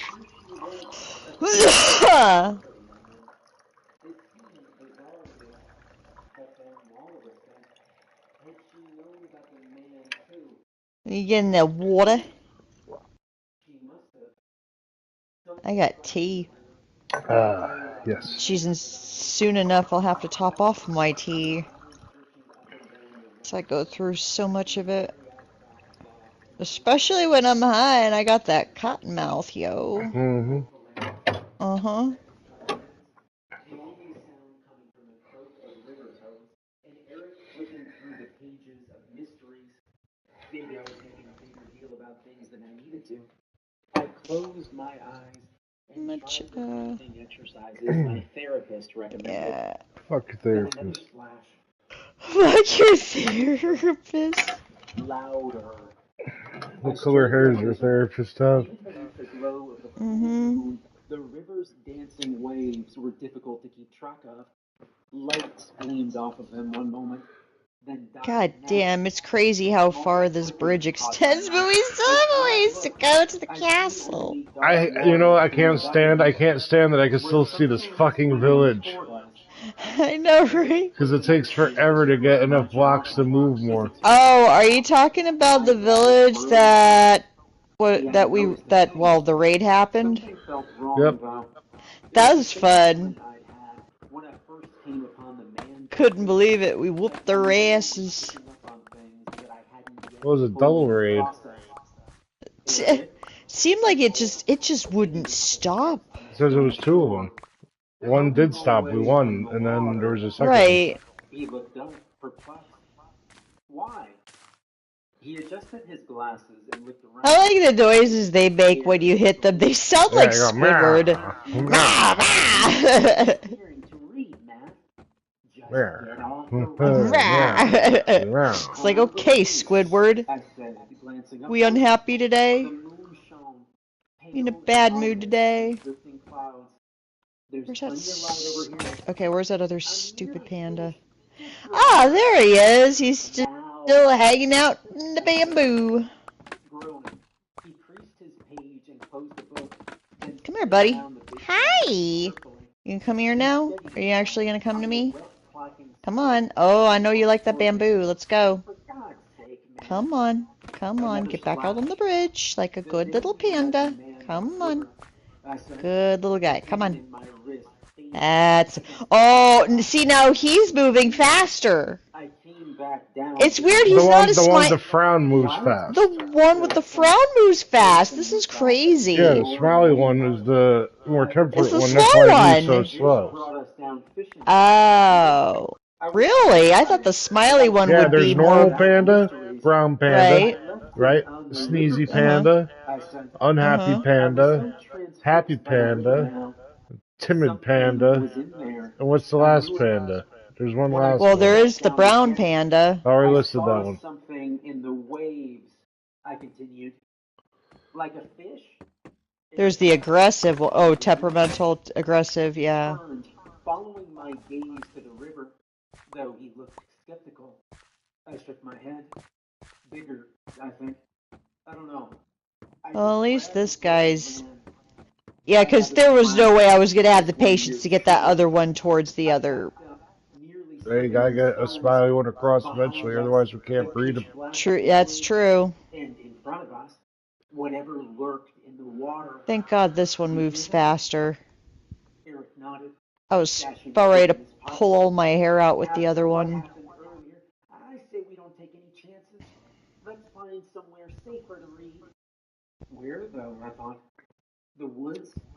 We'd get lost, and there was no question of that. Back to the cabin, or whatever was left of it? No point. The car was totaled, and besides, whatever beast had come knocking didn't sound nearly as reasonable as the man. It was probably still there. No, we were resigned to the river. We just need to be careful and stay as far from the shore as we could. Good Lord, said a voice nearby. I jumped, my arm flying in front of Eric instinctively. You boys have really worked yourselves up, haven't you? I wheeled around to see a familiar face standing at the height of the riverbank, a stone in his hand. He hurled it, and it landed in the water with a heavy splash. Uncle Jake? He began walking down the bank, slowly, with a sway in his step, like he'd been drinking. Good news, boys, he said. He shot us a smile, but it felt wrong. horrible. His eyes were unfocused, and his tongue lolled from his mouth. I just found Griff, and he can't wait to see you. Uncle Jake ambled toward us, his pace irregular. One moment he moved slowly, the next frantically. His head seemed loose on his neck, rolling about with his momentum. I was worried about you two, he said. Matt, Eric muttered. I held up my hand, indicating for him to be quiet. I was uncomfortable about all of this too, and Jake didn't seem like himself. After everything else that had happened tonight, I wasn't taking chances with anybody, family or otherwise. But still, I needed to know what the situation was. I needed to hear him speak. My eyes darted around, taking stock of our surroundings. If it came to a fight, I wanted to be ready. I cursed myself for letting the man take a fight. I cursed myself. There was always the river. And in a 2-against-1, Eric and I had a chance against our uncle, even with my busted wrist. I swiveled my gaze back to Jake. He was only a couple car lengths away from us now, and I could see him more clearly. His eyes were pale, milky, and faded, like he was drunk. His mess of dark hair shot out from all angles beneath his trucker cap. I'd never seen him in such a sorry state. Boys, he said, burping, I just need to talk to you for a second. About Griff. He's just up ahead, but he's scared of the water. He gestured toward the wood, swaying on the spot. Come see him. I didn't say anything. I knew Griff was dead. I pulled his scorched skull out of the fireplace myself, and Eric had been there with me. Jake took a couple frantic steps forward. I recoiled, putting myself in front of Eric. Call it older brother instincts, call it stupidity. All I knew was this cabin wasn't going to claim any more of my family. Oh, Jake said, stop it. Aren't you afraid? Another burp. What's going on here? I said quietly. Yeah, that got you there, huh? His balance. Come on, Matthew. Let's go. Another step forward. Don't take another step, I said. Stay the hell back. He paused, his demeanor changing. His face drooped, his sing-song smile replaced by a snarl showing a row of yellow teeth. You boys were supposed to join us a long time ago, you know. But she got He crawled over the bed. That's cute. No, she didn't, Eric said, stepping out from behind me. He held the book in his hands, holding it up to Jake. Does he realize how sick this whole thing was? She spared us. I had no idea what either of them were talking about, but clearly Eric had read something in mysteries while up on that rock. And whatever he'd read, Jake knew about it too. Oh shit, I almost fell off the bridge. That would have been bad. Jake spat. He took off his cap and chucked it to the side, the corner of his mouth twitching. At the cost of the rest of us, maybe. He took a shambling step forward, his eyes cold with menace. What makes you better than me? I knelt down. Eric's tall frame as cover from Jake's vision. My good hand found a decent size. A fox is on the bridge. Rising back to my feet. Interesting. In my jacket Hi. pocket discreetly. We're not better than you. Oh, fox, cool. But that doesn't mean we deserve to become Can you Google what monsters. I'm supposed to give him? Deserve to become monsters? What the hell Oh boy. Eric read? All right, let me get to that place Jake first. bellowed, eyes bulging. He slammed his finger to his chest. I'm a product of progress, just like you should have been. My heart thundered. I didn't know this man anymore. You've been drinking. Oh, no, you don't. Are you fucking kidding me, you stupid panda? Something to make sense tonight. Drink, yeah. Well, while he's like munching on the bamboo fields, this one spot, I'll look for your. You ain't told him yet, have What do you need to know about the fox? What do I give him? Can I tame one? What's the deal? What's he talking about? I asked. Eric swallowed. He's talking about mysteries. No shit, I said, getting impatient. What about it? Help me out here, man. I'm sorry, he said, shaking his head. More anxiety. When it came down on Eric, it came down thick. Tame a fox in Minecraft, okay. I thought it was a stupid pulp novel Grandma wrote, but To tame a fox, you need to get 2 existing adult foxes to mate and procreate. Jake took another half step forward, and my hand Naturally spawned foxes cannot ever be fully tamed, but if you encourage 2 foxes to breed, then their baby fox kit will be tame and fully loyal to you. To get 2 adult foxes to breed, you have to feed 1 sweet berry to each fox. I didn't think much of it, honestly. So use sweet berries as opposed to seeds. Oh, that's weird because there's only one of them. So, okay. Like what, Eric? Oh, that sucks. So I'm running around up here, he ain't hurting nobody. I wonder if it's like using bamboo on the panda, like it makes me wonder if I just thought it was odd that he spawned up here. I'd had one shot to clock him with a stone. Talk to you. You're so boring, man. All you've ever done is ouch, good boy. Come on. No, get back. Back,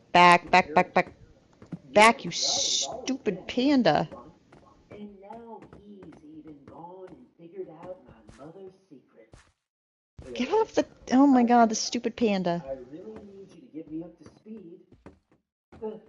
The book, man, it's English. He's looking at the bamboo plants, it looks Yeah, it's like. because there's loose bamboo in there. You gotta pick it up before it gets off the bridge. Oh, okay. The grandma wasn't some writer documenting cryptids, man. Okay. He said. He brandished the paperback. What the hell? Where... Did I grab it? I don't see any more.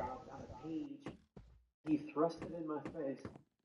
I pulled my head I'm back. trying to figure out where... The ink had faded from years of aging. I mean, I am holding bamboo. So go down the bridge. The left page Alright. looked like a list of ingredients with pencil marks. Alright, well, I think you can stop pushing him back now. A set of tiny bulleted instructions. On the right was a diagram. Too complex You're going the wrong way. to properly make out, Oh. given the condition of the book. Wait, what? Some of the markings look to be runes.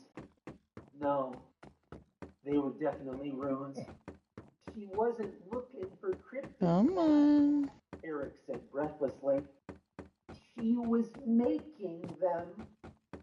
Making cryptids? My mind reeled. How did somebody make a cryptid? What the hell was our grandma doing?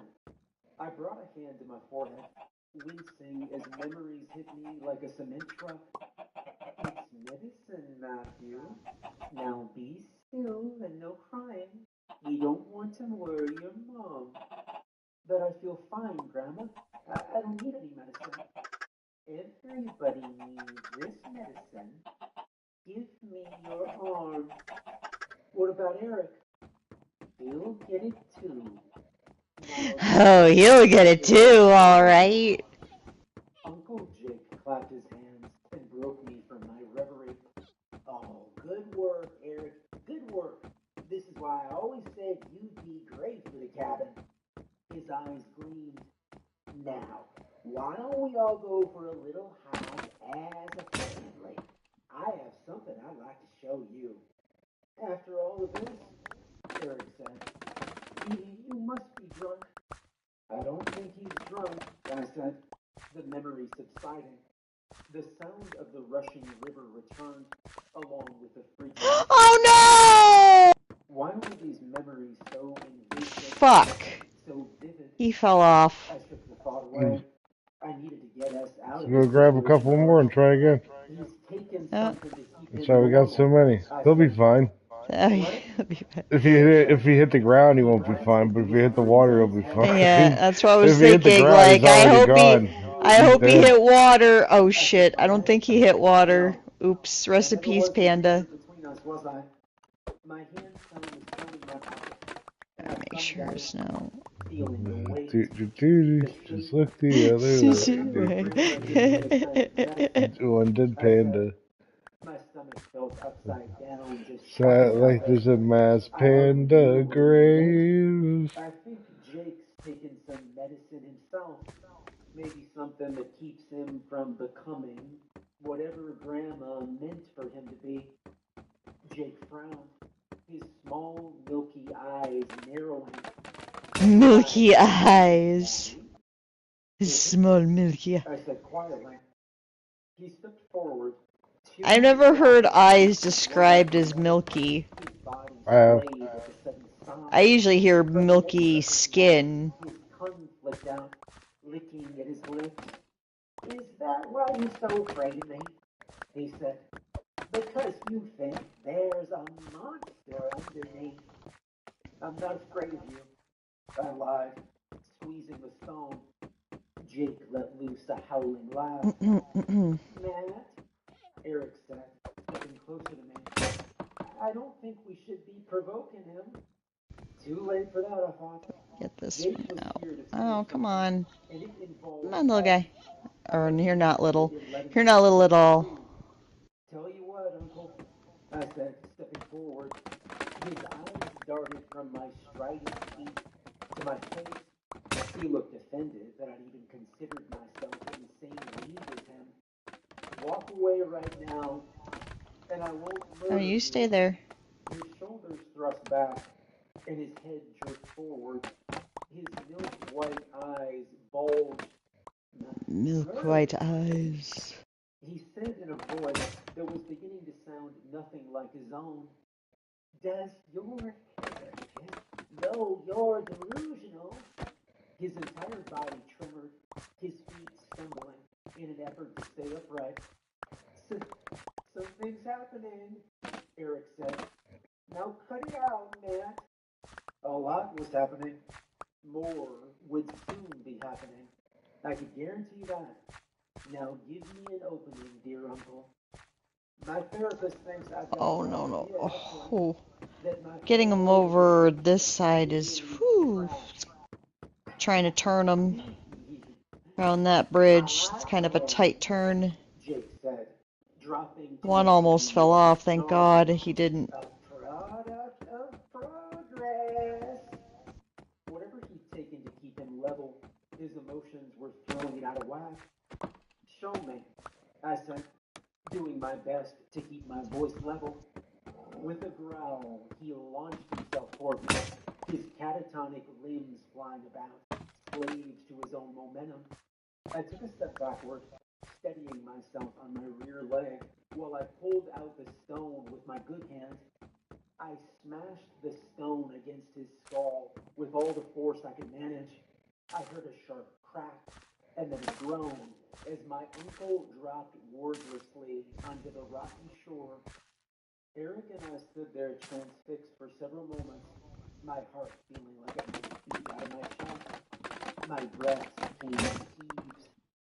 Was he unconscious? You were trying to provoke him? Eric said, stepping carefully around the other side of Jake's uneven body. I nodded. Yeah? Now let's make sure he stays down. I said. I lifted the rock in my hand, ready to bash my uncle's skull to a pulp. Eric pushed me away. What the hell? He said. You can't kill him, Matt. I can't kill him, I thought. I did my best not to punch Eric square in the jaw. Look around you, man.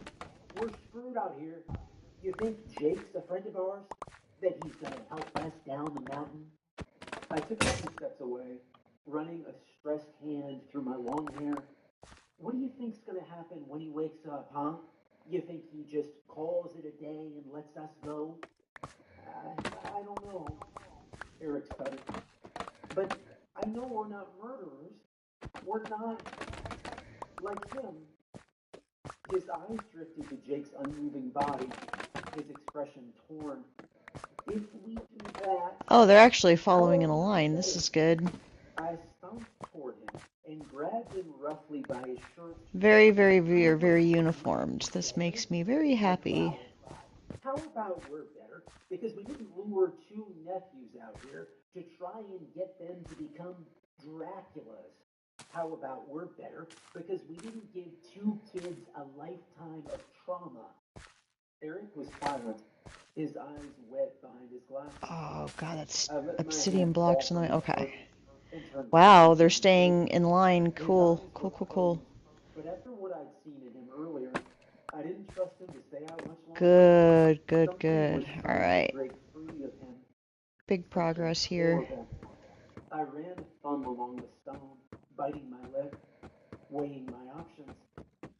Matt, Eric said, his hand on my shoulder, voice cracking. We have so many good memories with Uncle Jake. You remember fishing?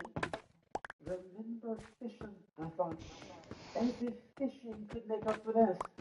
Whoever Uncle Jake had been, or pretended to be, that wasn't what he was anymore. My stomach sunk as I imagined him waking up now, turning on us, but without the handicap of whatever medicine he'd taken to keep him human. I don't have a choice. Oh no, what's this? What? No. Oh, is there loose fucking... Oh, get out of here. Stop. Great. What? Oh, now they're munching on the bamboo.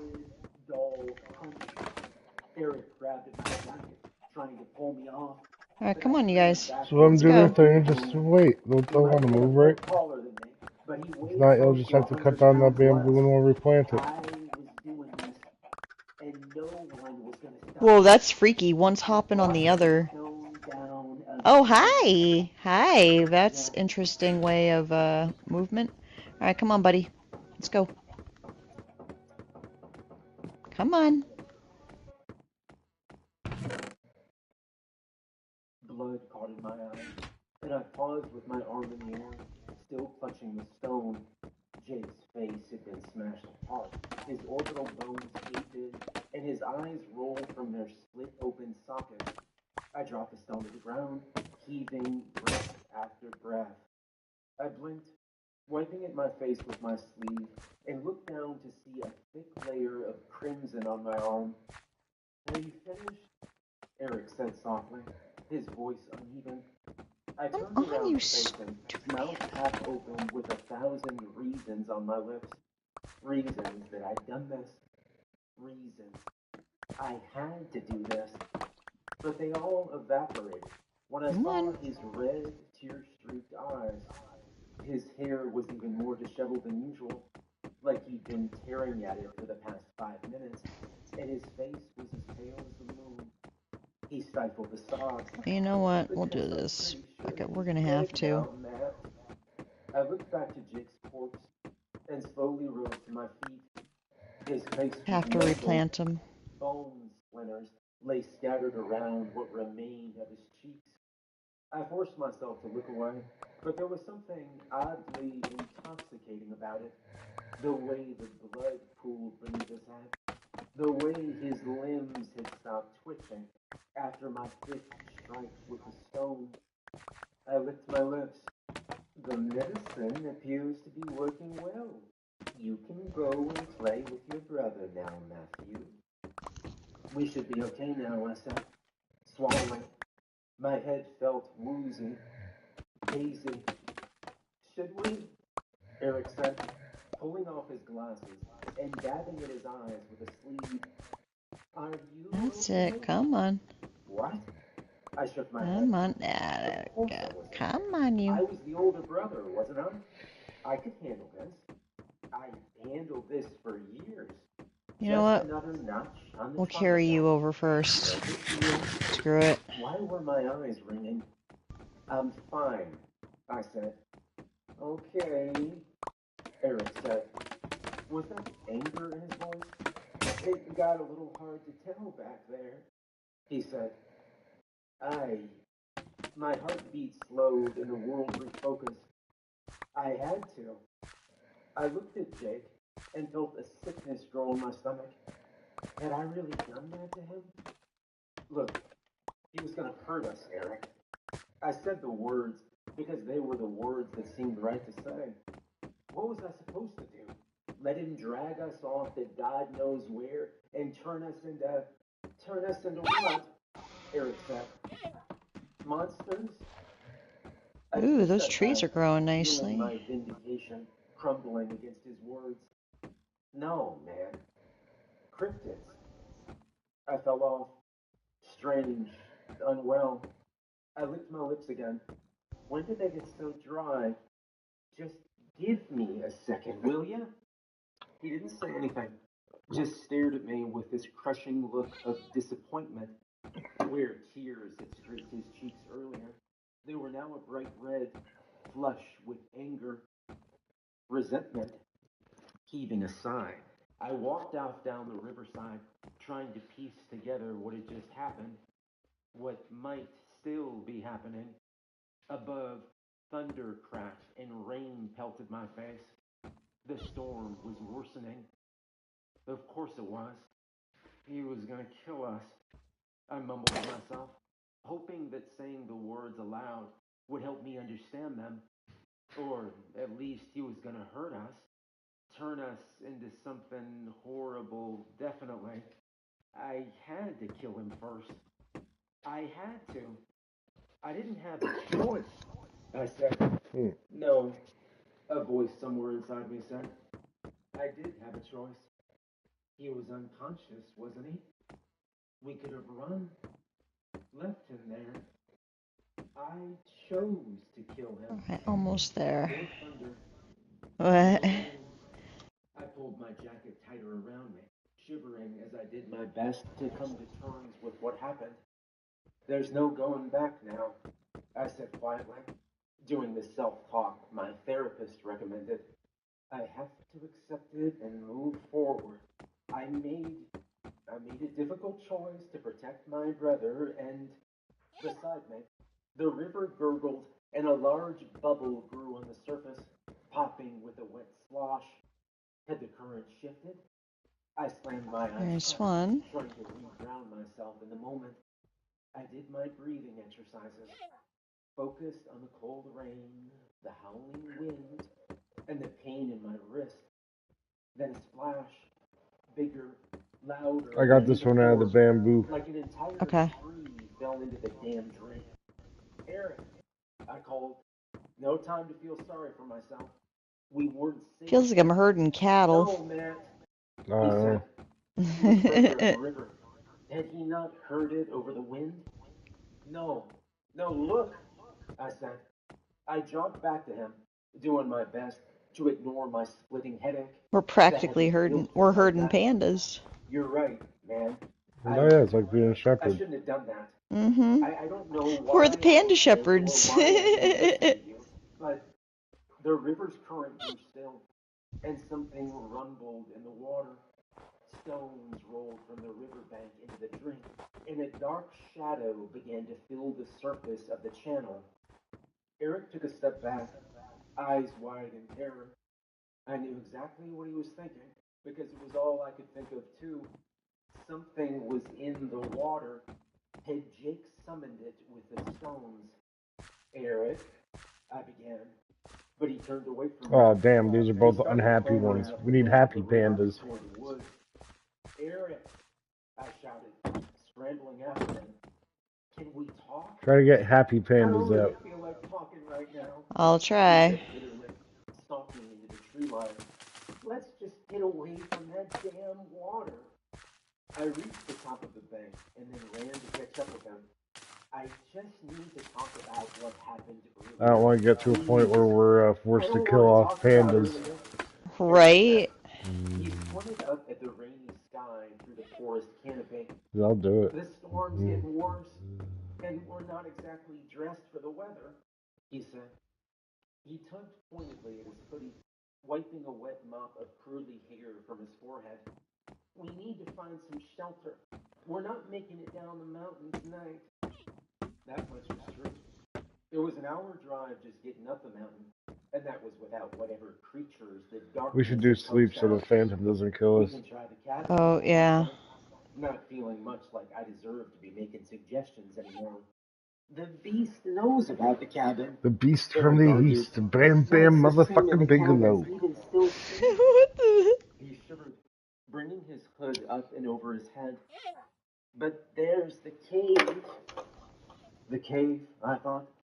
We'd meant to explore it when we were Where's my cookie at? Oh yeah, I got my strawberry cheesecake cookie. I gotta finish off. That there were cougars in the woods. Bears. Right.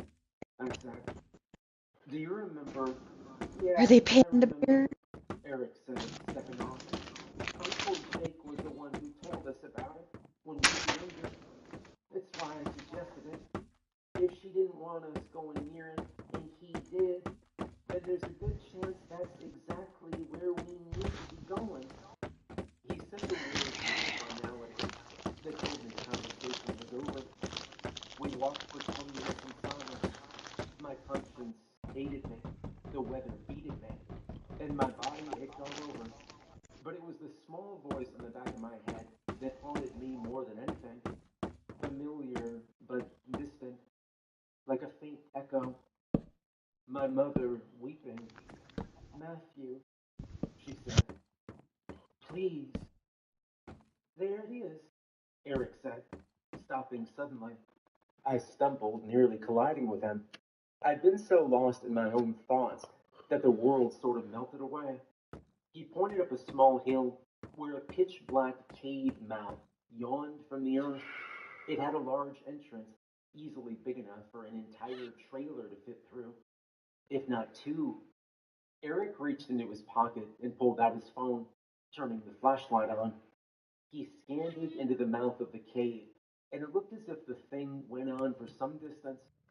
Then the lights blinking before vanishing completely. Oh, shit, he said. Battery's dead. Too many texts to Dad. Mind using yours? Of course, man, I replied, fumbling into my pocket for my own, feeling thankful I could be useful again. Feeling thankful I could do something, anything, to make our relationship feel a little normal again. Here, I said, flicking mine on. We stepped into the cave carefully, our sneakers not ideal for walking on slick, wet, cavern floors. Our progress came steady, but that was fine by me. I didn't know what we were likely to find in the cave, but I had my suspicions it wouldn't be unguarded. I'd rather see the trap before it was sprung. Do you smell that? Eric said, bringing his finger to his nose. It reeked like the worst smell I'd ever experienced. Strawberry cheesecake cookie and that TNT. Yeah. Smells Good like pairing. something died in here. Well, that'd be nice. Very nice pairing. But somehow I think it's going to be much worse than that. I nodded. Probably, I said. More steps in silence. Just us and the light of my phone dancing against slick cavern walls. Did you finish the book? I asked. Most of it, yeah. Most of it? I skimmed some pages. It looks like Grandma had stuffed her notes into an actual paperback novel, maybe to hide it from visitors. But she wrote the novel too, I said, remembering her name on the cover. Seems a lot of trouble to go to, doesn't it? Maybe, Eric said. He stopped suddenly. Wait a second, Matt. You just made me think of something. Yeah? Actually... Okay, these ones move fast. That's good. Bring the light over here for a sec. I came closer, holding my phone aloft so that we could see the book clearly. He slid his finger down the page before he was victorious. Aha! What is it? Have a look, he said, handing me the book. I squinted at the faded lettering. Dedicated to my 3 little monsters, Jacob, Alice, and Nolan. It's a dedication page, I said, to Uncle Jake, Mom, and Nolan. Eric shook his head, his face a mask of disbelief. I just assumed anything to do with the novel portion I could comfortably ignore. Why bother, right? We wanted to know about the research, what was really going on. But this, who's Nolan, Matt? I blinked, trying to pull up any memory of the person. Had Mom talked about him before she passed? Had Dad? I have no idea, I said, feeling useless all over again. This is something, though, he said, his previous coolness replaced by a sense of academic excitement. If there was one thing that improved Eric's mood, it was solving a problem, or at least getting partway there. She called them her 3 little monsters, which means... 3 little It means monsters. Grandma had another son. I finished. He grinned. Exactly. And we've got another uncle. Something moved in the distance, like a footstep echoing through the cave. Shit, Eric said. Shit. The light, man. I was already fumbling with it, my fingers swiping the screen in an anxious flurry. Eventually, I managed to shut it down. Why does Grandma have to be a Darkness monster engulfed us. for? Eric breathed the silence. My grandma had to be a Entirely from my monster. view. I reached out, grabbing his arm, and he jumped back. It's me, I whispered. I don't want us losing each other. Right. Okay, sure. The footsteps echoed closer now, like they sounded distinct from our own. Padded, almost. Like an animal. Like paws. My palms grew slick with sweat. Was it the beast? Had it found us? A growl reverberated through the cavern, low and guttural, monstrous. Oh, I good. They're both squeezed formed. Eric's They're both in arm line. Good, tighter good, on his good. side. Okay. I wasn't going to lose him. I couldn't. Then a voice. It's dark. The man was in the cave. His footsteps neared, each one coming at a slow That's what she said. But then, didn't need to rush. We were trapped, caught in a massive Man in the we cave. knew nothing about, with our only exit blocked by the man himself. He knows we're here, Eric said. I wanted to tell him to shut up, that there was a chance he didn't, but I knew he was right. In the man's current state, he could almost certainly smell us. My mind shot through 100 different escape plans, but each one ended up with us being captured or killed, possibly eaten. Eric shifted beside me. What now? We do the only thing we can do, I said quietly, feeling not entirely sure of myself. We retake control. Retake control? He asked. I took a deep breath, hating myself for what I was about to do. But we were out of options. Running blindly into the cave wasn't on the table, and neither was running blindly into the man. That left one thing. Took you long enough. Oh no, I here we said go to again. myself. Okay. No, no, The no, no, man's guys. No footsteps frolicking on the bamboo. Matt, Eric hissed. Nolan, right? I continued, ignoring my brother. You were our grandmother's other son, which means you're our uncle. Silence. Seriously, Eric said, trying to put his hand over my mouth. I pushed him away. We know what she did to you, what she turned you into. A growl echoed through the cave, low and ragged. Then the footsteps resumed. They were faster now. I sucked in an anxious breath, second-guessing my plan, but I was all in on this now. and there was no going back. "We can help you," I shouted. The footsteps thundered like a beast on all fours. I'll leave the other one in the bamboo Close. trees. I stumbled backward, my body acting on instinct, my muscles twitching to flee. But I couldn't. There was nowhere to run. I crashed to the floor with a gasp. The wind knocked from What are my you lungs. looking at? The man's head No. pressed on Keep my going. chest. Keep His no. breath Keep going. smelled Nuh-uh. rancid and rotten. His eyes Hey, were is there horrible, loose? glowing, yellow. Okay. I struggled at him, and his claws dug into my flesh. Eric cried out beside me, bashing at the man, before he too hit the ground with a dull thud. "Eric," I wheezed. I kicked and bit at the man. "Eric," I said again. His paw moved from my chest to my mouth, where it clasped itself almost Oh my god, entirely you stupid against panda. my head. Stupid panda. Your mama. This was it, I thought. I'd killed both of us. My chest heaved, emotions rioting within me. Tears fell from my face. Aw. Adrenaline Come here, you. raced through my Let's go. veins, and regret filled my thoughts. I should have listened to Eric. I was a fool. The man had only advanced once I made it clear we were there. If I hadn't, a roar sounded from outside. Look, Panda, I know you're being all cute and all, but let's go. There we go. Come on. Good, Panda. Oop, wrong way. God, turn around. Ear splitting, and its tone like gravel. I fell still, my resistance fading, as I realized what the man was doing.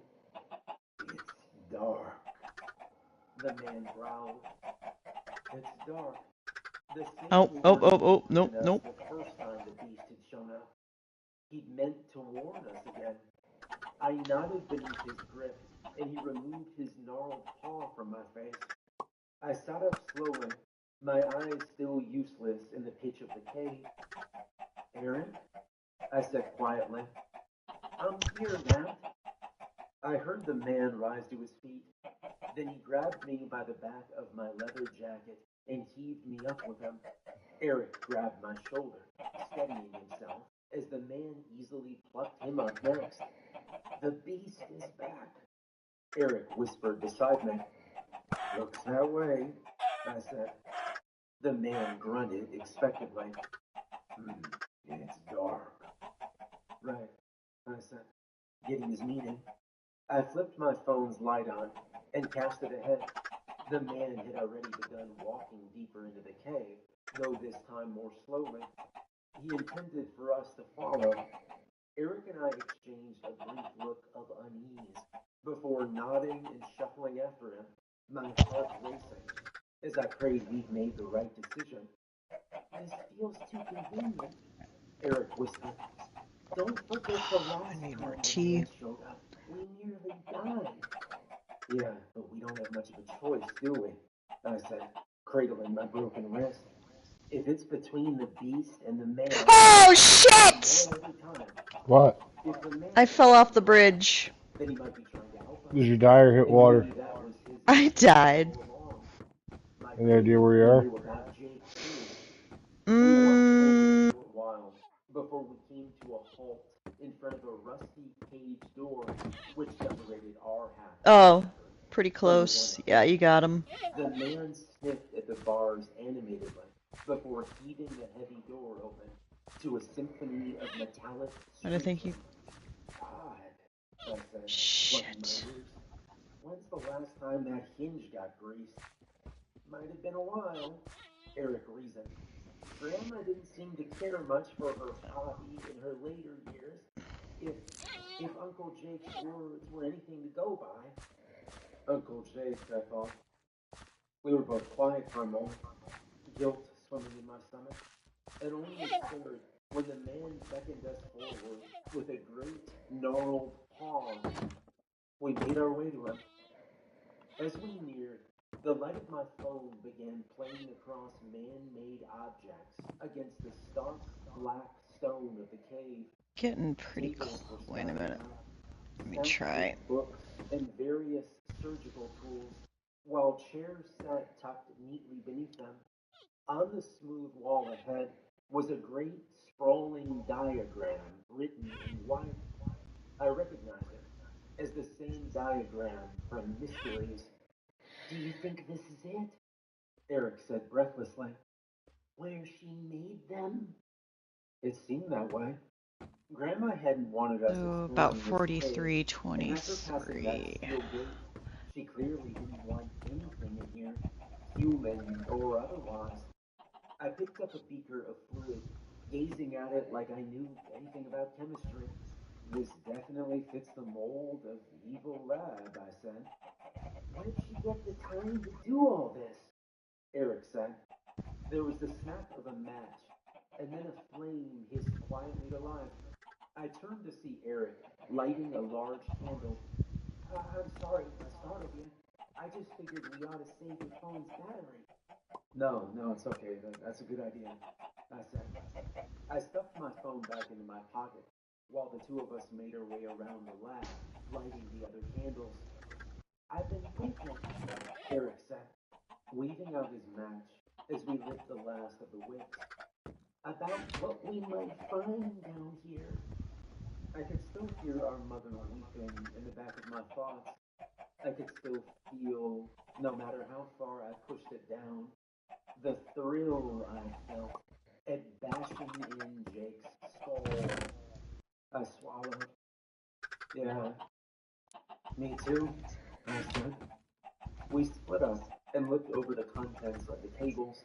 A lot of it was books, written in a language I couldn't make heads or tails of, bound in leather, with fancy steel clasps on their front.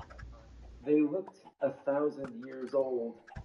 Then, beneath a stack of scattered paper, I found a page with my name on it. I snatched it up, looking at Eric to make sure he hadn't noticed.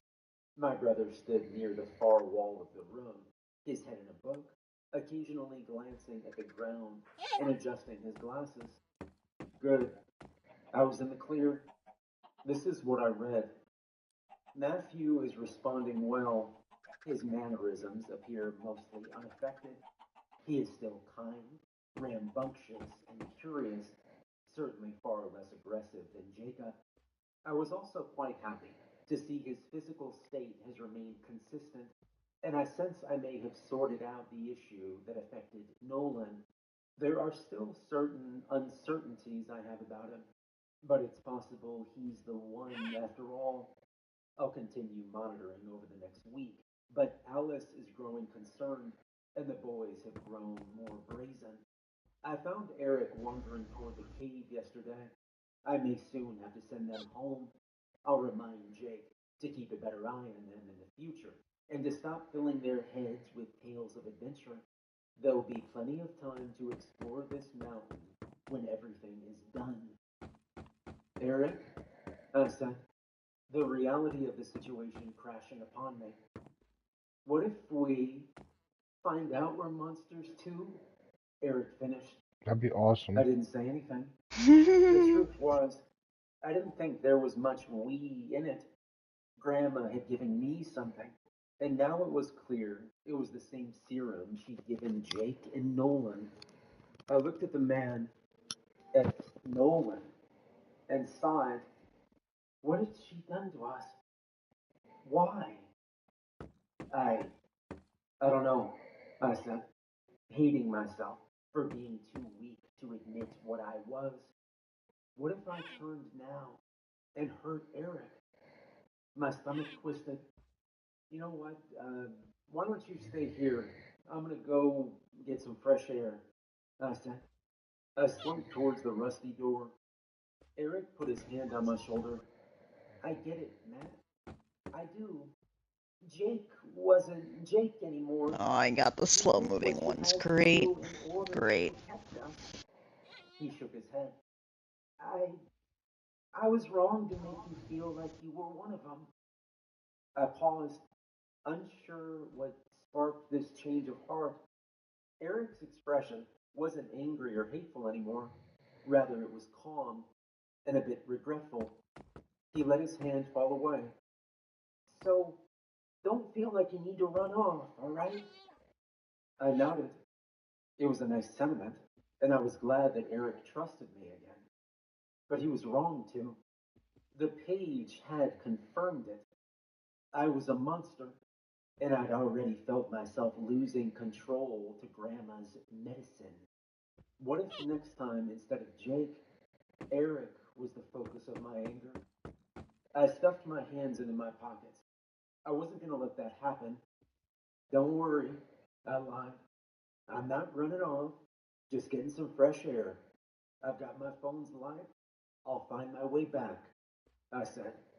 I heaved the steel gate open to the sharp notes of squealing metal, and Nolan stepped in front of me. His massive jaws dripped saliva, his glowing yellow eyes boring into me. I squirmed beneath his gaze. It's dark, he said, pointing to the back of the room. I blinked. Was he trying to show me something? Swallowing, I picked up a candle and followed him He's like, toward no the one never shadowy taught me corridor. English, The same smell of the page. except for As that he stepped sentence back, explaining I that, realized something about and the this one room was explaining that, and that, blue and that, and in and dark this, circles. and that, It looked as if and they that, and carved that, out and that. directly from the And that, floor, and that. hammer and chisel style. God, why do the What's up? smiley ones move so slow? You're supposed to be happy. Happy move fast. They're symbols, Eric said. Pagan by the looks of them. His eyes were downcast. I think it may be a sort of Symbols summoning aren't circle. pagan. Summoning circle, I said. To summon what? Symbols could be Eric anything. signaled with his hand. Could Symbols be for any. rituals tend to be Then the words escaped unique him, and to fell the silent caster, again. actually. Eric, Uh-huh. Matt. His words came between whimpers. Another anxiety attack. No sense badgering him right now. No one had led me here. Perhaps he had more information. Nolan, right? I said, what's going on? Can you tell me anything? Help me understand? Silence. Of course he couldn't explain. His only vocabulary consisted of announcing the time of day. Still, I'd have appreciated it if he could have pointed out a book or scroll or something to help me along. Then it hit me. Eric might be too worked up to get any words out, but I knew where he'd learned about that summoning circle. I extended my hand to my brother. Hand me the book then. I'll find out myself. Eric stepped backward, clutching the book against his cheek. I can't, Matt. You don't He's get like, it. I don't know how to read. What don't I get, Hmm. Eric? Stop messing around. He's like, I don't man. know how to read. Like, seriously. Another I don't word. know I'm how trying to tell to. you this. I don't know how to read. Closer. Shit, I thought. The bastard Like, you probably really knows seem the to think I'm streets into fucking with the you, damn but no, gate. no, I'm not. I'm not messing around. Eric shrieked at me, his eyes wet with tears. There's stuff in there that you wouldn't understand. Couldn't understand. What the hell was going on, I thought. I winced, bringing a hand to my head as my mother's crying voice screamed in my mind. Please, Matthew. Please. My lips felt dry again. Ooh, it be raining, it be raining.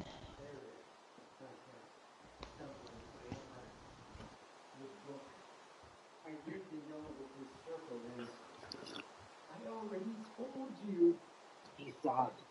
It's a summoning circle. Sweet. Yeah, I need more details. So they call Milton. What the hell? Let me go. I heard those words in my head again. Please, Matthew. Please. You have to. I shook myself free of my mother's voice, gritting my teeth and grounding myself in the moment. Focused on the pain of my wrist. Focused on the sound of water dripping against stone. Focus on the cool breeze. Breathe. If I give you the book, you'll do it, Eric said, backing away from me and shaking his head. You'll do it. Do what? I shouted. Sound, touch, scent, ground myself. God, this was hard. It's nearly dark. Nolan growled. It's nearly time for another joint. This one. Another Yes, giant it is. Another I got a giant pre-roll. Call this a Moon And Rocks if pre-roll. monsters come around, I have the on hollow point. Eric sat, pointing at me with a manic expression, glasses crooked on his nose. You'll do to me what you did to Is where I'm gonna pull my fucking hair out with how slow these goddamn fucking pandas move. Taking another breath and centering myself, memories bombarded me, while my mother's voice screamed in my head over and over. Please, Matthew. Please. Shut up, Mom. Why would I do that? I said, screwing up my face in sensory overload. Tell me, Eric, tell me why I would do that. Eric said, trailing off. It's dark, Nolan repeated, this time harsher, more fiercely. It's dark. I became acutely It's dark. Okay. toward the way we'd come. Where was he going? Another roar. Guttural. Roar. He gotta roar. Too close. Something was running through the cave. Something massive. Please, Matthew. That's what she said. Please. Eric, I screamed. Tell me. Tell me, Matthew.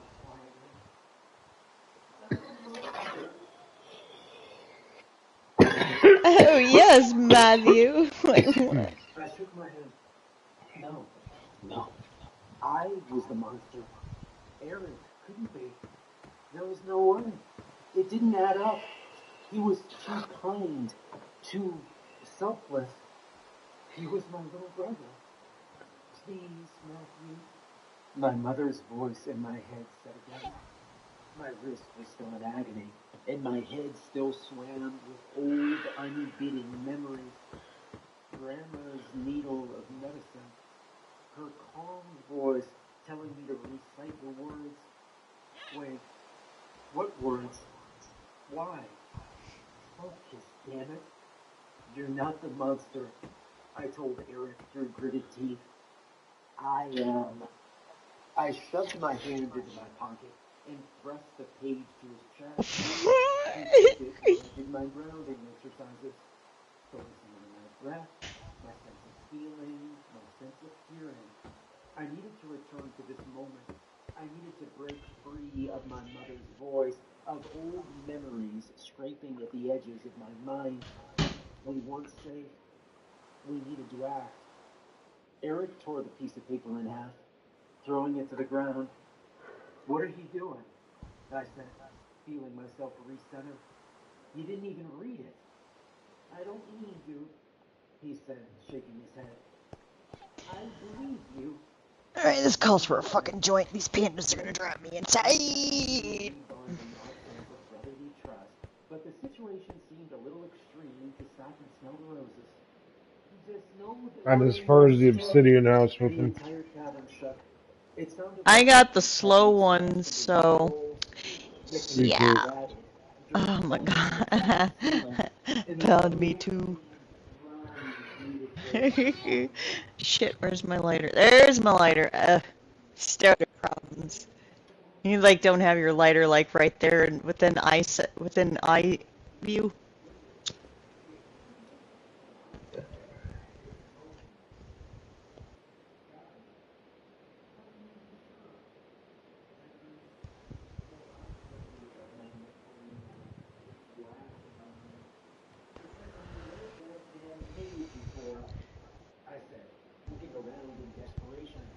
Now we need something to help us fight that thing. I think Nolan's going to need all the help he can get. But the lab was just that. A lab. And a crude one at that. It looked like a cross between a cult conference room with its various tables and strange pagan symbolism on every wall and book, and a research facility with its many beakers, I didn't see a single weapon, or even anything close to it. I tore across the room, flinging open cabinets, scanning shadowy corners, and upending desk drawers. Nothing. How the hell, I said, grasping the edge of the table, do you live in the woods making monsters and not even keep a shotgun to defend yourself? Eric was at a loss for words. He kept looking from me to the swinging metal gate. Jesus Christ, the tip of this Moon Rocks pre-roll is like I knew Eric wasn't the action type. covered in He resin. did his job well enough anyway. Now it was time for me to be mine. A monstrous scream rang out from the cavern, and then Nolan exploded through the metal gate. His massive wolf body skidded to a halt in the center of the room, coming to a stop against a sturdy table leg. He wasn't moving. The gate screeched in its death throes, swinging from a single hinge. We were out of time. Eric, I said, get under the table now. He shook his head, grabbing a scalpel from one of the drawers. No way. You're not facing this thing alone. You gotta be kidding me, I thought. Oh, I need tea now. Oh my god, I'm low on tea. Shit, that joint had my mouth watering. What the fuck? Oh. Smoking. Cigarettes always help me think. Footsteps rumbled in the darkness. Sometimes I think about that. Cigarette. And then I realized what a fool I was. The candle, I said, rushing to the nearest one. We dashed about, extinguishing the candles in quick succession. When we finished, we both tucked ourselves beneath the table, waiting silently for the beast to enter. Each of its footsteps was like a small earthquake, deep and full. The creature's weight echoed throughout the cave, and then I heard the sound of groaning metal, followed by what sounded like bolts being torn from their anchorage. The table beside us burst into splinters, followed by a deafening clang as the steel gate crashed against the cavern wall. I clapped a hand to Eric's mouth, making sure he didn't utter a word. The truth was, I didn't remember a thing about the beast, only that it had come for us the night we'd seen the man 12 years ago. I didn't know what it looked like, what its capabilities were. I just prayed it couldn't smell us. Another set of footfalls rumbled. Slow, powerful, heavy. Sweat beaded from my forehead, and I swallowed, doing my best not to move or so much as twitch. Being so deep underground, there was no adjusting our eyes to this darkness. I couldn't see a damn thing, only hear it. Its massive, puffing breaths, its low growls. I could hear it in the room now, stalking among the tables, searching. Our only option was to wait. Maybe we could slip by while it looked for us, make for the exit. Each footfall caused our table to rattle, and all those around us, not far from us, a beaker crashed to the floor. Then, my entire body froze. Still so frightened, boys? The beast said, its voice raspy, unnatural. I'd have thought you'd feel nice and confident after your last performance. The table next to us, where the beaker had fallen, exploded, its wood fragments raining down atop our own with sharp thuds. I slammed my eyes shut, waiting for death, but it never came. Instead, the creature's great footsteps moved toward the other end of the lab, still speaking. Why could it speak, but not Nolan? A question better suited for Eric, but now wasn't the time. I have to say, Maddie, the beast said, making my heart skip a beat. I'm impressed. I never thought you had it in ya. Its voice gleamed with malice. I helped Eric shift beside me, and I knew he was as confused as I was. Had the beast seen me murder Jake? It didn't matter. We weren't having a conversation. We needed to get out of here. Now that the monster was on the other side of the room, I nudged Eric. You see me murder that guy, doesn't matter when I'm the conversation. When you brought the rock down on my head, I was surprised. It said, I froze, my body halfway out from beneath the table. Had he just said, but then you brought it down again, and again, you bashed my brains to mush. The beast chuckled. Actually, this wasn't possible. It couldn't be Uncle Jake. The voice of the beast was deep. It was gravelly. It had no accent. It didn't sound anything like him. A beast with no accent. Okay. Were you expecting him to have some sort of French accent or something? Yep. Like, I'm going to rip off your skull, I'm going to rip off your skull and use it for a ashtray. It's an ashtray. I shall pop it unannounced. Take your skull and use it as an ashtray. And you, Eric, Jake said, causing Eric to pause next to me. I'm surprised. You Demons can sound like anything. True that. Yeah, not wrong. Just facts. experiences and such. I mean, have you seen The Exorcist? Child, a lady, a monster. That we needed to move. We needed to get the hell out of here. Storm or not. I trusted my chances in the rain a hell of a lot better than this. Eric resisted at first, his vain curiosity getting the better of him. But after a moment, he relented. We both snuck along the opposite wall of the beast toward the They're exit. masters of sound. I was hoping I wouldn't have to kill you until after you turned.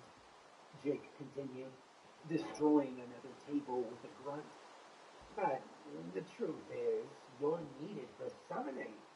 Always have been. Keep moving, damn it, Papa. I gently pushed Eric along. But I think I can make a deal with a stray hiker. Maybe an old friend from town. Hell, maybe your dear father. He's likely to put up a fight, but turning him would be so satisfying. Lord knows the jackass deserves it. A little further up, I could feel the wall curving towards the exit passage, where the detached gate would be waiting for us. Nearly there, something smashed against the wall beside us. A chair? Footsteps thundered. Then silence. I fell on my ass, ears ringing, as something jumped in front of us, as he jumped in front of us. Jake let out a howling shriek of a laugh. Oh, boys. You actually thought I didn't know exactly where you were this whole time. His voice turned guttural, menacing. How do you think I found my way through the damn cave? A hand 5 times larger than Nolan's picked me up, and I felt matted and rough fur scratching at my skin. Maddie, I always figured you were a lost cause, but after that last display, murdering your own uncle, I'm surprised you're not welcoming this opportunity to become greater. I kicked and punched at the beast's hand, so large it nearly fit around my torso. Go to hell, I shouted, as if I'd ever want to turn into a monster. Another ear-splitting, horrible laugh. Was this really my uncle? Strangely, Eric, Jake said, and I became aware of the fact that he probably had him in his opposite grip. I didn't think it'd take any convincing for you at all. Or are you still pretending you didn't murder your sister? No. No way, I thought. Don't listen to him, Eric. I said, my body flailing uselessly against Jake's strength. He's trying to convince you to turn into whatever the hell he is.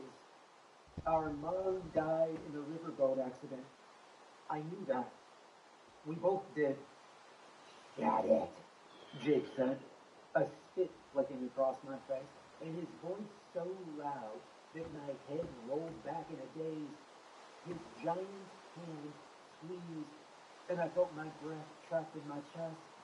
Don't hurt him, Eric said. His life, Jake said, in that horrible, uneven, and gravelly voice, depends on what you choose. Eric, I wheezed, and Jake squeezed tighter yet, extinguishing my next word. I sucked at the air, but my chest was too constricted. I was suffocating.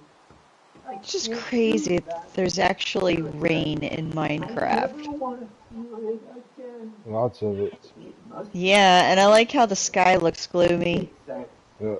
you must say the word. Please, Eric said. I sputtered, rasping, as my adrenaline-soaked body ran through the last of the oxygen in my blood. My vision blurred, limbs twitching, in a primordial panic of death. Time, Eric said, his voice more desperate than I'd ever heard. Just stop it. Just leave him be. Jake's grip fell away, and I dropped to the hard floor in agony, heaving for air. Good, Jake said, disregarding me. Now let's go get you some medicine, Eric. It'll help the process along. Jake's footsteps thundered away from me, the cave still cloaked in absolute darkness. I choked and wheezed on the ground, reorienting myself in the moment. Eric, I said, though my voice was hardly there. Eric. I stumbled forward, following the mighty footfalls, following my terrified brother. Don't touch my brother, I said. Now here's what you're gonna do, Jake said.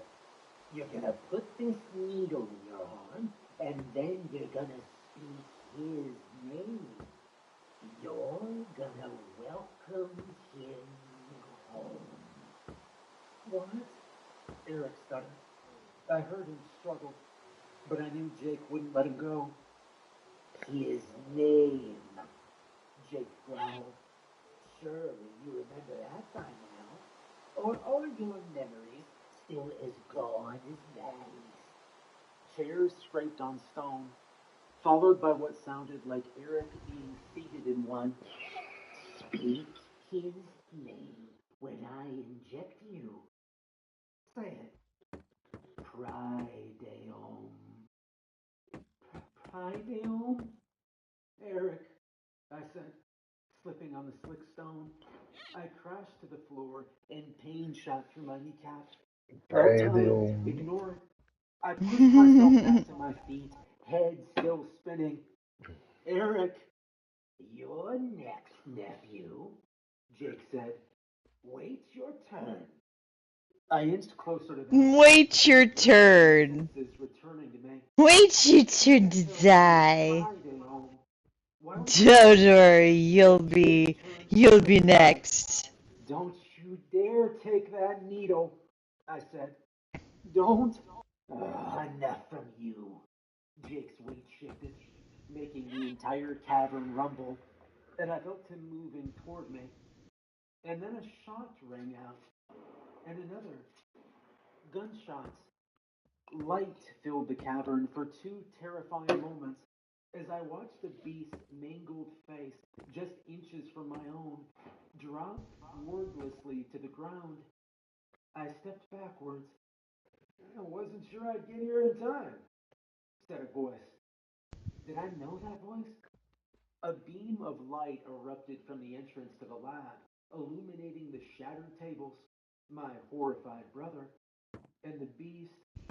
Jake's face had stayed as mangled as I'd made it, with his bones jutting out at grotesque angles. His eye sockets sat empty, just two gaping, flesh-tinged voids, while his long fangs were shattered, sharp and jagged things. I almost vomited. He looked like some kind of monstrous approximation of a Sasquatch. Who's there? Eric said. Did you hear that, Jesse? It's Sasquatch. Mm-hmm. Can't you recognize the voice? I hung around, retreating from the room and framing the figure in the entrance. I blinked. Dad? Long time, Matt, Dad said, holstering his shotgun on his leg. He stepped into the room, looking like something out of a time machine. He looked every bit like the asshole I remembered him as, right down to his neat cropped hair, thick leather jacket, 5 o'clock shower. And wait, was that night vision goggles on his head? Eric, you all right over there? He said, making his way over to him. Eric nodded, still pulling himself out of his panic attack. He gazed at Dad in disbelief, and I couldn't blame him. Eric hadn't seen him in 2 years, and I hadn't seen the guy in twice that. Didn't prick yourself on that needle, did you? Dad said, giving Eric a once-over. He took the syringe from Eric's hands, held it up to the light to make sure it was still full, then pocketed it in his jacket. Good. What are you doing here? I said quietly. He glanced back at me. Well, I was invited, wasn't I? I think he means... Eric began. Dad cut him off. I know what he means. Raise your arms. All right, good. Nothing broken there. Eric shook his head. The poor kid was an hour younger than me, but our father treated him like he was half my age. All right. How are your legs? Dad, I'm fine, Eric said, standing up. He looked shaken beyond belief, his body still trembling with anxiety. I think Matt wants to know why you're here, and so do I. There was no escaping the question now. Dad sighed, a thick mitt of a hand pulling his night vision goggles from the top of his head. He dropped them on the table with a clatter and pulled out a chair with a screech, sitting down in it, and looking up at the dark stalactites on the cave ceiling. I got your text, Eric, he said after several moments of silence. I sent you one back, but you never got it, clearly. Yeah, no shit, I said. When did you send it, out of curiosity? Because we started our drive at 9 in the morning. Dad gave me a scathing look, his brown eyes colder than any blue. I sent it in the afternoon, when I woke up. Ah, there it is. You were drinking, huh? I said. Oh, give me a break, Matt. Don't lecture me on drinking. Eric shot me a shrug, and I got the picture. I really wasn't a bastion of moral superiority when it came to booze. Even still, I had more questions. So what? You came as soon as you saw the text? Dad put his head in his hands, as if speaking to me was the most painful thing he'd experienced all year. No shit, he said, patting his shotgun on his thigh. Listen, I showed up, didn't I? I saved your asses. About that, I said, holding my arms and walking around Jake's motionless corpse. It was grotesque, with blood-streaked fur, massive feet and hands, and a set of jaws that made a tiger look like a bobcat. Looking at it, it was as if a bear had been mixed with a chimpanzee, with a bit of asshole thrown in. How did you find it? I said. Okay. Mm-hmm. I like that. He ran ahead with his puffy face. Well, let's just I'm like, how would you know what? Oh, never mind. eclectic interest. And yeah, he turned off a trait he and Eric shared. So you knew about this place, Eric said, doing his best to look Dad in the eye. And he never told us? I stopped over, not giving Dad a chance to answer. I needed to say my piece. Yeah, you just walked out and left us with a bunch of lunatics. Then you vanished. Poof, gone. Who cares though, right? Not like we would have appreciated so little as a warning. Oh, you wanted a warning, did you, Matthew? Dad started. I did everything I could for you. Fuck! I did it again. God damn it. I begged you to. But no, you wanted to stay with your dear old mom. And honestly, Matthew, and this is on you, after all the chances... Weirdly enough, it was the same area as before. I wasn't willing to fight it. Not anymore. And I spawned at that place. Interesting. I rounded on him, 4, towering 3. above his chair. It took every bit of willpower I had not to sock him in the jaw right then. Where? 15 years, and he still couldn't take responsibility. He patted down his jacket, irritated, before reaching inside and pulling out a pack of smokes. Who's Spider-Man?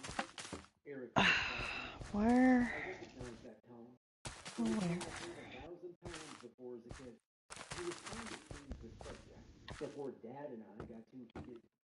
Well, Friday, Dad said, opening his pack and sliding a cigarette out. Is the Lord beyond the veil?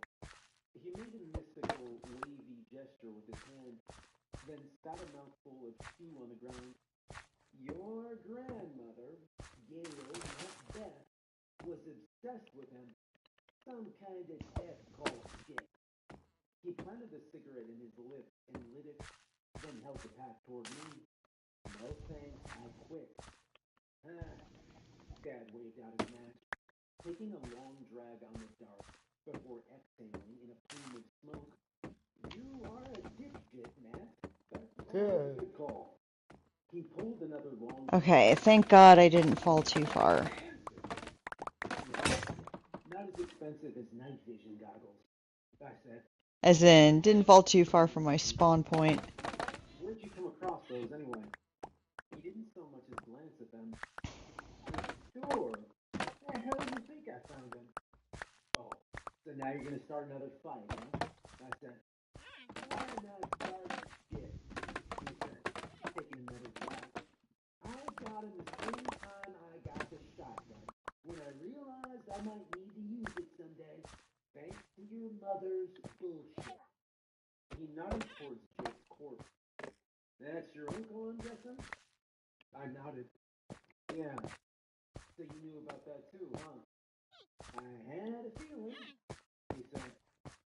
Oh my God, Eric said, looking around in a sudden panic. Nolan! Shit. In the chaos of everything, I'd forgotten about him. Dad, give me your flashlight, I said, holding out my hand expectantly. He looked me up and down, as though incredulous that I'd ever asked so lofty a favor as borrowing his life. You boys just say the name Nolan? Yeah, Eric replied. He helped us. I think he might be hurt. Dad glanced around, suspicious. He's supposed to be dead. The light, asshole, I said, reaching for it. He pulled it away. Hold on now, Matthew. Dad rose from his chair, clearing his throat. You mean to say your late uncle is here with us? I looked at Eric, pleading for him to do something. When it came to our dad, my opinion didn't mean a damn thing. Eric was the golden child. Dad, Eric said, stepping forward. Hand me the light, and I'll show him to you. A moment passed. All right, then. Show me the ghost. Eric took the light and flung it around toward the center of the room, where we'd seen Nolan crash against the table leg. Sure enough, his body was still there, unmoving. I ran to him, Eric following, the light bobbing up and down. Our dad took his sweet time, still dragging on his cigarette. I fell next to Nolan's body, racking my mind to recall my first aid course from years ago. I leaned toward his jaws, his stench overpowering, and listened for breathing. Nothing. Not good. So, Dad said, coming up behind us and giving Nolan a nudge with his boot. This is your brother your mother mentioned, huh? According to her, he died in a fishing incident. Yeah, well, that's clearly not the case, I said, frustrated. I opened Nolan's eyelids, and his yellow eyes had lost their glow. They gazed lifelessly at the ceiling. Shit. I rolled him over to his back. Now there's two fox. Now there's three fox and a baby fox up here. Oh. You wouldn't happen to have any sweet berries on you, would you? In the box down here. Because sweet berries is what'll make them breed. I pressed and I pressed, doing everything I could, but my strength wasn't enough to leave this cavity a centimeter. Give me a hand, I said. Eric knelt down, and Dad grabbed him by the shoulder and pulled him off. It's over, he said. Your uncle's dead. Let him rest in peace. I fell on top of Nolan's chest, the cuts on my face as the tears slipped into them. He was the only one that tried to help us, I said, sobbing. The only one who tried warning us. Get up, Maddie. It ain't over yet. You're stuck on a chest. Let's go. Come on, come on. You don't get to speak, I said. You don't get to tell me when it's over. Everything was pouring out of me now. All the hatred, the sadness, the regret. Great, that one's stuck on a chest. Like a tidal wave of emotion. You would have let them take us. He at least tried to help, and he died for it. Pull yourself together, Dad growled. If it wasn't for me, the two of you would be lying there next to him. I looked at him, hating that he couldn't for once have a damn heart. He struggled a minute, but I got a foot behind his leg and tripped into the floor. He crashed against the cold stone, and my broken rib screamed in pain, but I ignored it. I had one good rib, and that was far more than enough. I raised it up. Eric grabbed it, holding it back, and keeping me from bashing in my dad's face. I'm not mad, Eric said. Yeah, man, my dad said, swinging at me from below and catching me in the jaw. I rolled off him, dazed, and he clambered on top of me, delivering another short punch to my face. That's enough, he said. Eric dropped the light and tackled him, the two of them rolling off of me. I sat up, shaking the stars from my vision, and I heard something move. Not Eric, not Dad. I glanced at Nolan, who was still motionless. Shit, stop it, I said. What? Dad said. Finally realize you've been throwing a damn tantrum this whole time? No, I spat. I thought I heard something. I reached for the light Eric had abandoned, sweeping it around the room. Everything looked as I remembered it, shattered and broken. I brought the light to the entrance, making sure no new cryptids were sneaking their way inside. Nothing. All clear. And then a massive form crashed in front of us, grabbing me by the length of my hair. I cried out as it lifted me up. I like how you just come over or you look around with the axe and then you just go. I don't know why that cracked me up, but it did. You're like, oh, Because I'm just like Winnie the Pooh. Which is odd because on my screen you don't look like Winnie the Pooh. It's just so fucking odd. Another blast, and then screaming. So much screaming. My vision dulled, my mind faded. No, I thought. Eric. I blinked. seeing only darkness. Every movement felt like running a marathon, but I needed to move. I had to. Aaron, I coughed, my neck craned upward, following the beam of light toward an empty entryway. In the distance, I heard shouting, crying, hollering. I heard breathing, heavy, brutal breathing. I heard Jake speak.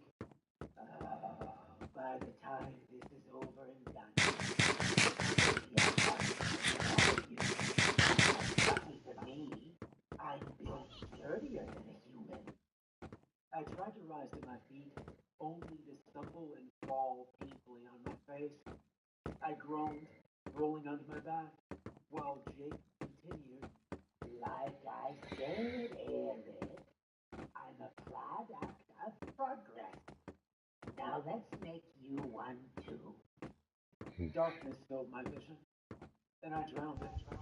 Lost in black shadow, my mind and thoughts drifted through a void with only pieces of voices, of moments breaking through. I'm so sorry, Eric. I'm so sorry. Regret and guilt swirled inside me. Good. That's the needle done? No. Dad had the needle.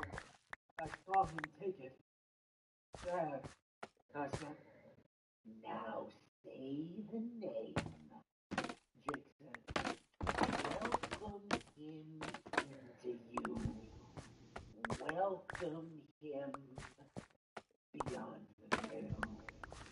I felt myself falling away, losing consciousness.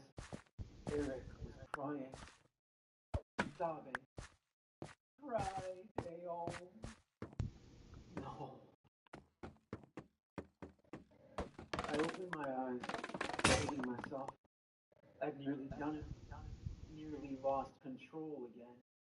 I tried doing to Dad what I'd done to Jake, beating him until there was nothing left. I sat up and pain shot through my neck. Jake, he was still alive. How though? His face had been beaten to mush, and he'd been shot with 5 or 6 slugs. I groaned, rising to Almost there, probably at the halfway point. with a single beam of light piercing through and illuminating drifting dust. The cave, right? We were in a cave. I bred some smiled pandas. I stumbled to Dad's flashlight Cool. and picked it up. The light was fainter now, thinner. The batteries must be nearly dead. How long had I been out? I brought a hand to my neck and massaged it, feeling like I'd spent the night doing my best impersonation of an owl. Eric, I called, my throat dry. God, I needed a drink. Dad? I do need a drink. Thank you, narrator. Scattered books and splintered wooden tables. The place had been demolished. Only a handful of desks and tables still remained. And even they had their floors pulled out and tossed. That's right, I remember. I'd done that trying to find a weapon to fight Jake, and all Eric managed to find was a scalpel. That was the best we had. Then Dad barged in and saved our asses. Until I screwed it up. I staggered. Jeez, I could take a power nap at the rate that I'm going, and the pandas wouldn't even make it to me if I Something bad like that. went further out. But this time it was all Stop a little bit, take a power nap till they reach up, go backwards, do same thing. Nothing wrong with that. Right? Like, geez, they go slow enough, makes you want to fall asleep. and then forced to say the name, to welcome the Lord beyond the veil, whatever the hell that meant. It didn't mean anything good. I knew that much. I swept the light to the summoning circle, and my stomach dropped. Its runes glowed a dull red, casting a crimson tinge to the black stone they'd been carved in. Eric, I said again. Dad. No. God, no. I fell back into a wooden chair, putting my hands in my hands. Where were they? My mom's voice started in my head again. Not now, Mom. Please. I screamed as loud and as hard as I could. My throat felt like sandpaper, but I didn't care. I screamed and I screamed until I was out of breath, until the voices in my head shut up, and then I cried a while. Even if I could find them, how the hell was I supposed to help them? I picked up the scalpel Eric left on the table and stared at it. Hated it. Jake took shotgun blast and shrugged him off. And all I had was a scalpel, a busted wrist, and something inside of me trying to get out. It's dark. I looked up, not sure I heard properly. Was that? I brought the light around, scrambling from my chair, my sneakers slipping on the steel cavern floor. Nolan, I shouted, falling to my knees beside him.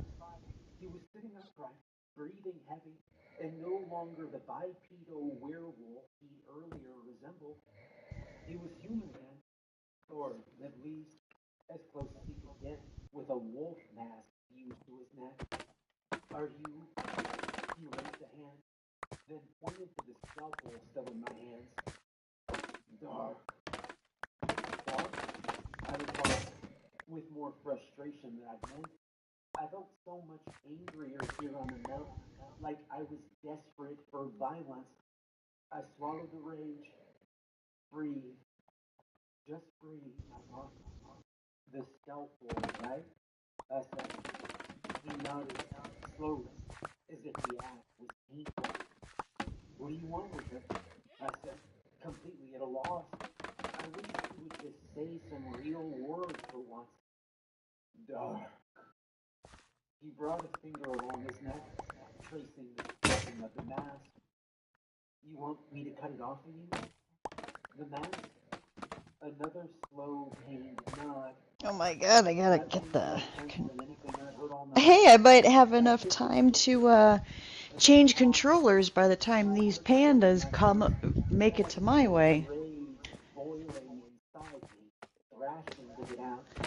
I thrust the scalpel toward him. I don't trust myself right now. You do it. I'll help you if you need it. He shook his head. Yasmin, what are you doing? Stop picking at that, please. Ugh. Ugh. Such an annoying little cat, I swear. It nearly happened with my own father. I didn't risk losing control on Nolan, not when he was all I had left. I grabbed his hand and what the fuck? No! You stupid This controller. Fucking Christ. Okay, I need to change this one out. Apparently. God damn.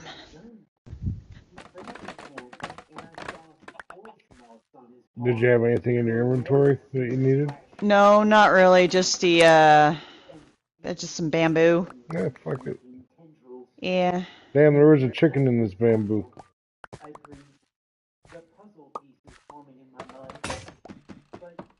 There's a chicken, eh? Man, it's a good thing I reset my spawn point, because I didn't fall too far from where I spawned.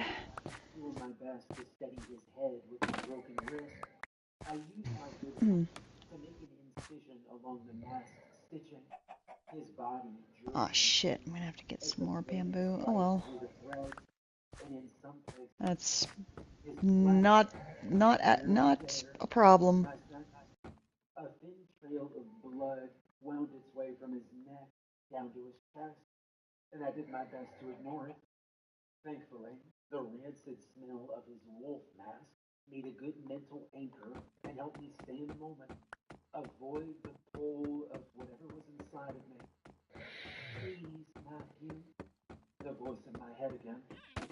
There, I said, cutting the last pieces of the mask free. I pocketed the scalpel. His skin was seared around the incision point, and his whole body trembled in pain. Sorry. I'm sorry. That should do it, Doc. He raised his hands to the mask and lifted it slowly. The glow from its eyes faded, and the mask itself seemed smooth. The flesh sloughing from the skull and rotting away. I helped raise it off entirely, and we dropped it to the floor. The man beneath looked a lot like Jake. He had a wide jaw, a mess of hair, and a short beard. His plaid shirt had been torn away during his previous transformation, but he still had those same jeans that Jake wore, faded from hours outdoors. It occurred to me that Jake probably gave him his clothes. Thank you, he said quietly. You can talk now? I asked, my heart raced. I had so many questions. He nodded, swallowing. I can. He ran his hand along his neck, where the mask had been cut free. Only silver could undo those bonds. I tried cutting it before, but they healed too quickly. Thank you, Matthew. Yeah, I said. Of course. I looked down, guilt bubbling in my chest. Thank you for everything. But he got Eric. My dad, too. Yes, I thought that he might. He's much stronger than I am. Do you know where he's taken him? I asked. A small ember of hope began burning inside of me. Nolan must know. He'd been here all along. Because we need to get over there now. He summoned Friday.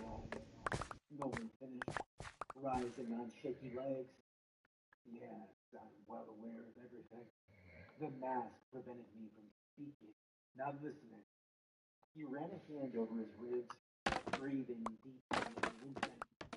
I'm afraid without the mask, I won't be much help to you in a fight. But that's not what you need right now. You need information, and I can help with that. Hand me your light. I did, and he brought it to rest on a broken cabinet in the back corner. That'll be it. He handed the light back to me and limped toward it. I followed. Friday is powerful, he said. Perhaps too powerful to stop, but we may be able to save Eric. And my dad? Nolan didn't answer. Reaching the cabinet, he rested his body against it for a moment, taking several deep breaths. His face looked a great deal more worn than Jake's, with deep lines framing his eyes and a sallowness to his cheekbones. He looked like he was dying. Just a moment, he said, just catching my breath. My brother, he did quite a number on me. He's insane, I said quietly. Okay. The question hated me, and I decided I had to ask. It might be the only opportunity to learn the truth. Is it really Grandma's room? Nolan smiled. A good question. He pulled the book from the shelf and began flipping through the pages. Early in life, my mother was a writer. She loved the paranormal, cryptids, ghouls, and the like. And well, I began tossing a book and plucking another. He licked the tip of his thumb and cycled a few pages. I love reading her stories. They know. Excellent. This should be the proper text. He let his body slide down the cabinet, his finger running across a page. I held the light above him. I spent 10 years in university studying medicine, and when I returned, she was a different woman. Strange, like something had gotten to her. Gotten to her? I was just resetting my spawn point. I sat down next to him. This was a side of my grandmother I never knew, a side of my family I never knew. Mom rarely spoke about anything that happened before Eric and I were born. She'd become obsessed with Prydale. At the time, I thought it was a bit of artistic madness, you know? method acting, perhaps, getting into character for another one of her stories. He laughed, each chuckle accentuated by a wince of pain.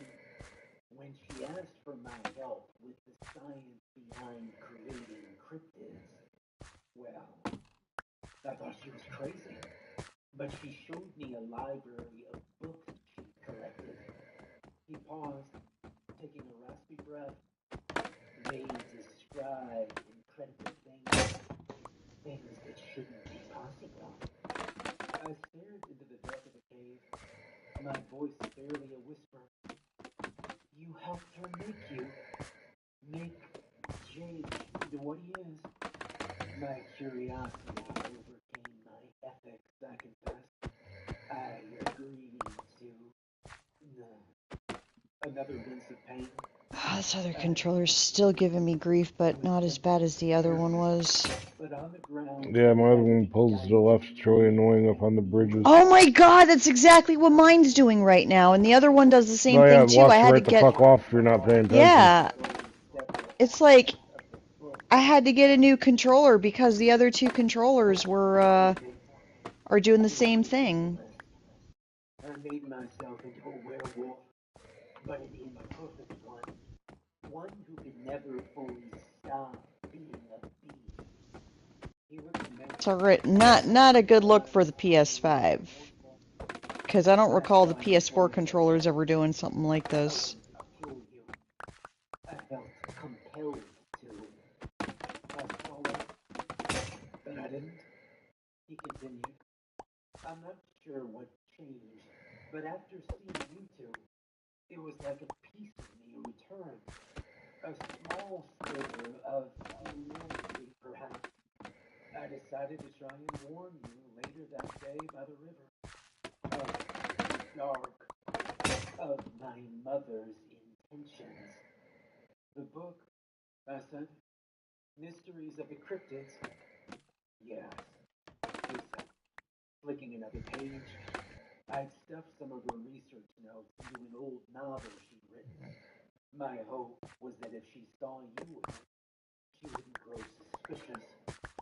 He tapped at the center of the page. Ah, here it is.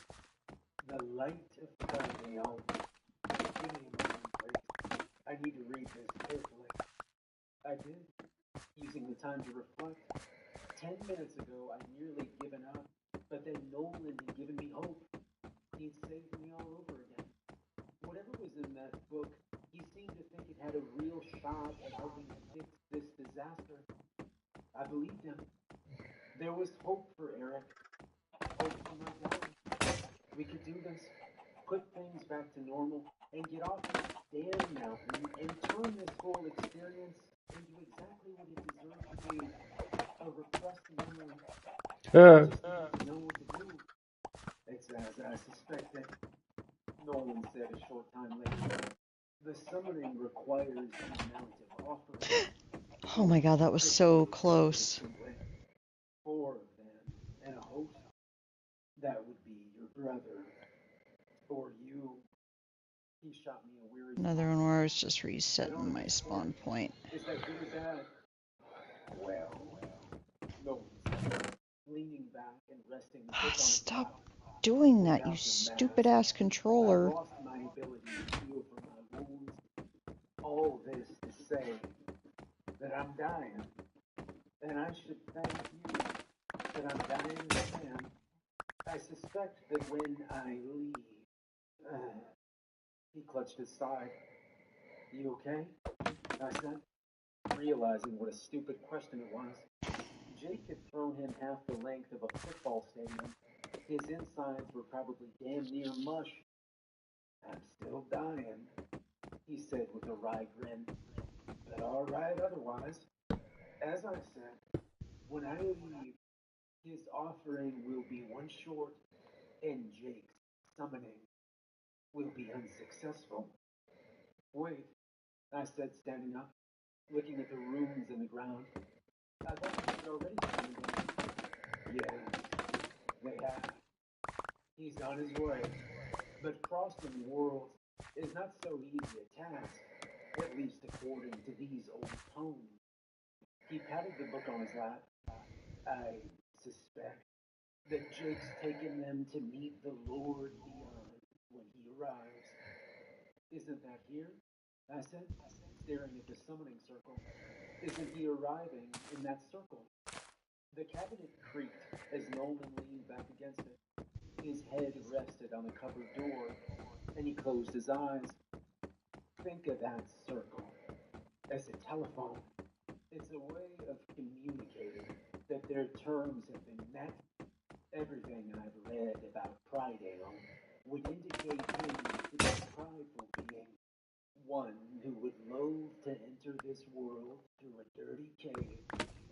He took a difficult vow.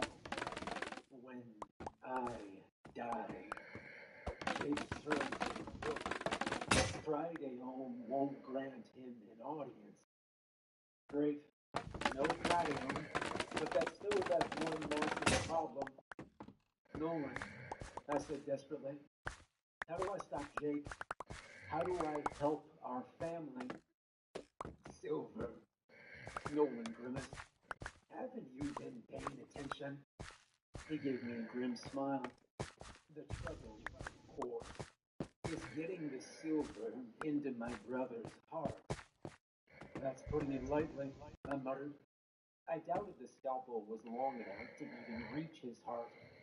Once my brother realizes, he said slowly, his words spaced by flinches of pain, that the summoning is being prevented by something. He's likely to realize I've passed on. I don't know what happens then. He is unpredictable at the best of times. He coughed more blood, and it speckled the book in his lap. What do? I said. There wasn't much time left, and there was so much I still didn't know. I can't kill Jake with a scalpel, I said. How do I stop this? His head rolled to the side, looking towards something in the dark of the room. Operating table. Beneath it, my father's dagger. Eric and I hadn't known much about our late grandfather, only that he'd been an archaeologist in life. I stood, casting the light in the direction Nolan looked. Sure enough, there was an operating table there.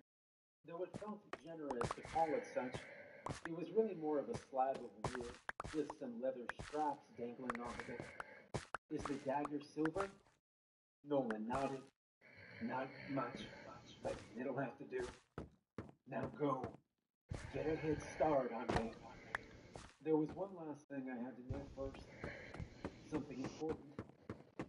When I was younger, I said, Grandma gave me some of that serum. Almost there. Yet,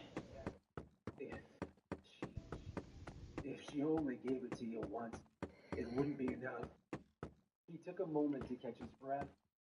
It takes several doses to induce the transformation. And I'm not a Christian. He shook his head. I sighed, relieved.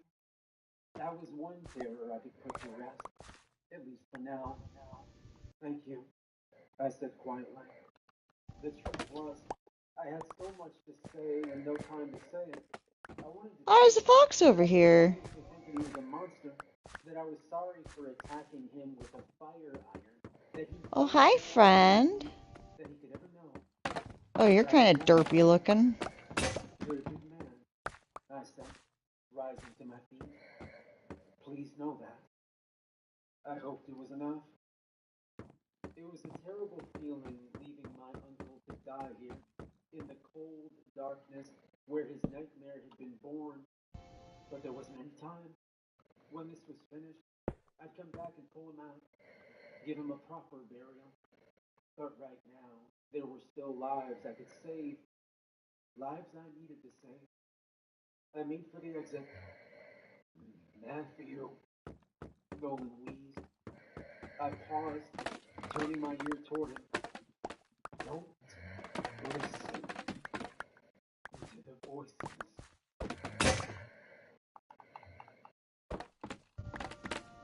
The forest was quiet tonight. No sound of trees, What the no sound fuck? of birds, Are you? and not so much as the chirp of crickets. I sprinted through the woods, I hate avoiding the this damn fucking trail controller. and sticking to the brush. Bramble and nettle clawed at my jacket. Branches hung low and caught me in the face. And the dirt, wet from the storm, shifted with my every step. It didn't matter though. I knew where I needed to be. The cabin was where this all began. It was where Jake had ambushed us earlier, and perhaps it was where he intended for all of this to end too. Except this time, I was the one running the ambush. Thank goodness I'm almost there, though. All Alright, come on my there. belt and smacking Come on, my thigh pandas. with a flag. While it was a good deal longer than a scalp, it certainly wasn't ideal for fighting a 12-foot Sasquatch. Still, it was all I had. Truthfully, I doubted a silver broadsword would have made me feel any more confident. I was terrified either way. On the glass half full side of things, it stopped raining. The temperature felt a good deal warmer too, although I suspected that had something to do with the extension of the jacket. The storm clouds were heavy and gray, and they shifted enough to mask the moon entirely. The forest was shrouded in near total darkness. Thankfully, Dad had saved my ass again. I brought a hand to my face and adjusted his night vision goggles, seeing the landscape of greens and blacks. Normally, I'd be concerned about the lenses drawing attention, but I knew Jake couldn't see me. Almost did it again. Fucking hate this stupid controller. Seemed to be able to smell us. I reared back my head and spat out a mouthful of mud. I'd rolled around in a puddle of it outside the cave, drenching myself head to toe in muck and grime, and I'd managed to get it absolutely everywhere. Disgusting? Yeah, but maybe I could mask my scent. At least until I got close enough to stab Jake. Oh, come on, almost there. To think about when I got there. Eric was the planner, not me. I operated more on instinct, and I hoped those instincts would serve me better than they had in the cave. All of us were relying on it. It didn't take long to reach the cabin. I slunk along for the last leg of the journey, careful not to make any sounds, since I figured Jake's ears were still in working order. Through the trees, I saw a weak light spilling from one of the windows, though no sign of any movement. I needed to get closer. I glanced about, making sure the area was clear. To my left, there was only Grandma's old spinach patch, and beyond that, the walking trail to the river. To my right, my beat-up car, and the road that led down to the mountain. I focused my goggles down the roadway. Was that a fender? No, that was an entire truck. Its front end jutted out of the bushes a short way down the road. No doubt about it. That was Jake's. I wanted to fist pump the air, but I composed myself. Maybe we didn't need to fight Jake after all. If the three of us could get to his truck, we could almost definitely outrun him. Then we'd just come back in the daylight and deal with things once his transformation had worn off. Perfect, I whispered. First, though, I needed to get Eric and Dad. The hard part. I dashed across the clearing and pressed myself against the cabin's wall, moving along the kitchen window. The light that spilled from it flickered as if cast by a candle. I pulled the goggles off my head and peered inside. Nothing. Shit. The place looked exactly as I remembered it, right down to the chair I'd busted the window with. All right, I thought. No need to panic. Somewhere else then. Maybe Grandma's bedroom or the living area. I crouched back down, slipping along to the front of the cabin. Its entrance had been torn apart by Jake's previous visit, its front door missing, and its entire vestibule sagging. Even the steps that led up to the front porch were cracked and broken, probably not built to withstand the weight of a were-Sasquatch. I froze. There was a sound coming from the cabin. It sounded like moaning, long, anguished groans. I slipped past the front door, following the sounds along the side of the cabin. Groaning, eh? Sounds like a personal problem. Feet away, with Sure it's not a Mhm. hernia? That's where the sounds were coming from. Or something else? Did you get something stuck up your ass? That's much more. I slowly rose my head, peering inside. The fireplace was empty, just as I remembered, and I could see bits of Griff's cracked skull where I dropped it earlier. The wicker chairs were there too, along with the boxes of Grandma's things, and there, near the far wall, Dad sat in a chair. A rope zigzagged across his chest, lashing into a seat. I'm gonna try and see if my shit is still down there. I have an idea on where it is. I gave the window a gentle push, and it slid. Good.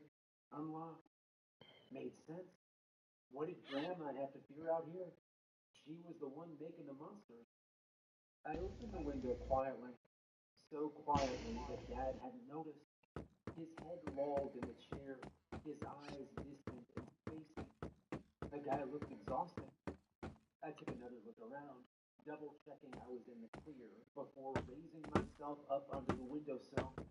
Once I was on it, I slowly lowered myself to the hardwood floor, again scanning the room. Nothing. Just Dad and I. So far, so good.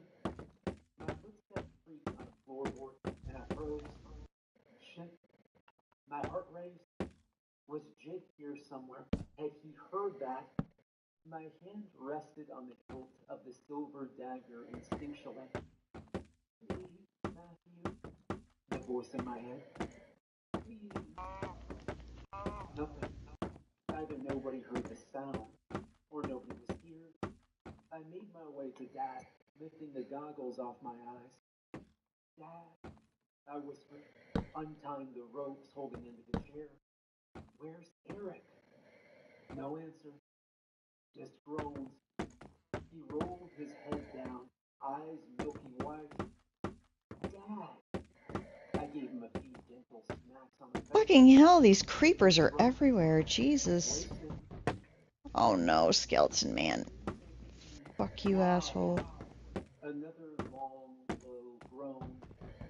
Dad, you okay? I let the rope drop from my hands, taking a step back. I recognized those eyes. I'd seen them before.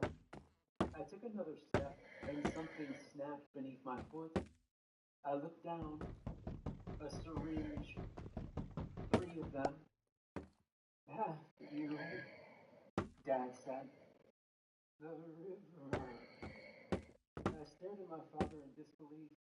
It felt wrong seeing him like this, glassy-eyed, groaning, and hardly able to keep himself upright. He'd always been such a force in my life, or at least an immovable object. Nothing seemed to sway him. He was bulletproof. Now, though... Now I gotta pee. Shit. He groaned, and his body lurched forward. I caught him as he fell, and something slipped out of his open jacket. The syringe. I thought Jake used it to inject Eric, but this one was full. No, of course Dad wouldn't have given it to him. He'd never jeopardized Eric's life. The lab had probably been full of doses like this one, and Jake had taken his pick while I was unconscious. I helped Dad onto the floor, laying him on his side so he couldn't fall again, or choke on his own vomit if it came to it. Then I looked back to the needle. My heart thundered as I reached for it. It takes several doses to induce the transformation. Nolan's words echoed in my head as I gripped the syringe. An emerald green fluid swam inside of it, the tip of its needle covered with a thin plastic cap. I swallowed, looking back to my dad. He lay on the floor, a trail of spittle falling from his open mouth onto the hardwood. Every few moments he would twitch, sometimes his legs, sometimes his arms, sometimes his neck. Is this what that serum did to him? I slipped it inside my jacket. Jake knows, I said quietly. I wasn't sure if I was talking to myself or him. That's why he did this to you. He knows Nolan's dead, so he's turning you into one of them. I became aware of the weight of the dagger on my belt, the feeling of its cool silver against my thigh. He needs you to summon Prideo. I couldn't let that happen, I thought. Dad Oh, was in his I'm gonna head, top off my tea again. or trying to. His voice was nearly gone now, barely there, but he could land it clean. He was becoming one of them, a monster. You, he said, please. I raced through the woods, hardly aware of the bushes and brambles scratching at my face. I knew where I needed to go now, beyond any shadow of doubt. The river was where we'd met Nolan.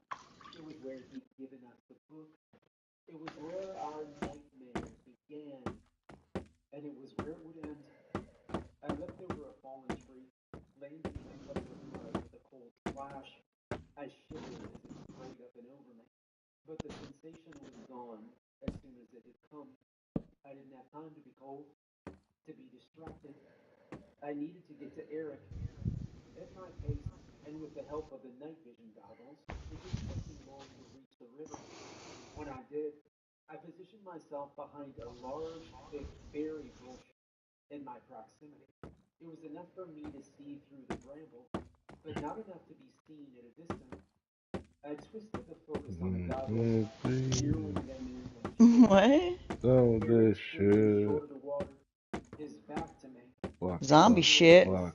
What? Don't What this is that? shit, block, block, Oh. block. Well, B, don't this Silent, shit, block, block, gazing out block. over the dark river.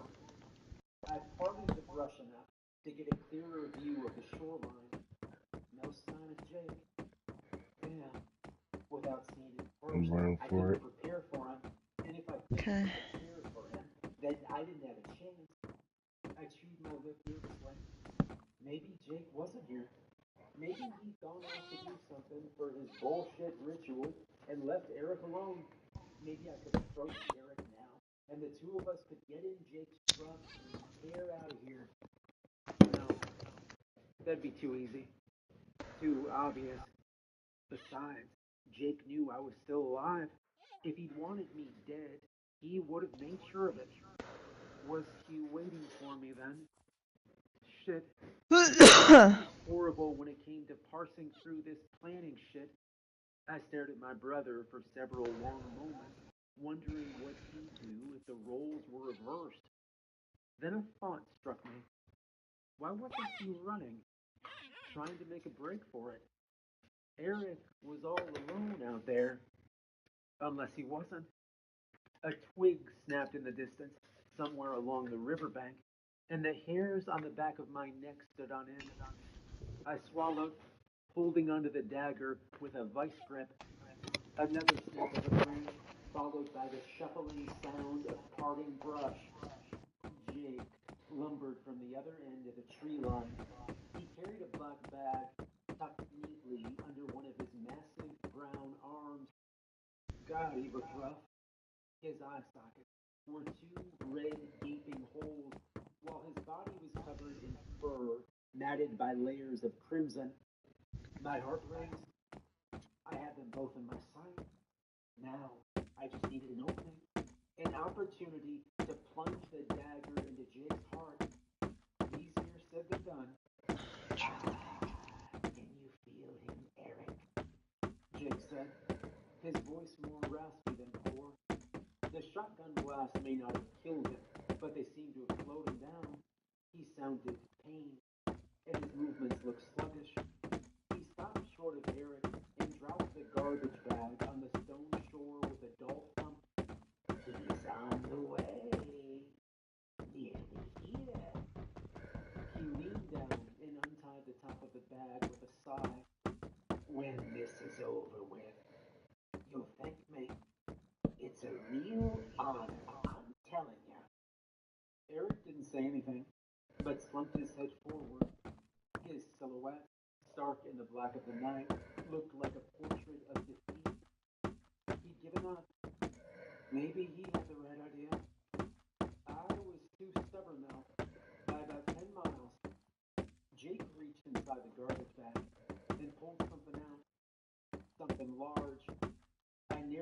eyes at it, and then choked back a retch. It was a corpse, one mostly rotten, its fresh blue and black, with fungus growing all over its face. And I knew that face. Ma would have wanted to see this, Jake explained to Eric. She spent her life trying to make it happen. I brought a hand to my mouth, feeling sick to my stomach. That was Grandma's corpse. Had he kept it this whole time? What had we buried at the funeral? There, he said. Don't know. Yeah, right. Right? He ran Come on, you fingers through stupid her thing. little gray hair, and then slowly lowered himself next to her. Soon you'll be able to rest, Mom. I swear on that.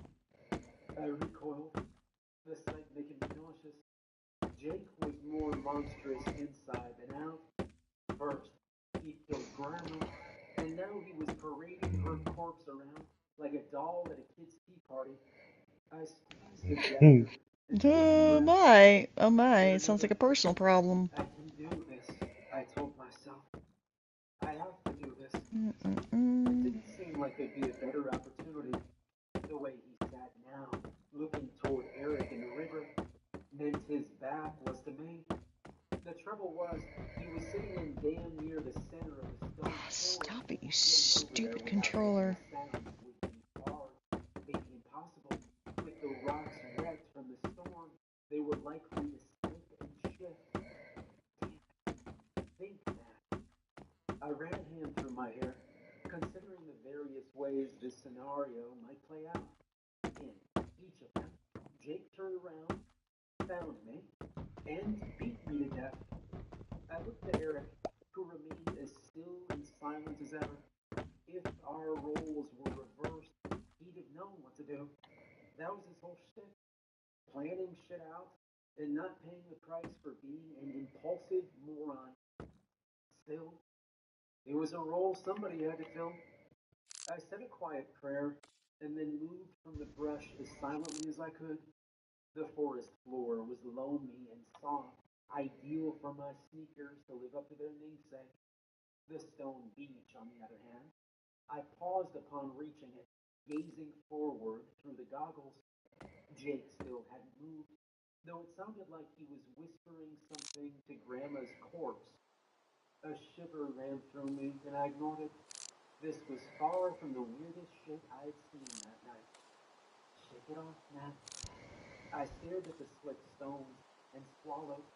One stray pebble clapping against another would quite literally jeopardize everything. I had to do this carefully, perfectly. Go on, Eric, Jake said. The sound of his voice nearly made my heart beat out of my chest. Welcome in home. I don't think we should, Eric said. Have you thought this through? What do you really know about driving home? His voice was uneven, stuttering, and anxious. Good. That man was still my brother. I thought about this for decades, Jake growled. I know you're Eric. I know that, which is why I made you your host. His massive furry hand tussled Grandma's decaying hair. Aw, here always felt it should have been Maddie, but he's too much of a shit, you know? And pride, you know? He deserves the best. Eric whimpered, his fingers dancing at his sides. Still now, Jake said. I told you to stay still. I know. I just wanted to try to listen to you. What if he's coming through something terrible? Jake chuckled, and when he spoke, his voice was laced with menace. Yo, that villager is staring at me right through the fucking window. Hi, I see you, asshole. Fucking peeping Tom. You and I, Eric, we can't possibly understand something like him.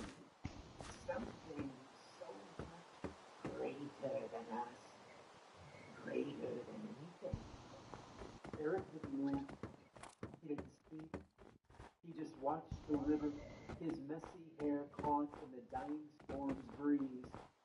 He'll save us, Eric, Jake said solemnly. But first, welcome him home. Now go on. Stay with me. Right. Eric was silent. Say it, Jake bellowed, and I nearly jumped. His voice was so loud that my ears rang. Eric winced at Jake's demand, but he heard Friday's name all the same. Again, guide him home. Friday. The air seemed to shift. The clouds grown darker. I wasn't an expert on dark magic or evil rituals, but that didn't seem like an especially positive sign. I was running out of time. Either I knew or I lost Eric forever. Jake grunted, and the sound of shifting stones filled the night. He adjusted his position while holding a hand to his side over a blood-matted strip of fur, most likely one of the places Dad had shot him. So, I thought, regular punishment couldn't kill him, but it definitely still hurt him. He groaned, leaning back, and stones began tumbling down the shore, cracking into the river with ball splashes. Now, I stepped forward, my footsteps in concert with his movement, using their sound to mask my own. Yes, that's good work. Another stretch from Jake, another step from me. But then he stopped moving, comfortable at long last. Chip, I was left standing in the middle of the stone shore, halfway between the tree line and Jake. If I risked moving again, there was a good chance he'd hear me, and then that'd be it. Game over. But if I didn't, almost there, Eric, Jake said, looking up at the darkening sky. Speak of his name. Guide him, and he'll be rewarded for it. He chuckled. No time to find. Eric, his voice sounding broken, fragile, and scared. Scared? He said. His shoulders Okay. quaked with silent sobs. Friday, Friday. Louder, Jake screamed. He beat the ground with one of his massive fists. You need to see from beyond the veil, Donnie. Shit, I can hardly hear you over here. I didn't have one question. Jake's fear and the mine weren't so different after all. That was good. I just hoped my physical moustache would be enough to hide my stick from him. I ain't gonna remind you again, boy. Say his name and be loud about it. Eric whimpered, and I felt horrible. But I needed him to speak louder, too. I needed his voice more now than ever. Friday-o, he said. Friday-o. Good. With each of his shouts, I stole another meter of space, and I was soon close enough that I smelled the rot and decay of Grandma's corpse. Another 2 steps, and I smelled the matted blood on Jake's fur. Being so close to him, with such a clear view, made me appreciate what a monster he truly was. I shifted the dagger in my grip, swallowing, as I tried my best to determine just how I was going to plunge this thing into his heart. Where was his heart, anyway? His torso was massive. It seemed liable to be swimming around anywhere in there. Wait, I thought, what if I didn't aim for the heart at all? Nolan had cautioned that Jake wouldn't be put down by a few slashes of silver, but maybe I could get the dagger somewhere else to slow him down. His neck? The balls. Or his spine. If I could hurt him enough that he couldn't hurt me back, I could finish him through the heart. It was a long shot, but then it was also my only shot. Eric shouted Prydeom's name again, and I crept forward. One step, then another, each footfall guarded by my brother's voice, echoing across the water, over the trees, and apparently into an entirely different dimension. I made a mental note to avoid mentioning any of this to my therapist if I survived. She already thought I was crazy. A moment later, and I took the final step, coming up directly behind Jake. His matted brown fur was short and reeked of blood. Even sitting down, he was nearly 2 feet taller than me. I wouldn't be able to reach his neck, not reliably, but I could sever his spine. Something moved in my periphery, and I glanced. Eric had turned around. He was facing Jake now, facing me. No time. I raised the dagger and plunged it forward, but that moment had been enough. Jake was already moving, even as the dagger raced toward his spinal column. The dagger sank into his flesh, and he let out a shriek of pain. His wound sparked and sizzled, and he stumbled forward, writhing in agony. He was moving, though, which meant I missed his spine. Not good. I dashed forward, knowing I had a window the size of an ant to get this right. I tore the dagger from his back and raised it up, and Jake's arm caught me in the side. I let out a wheeze of surprise as my body flew backward, landing on the stone shore with a painful crunch, the goggles rolling off my head.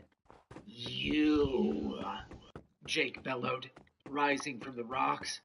Fresh blood wound its way from his lower back down the fur on his legs, and his mouth snarled, its horrible, jagged, and broken teeth dripping saliva. You can't help yourself, can you, Maddie? You're a real pain in my ass, and I don't think I care anymore. I think I'm gonna kill you. He took a step toward me, and it felt like the whole shoreline shook. Sorry, Ma, he said, glancing at Grandma's cadaver.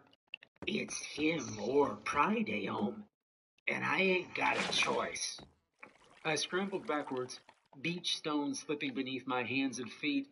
I knew I needed to stand up, needed to run, needed to do anything, but my body was in agony. Jake hadn't held back with that last smack, and it was all Looks I like could my do stuff to is gasp gone. breaths Crap. from my panicked lungs. And then I realized how screwed I really was. I'd lost the dagger. Shit. I scanned the area frantically, looking up and down the shore. I must have dropped it when Jake hit me. Where was it? There. My heart sank. It was next to a fallen tree some 30 feet away, and Jake was closing. It was far, much too far. I didn't have a choice, though. I lurched to my feet, ignoring the slicing pain tearing across my body, and then I dashed. Each footstep shot daggers through me, but I grit my teeth and ran in spite of it. Jake was faster. He leapt, his massive body crashing on the stones in front of me. Too long, he growled. Have I let you get away with your disrespect? I stepped backward, my will to fight evaporating. Jake was hurt, sure, but I was damn near dying. I wheezed another breath, tasting blood in my mouth, then dropped to a knee.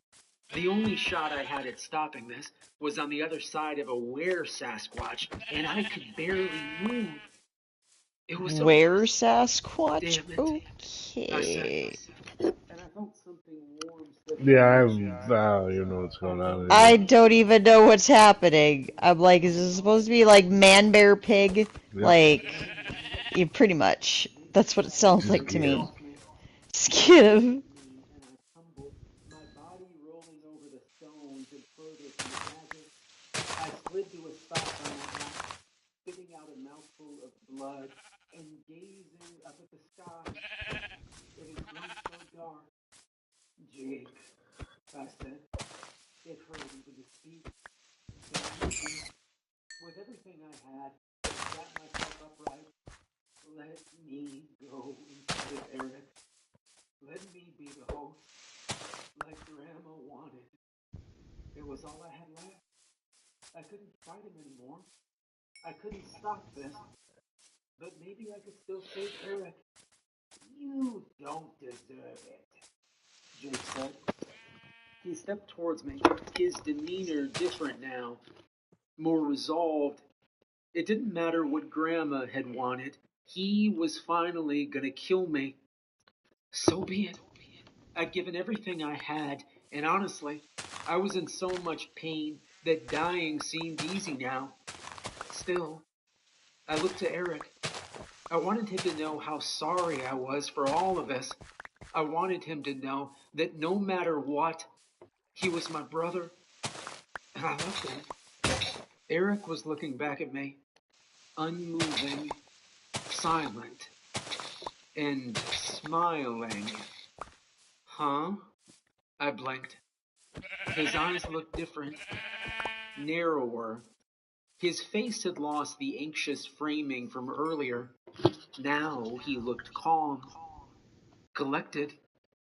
Eric, I said, I let you live because you were family, Maddie, Jake said.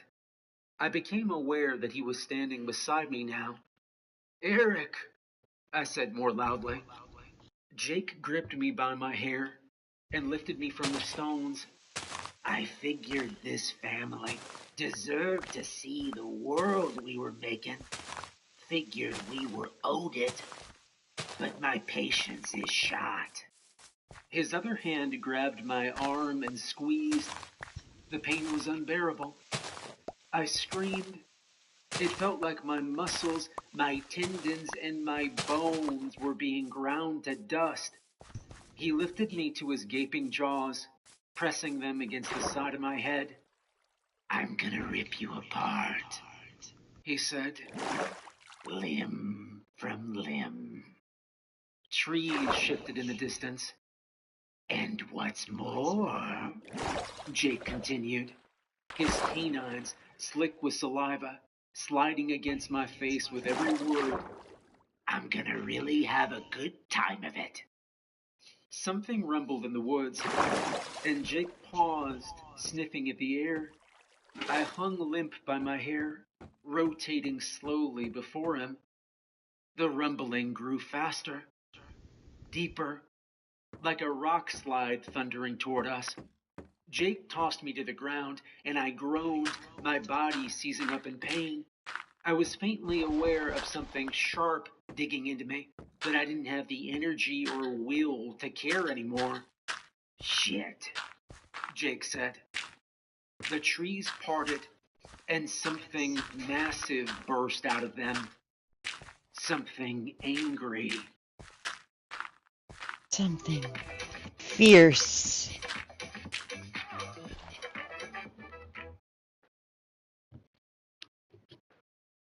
The great creature crashed down on the shore, and the ground trembled. Its eyes were a wild purple, and its skull was pointed, with a thick, jutting brow. The beast lowered one of its massive arms to the ground, breathing furiously. Each exhale marked by a plume of steam in the chilly night. Jake left me, slowly circling the newcomer. He sniffed at the air like a dog in a butcher shop, his simian hands flexing in and out. I didn't think you'd take so well to the serum. The serum? Was that thing my dad? If it was, it looked nothing like him now. It stood at least 15 feet tall, towering over Jake by 2 or 3 heads. Its skin was a mottled gray, and 2 fangs grew upward from its lower jaw. A trail of tangled, thick hair fell over its naked shoulders. It looked like a mountain troll.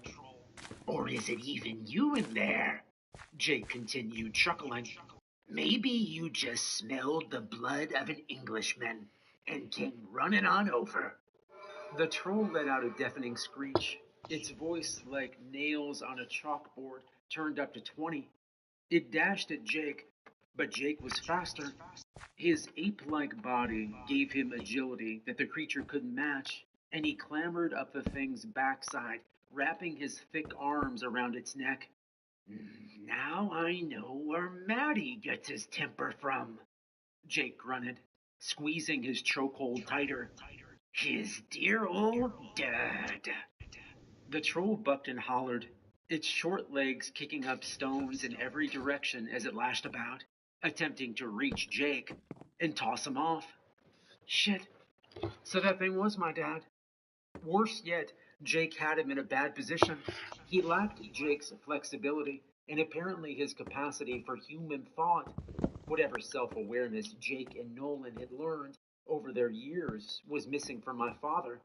He was near mindless, thrashing about like a rabid animal. He looked feral. Jake was distracted though. The dagger gleamed in the corner of my vision, framed by the last dying rays of moonlight.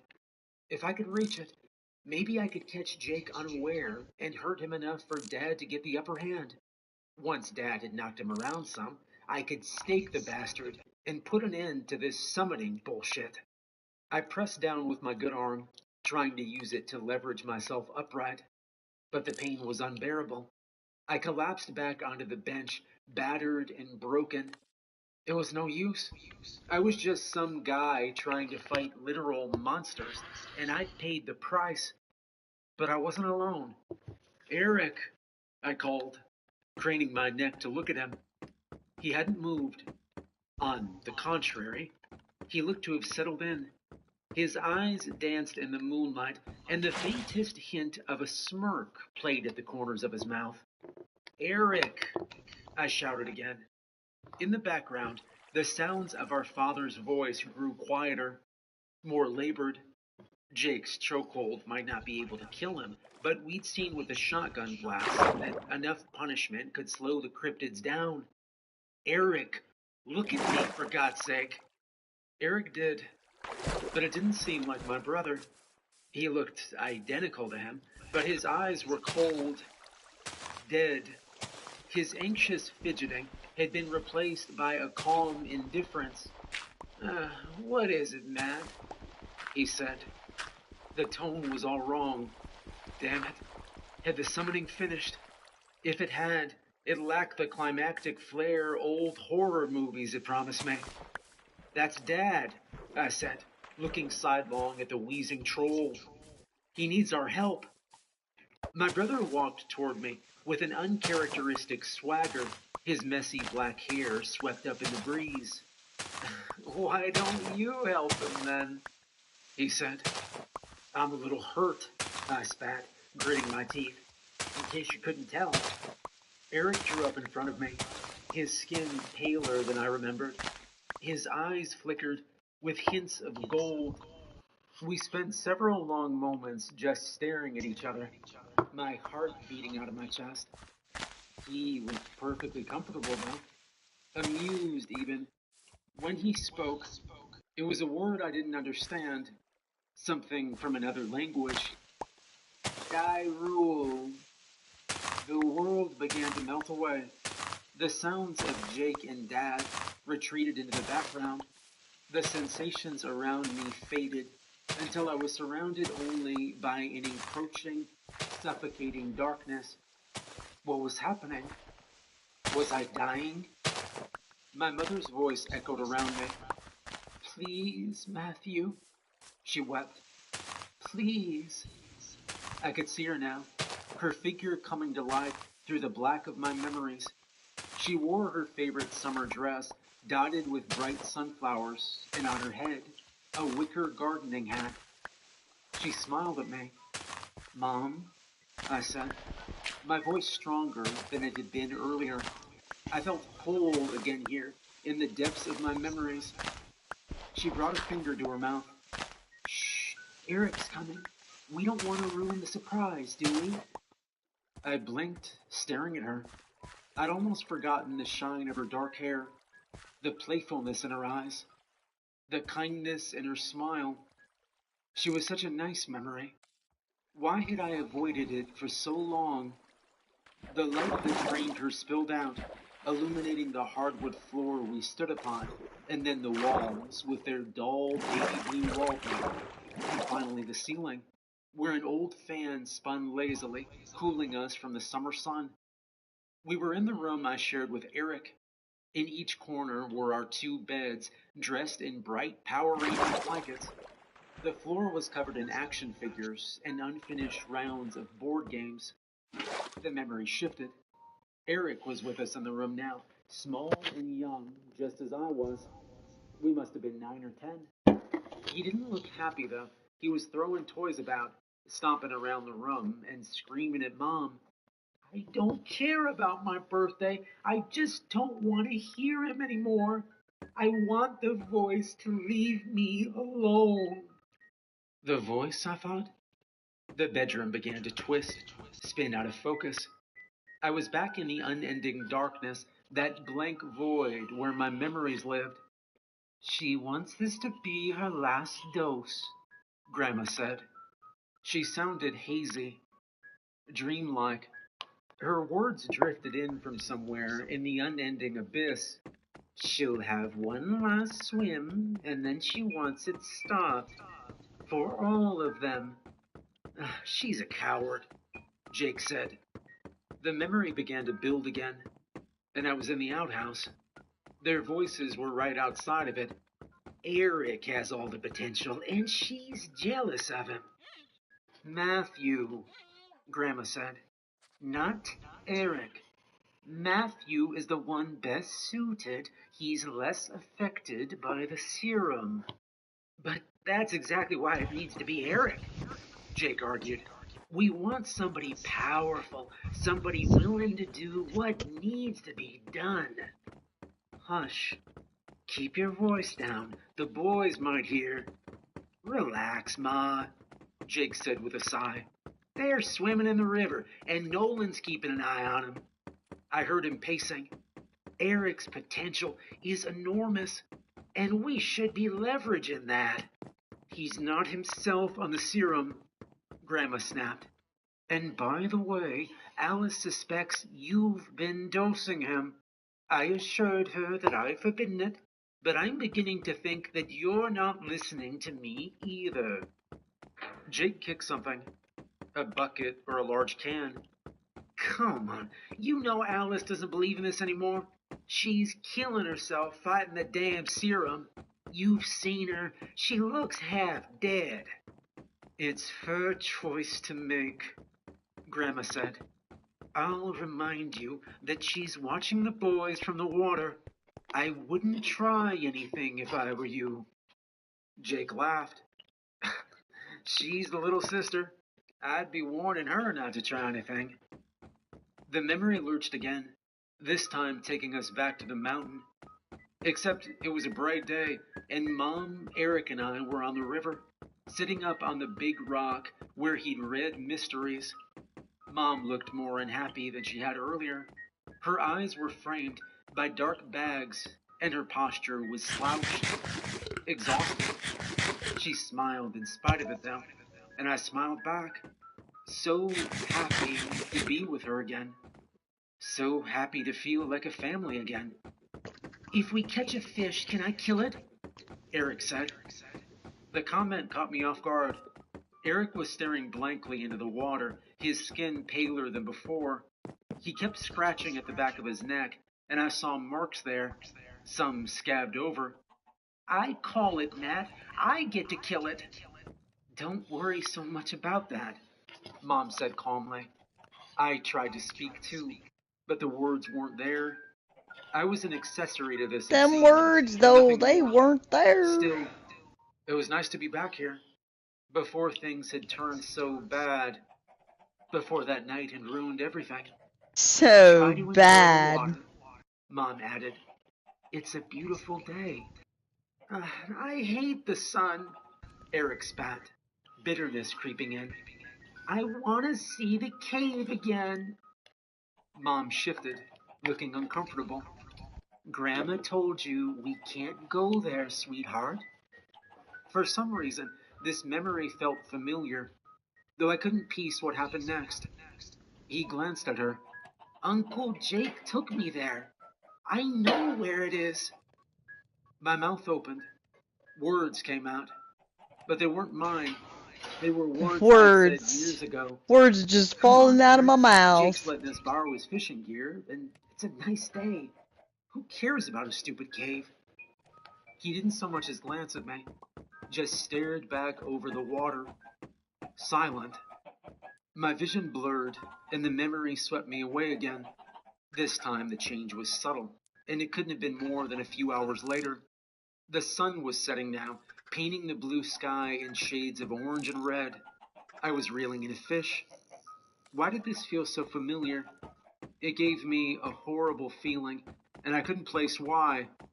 Mom, I shouted. I think it's a big one. Great job, Maddie. Uncle Jake is going to be really impressed. She beamed at me, and I felt my heart melt. That's good. Just in time for dinner, too, she added with a wink. I loved her so much, missed her so much. I'd forgotten how moody Eric could be, but that didn't matter. Not really.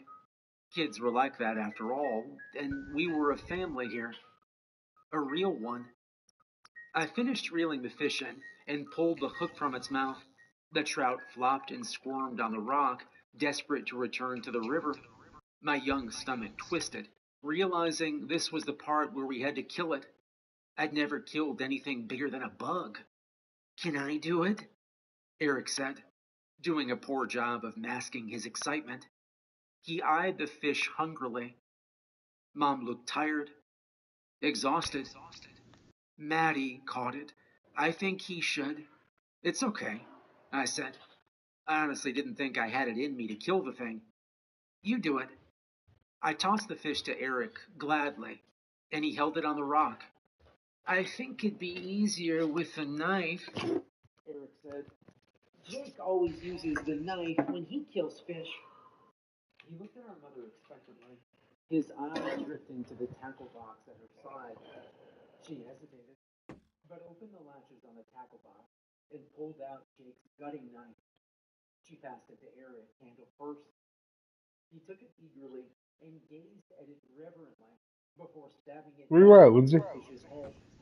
It wriggled, I'm right here. and he hacked at it Yo, again and again. where? Then he cut into it, carving What? it on the rock. I haven't seen you in a while. It's not a big bridge. And blood coated his fingers. Stop, I said.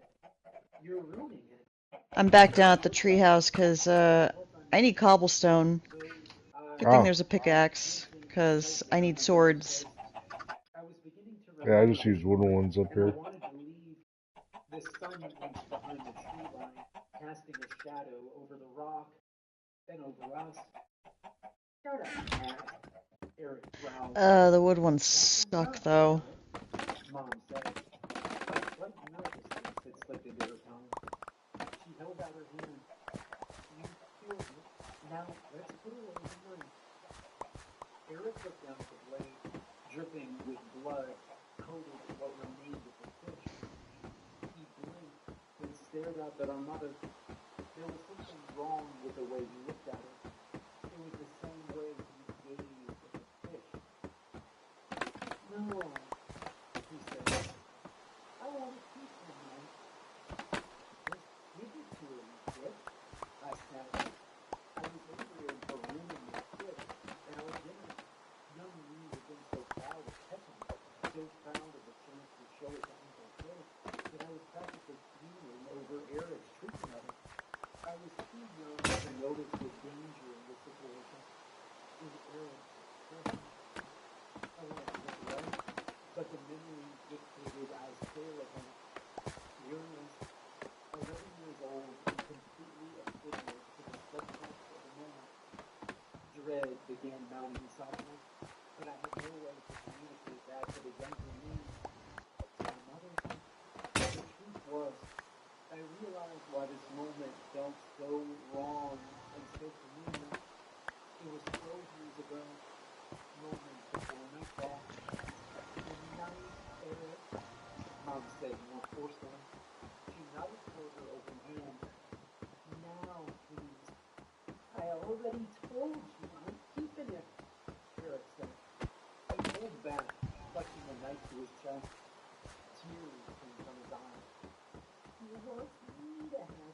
And you'll hurt me if I give it back.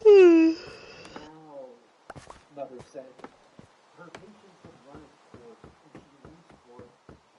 Aaron flashed at it.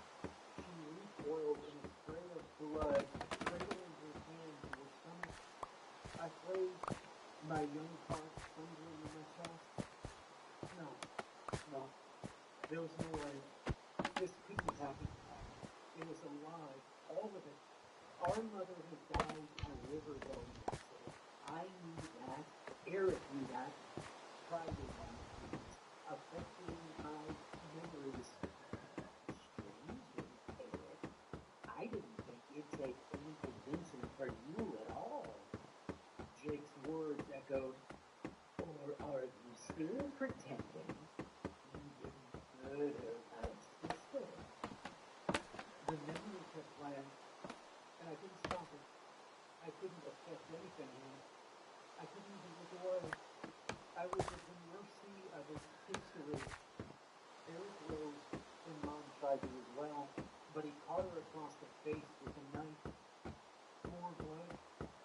So much blood. She stumbled backward, falling with an anguished moan. Please, Matthew. Please. Her voice broke my paralysis, and the younger me launched at them, my fear and shock replaced by adrenaline. Eric slammed a knife into her, and I kicked him as hard as I could, square in the face. He flew off of her, his body slid down the big rock and fell to the beach with a groan. My chest felt tight with panic, with terror. I turned to Mom and saw the knife sitting in her chest. Blood pooled over her white dress, turning it a horrible crimson. Tears spilled out of her eyes, and I screamed for help. I screamed for Jake, for Grandma. What did I do now? I was just a kid. Mom, I whimpered. She didn't respond. Her eyes were blank, her body still. The gray of the rock had been replaced by a slick coating of red, sparkling sounding in the distance. Red. Something struck in the back of my skull, and I dropped next to Mom. My head throbbed, and my vision blurred. Beside me, there was a rush sound, and I realized the knife was being pulled from Mom's back. I rolled over, disoriented, scared, and running entirely on instinct now. Eric stood above me. He splashed at me, and I threw up a hand to protect my face. Blood sprayed across my t-shirt, and I screamed. He swung the blade again, cutting it through over and over. Finally, with his other hand, he grabbed my arm and pressed it down, out of his way. And then he was on top of me, the knife to my throat, and I was too terrified, in too much pain to move or react. His eyes gleamed with a hint of gold. No, that's too quick, Eric said. He adjusted himself, moving the blade away from my throat. Agony tortured me. The knife stabbed into my side, slowly sliding deeper and deeper. My will to fight began to fade. I could feel the younger me giving in and giving up. My brother was killing me. I watched the memory play out in horror. That wasn't Eric. It wasn't the man I knew. Something terrible had happened to him. Chris barking grew louder, and I heard Grandma shouting. Eric looked up, his face losing the man's terror. The next moment, Jake pulled him off of me, and Eric kicked and screamed and shouted. His voice turned from mumble, slurring, before going completely silent. Kill them, Grandma said. Kill them. I felt my heart beat slowly, my skin grew cold. It was all I could do to keep my eyelids open, for fear that if I shut them, I might never open them again. Things were dimming, getting murkier by the second. Somebody appeared over top of me, holding my eyes open and staring into them. Oh, Maddie's still alive, but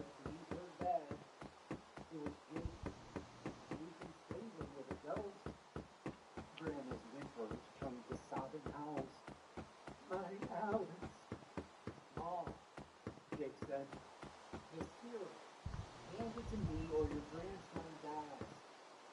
I couldn't see Grandma from my position, but she must have agreed silently, because Jake was leaning over me again, this time with a spatula draped across his shoulder. He reached into the bag and pulled something out, and then I felt a thin sharpness pierce my forearm.